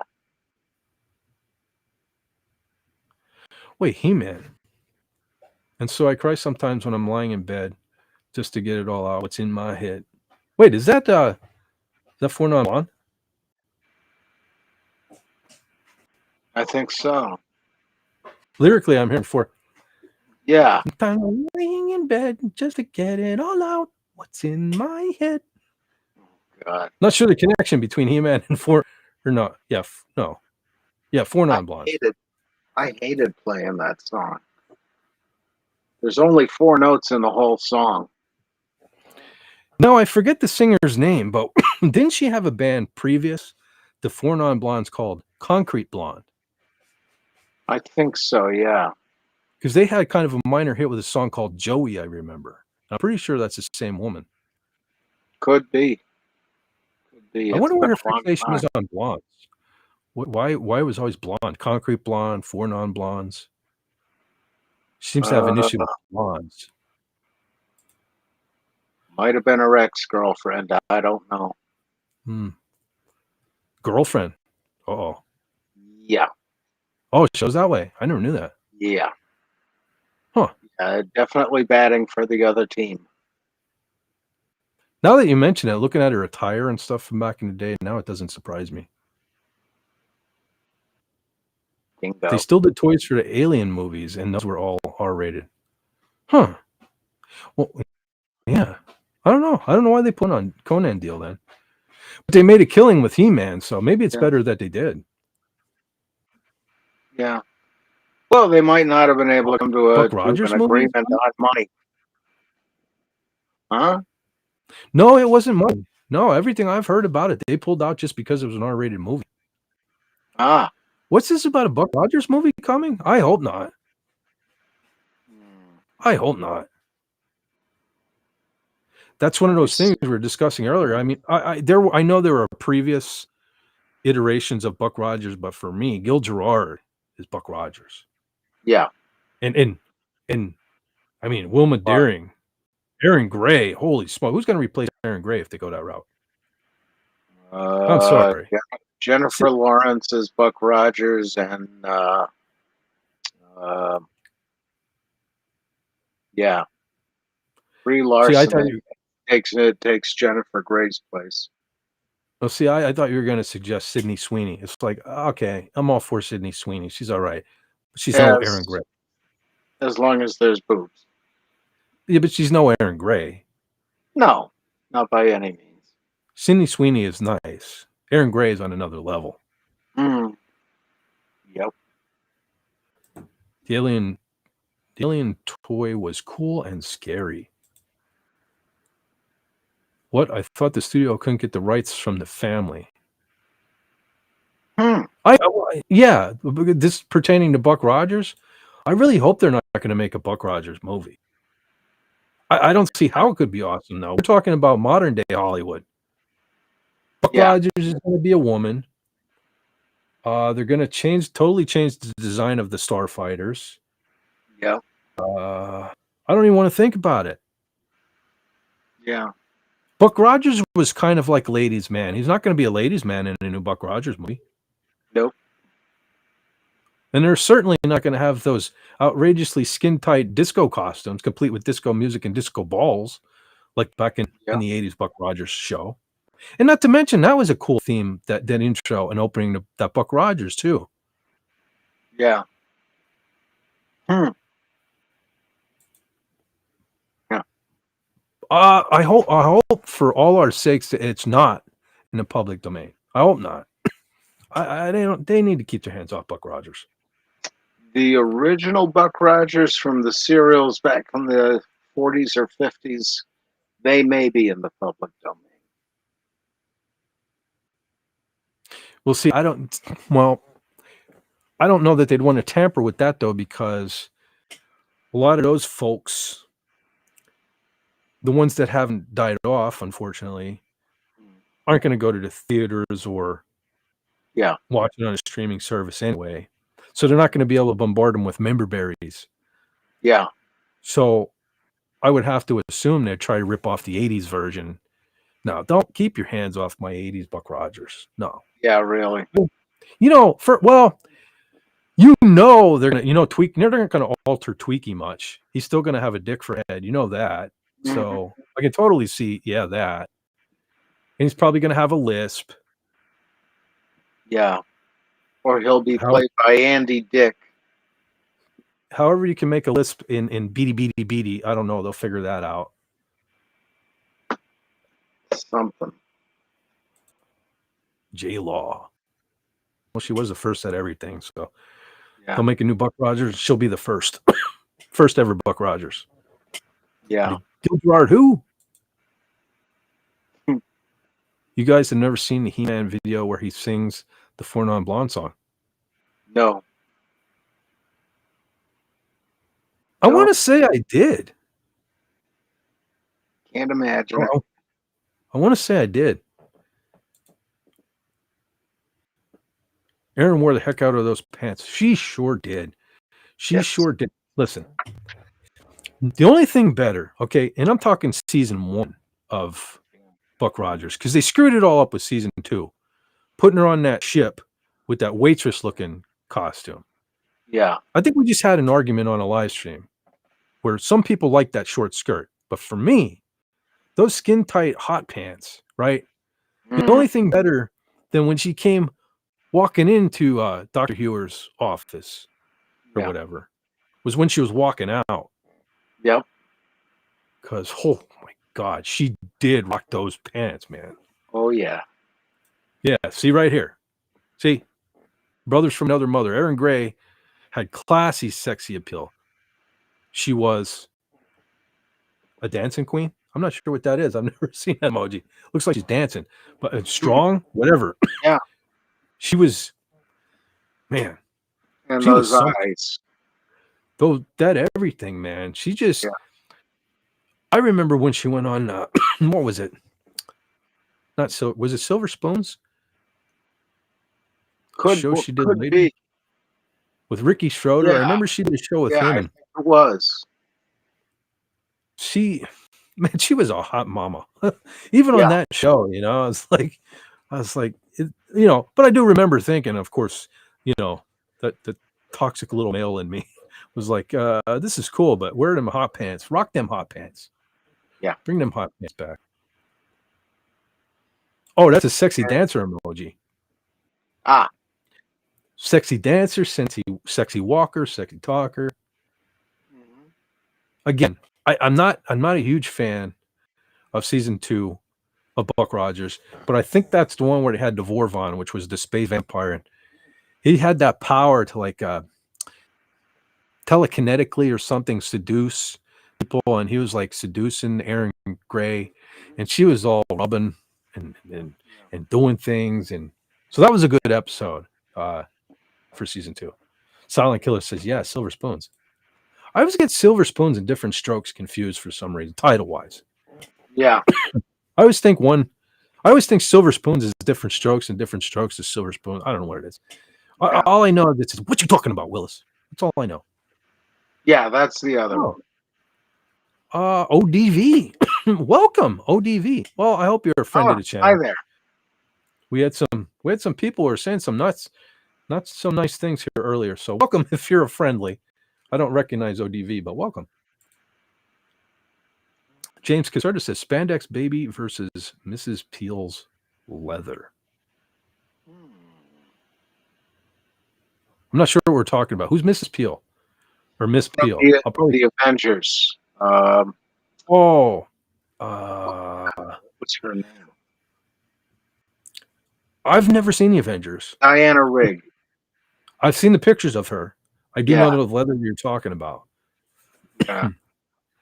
That was actually a really good show back in the day. You're talking Erin Gray and who's wearing the spandex? Yeah. we're talking Aaron Gray. It's hard to top Aaron Gray for me. I'll be honest. Well, Emma Peel in the leather was, right up there. I don't know if I've ever seen her in action. I've seen still photos. Yeah. And it was quite fetching. Oh, I'm sure there's video on YouTube. Maybe I'll have to do some investigation simply for the purpose of being able to judge this question. No other reason in particular, but it is going to be hard to beat Aaron Gray for me. I mean, because there are some female icons from back in the day, like Linda Carter as well as one. Yeah. It's going to be hard. It's going to be hard. That's for sure. Anyway. Swing. Yeah, that's where I was going. The song from Buck Rogers was called Suspension by Kip Lennon. See, I never knew that. All the times I listened to it, I never bothered to really find out who did it. Yeah. You know what was weird? That the original, if you remember, that one too had a movie. The premiere was like a 2-hour-long movie or something. And that intro had words. And it was very, very sexy and racy.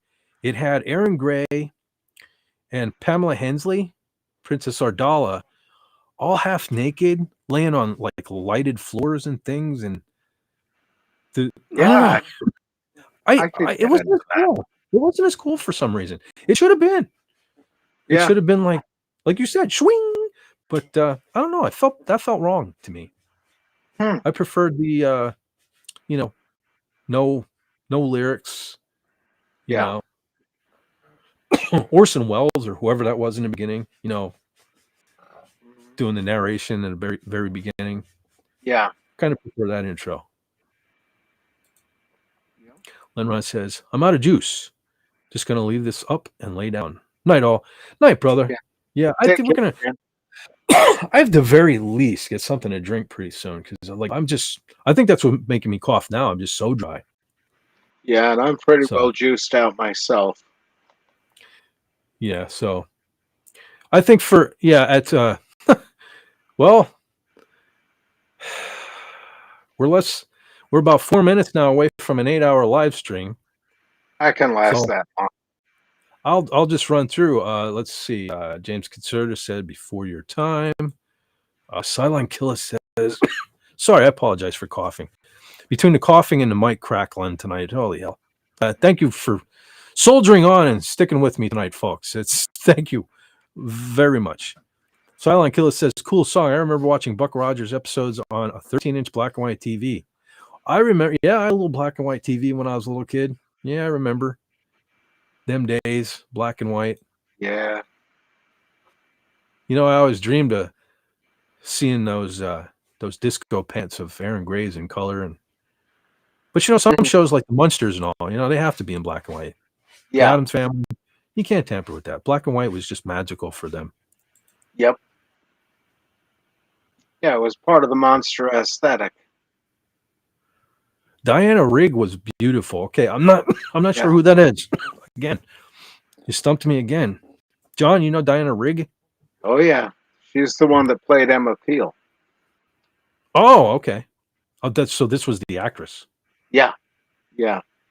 Okay. And actually, quite a classy woman too, because later on, she hosted what the heck was it? The mystery shows on PBS.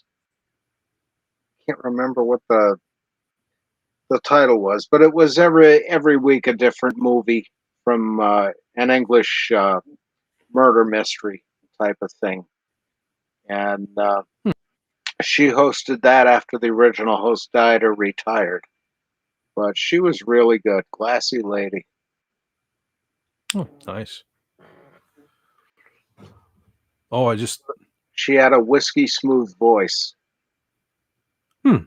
Yeah, sometimes the voice can do it for me.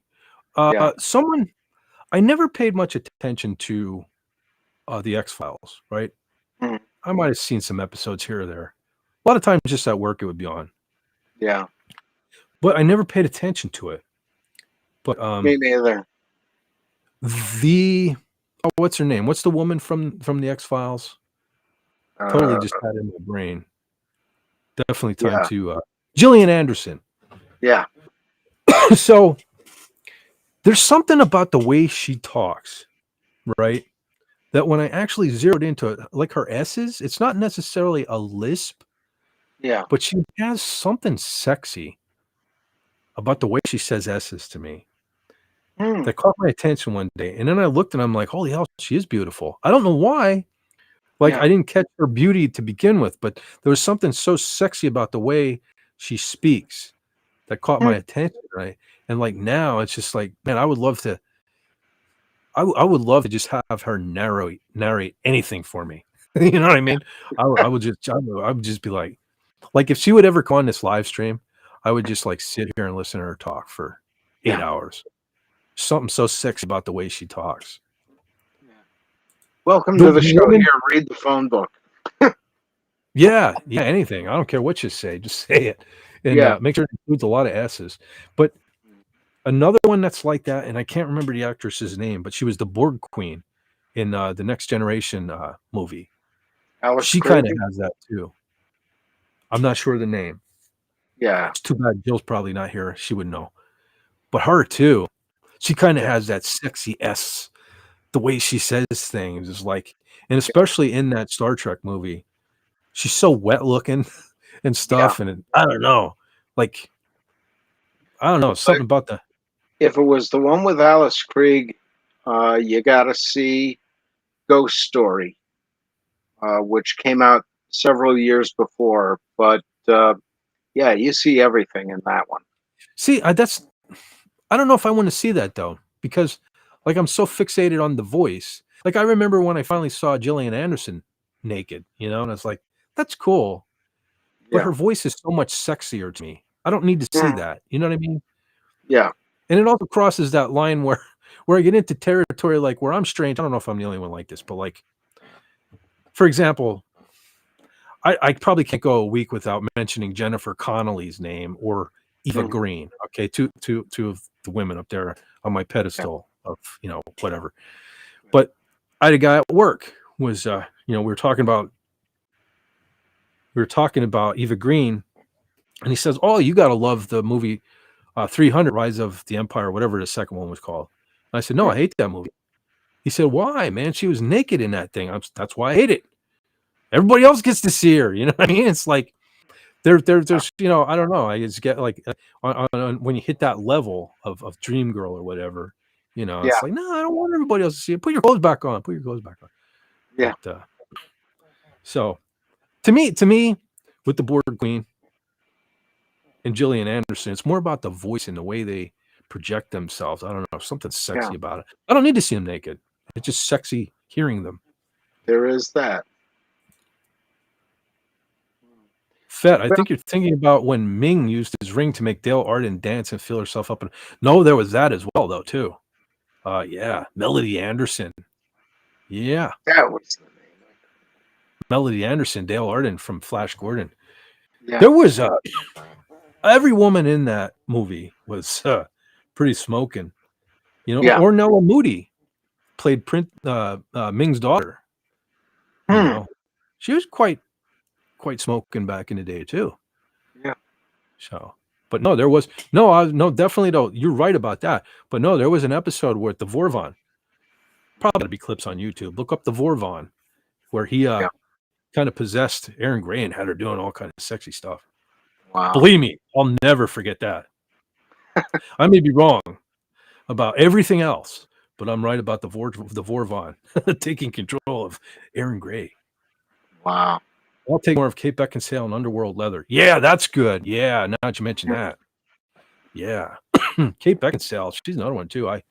She slips off my radar until I see her.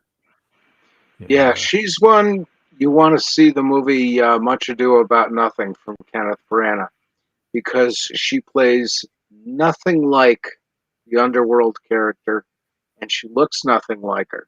Much younger, much more innocent, and suddenly she comes out in the Underworld movies as grown up and completely different.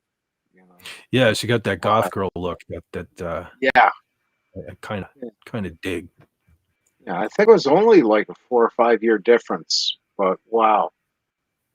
Very, very talented actress because she could flip between the two roles. Yeah, true. Wes Cagle says, I've said it before, Aaron Gray was my adolescent crush. You can never say that enough, brother. Yeah. You can say that 100 more times, man. It will be true, every one of them. For me as well. And many people my age. She was very way cool. Absolutely. Because that was like in, now she was a little older, but again, as a fan of the Friday the 13th movies, she was in Jason Goes to Hell. Yeah. And she shows some skin in that. One of them cases where it feels so wrong to me. Just like in Rob Zombie, was it, what's the sequel? The Devil's Rejects, I think it was to House of 1,000 Corpses, where Terry, what was her name?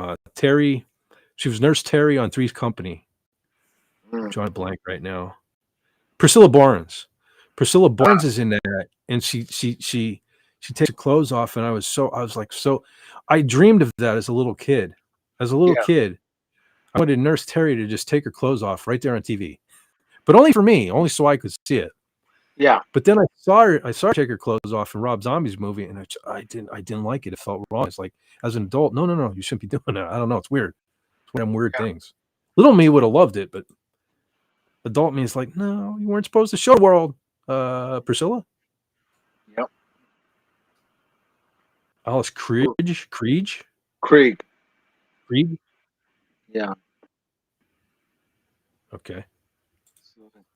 Yeah. Well, dude, I am heading to be time myself, and yes, we are. You know, so everybody have a good night and a good day coming and a good week, and that always a pleasure to be here with you, and hope I'm awake next week more. Absolutely, man. Always. Stream is always better when you're here. Part 2 of the outro from hell. Yeah, I think Dan, my buddy Dan, said earlier. He said the end of the stream will be outro to be continued. So yeah, join us next week when we continue with this outro. But I want to thank everyone that was here, that was here on the panel, and for everyone that was here in the chat and is still here, amazingly, and for everyone that will watch this on replay. You guys are not just subscribers, you're my friends, and I love you. So by now, I hope you know what to do. You need to take care of yourself, take care of each other. And why? Take it easy when you can take it, John. What? Sneezy. Did you say sneezy? John, did you say sneezy? God darn it. It's sleazy, folks.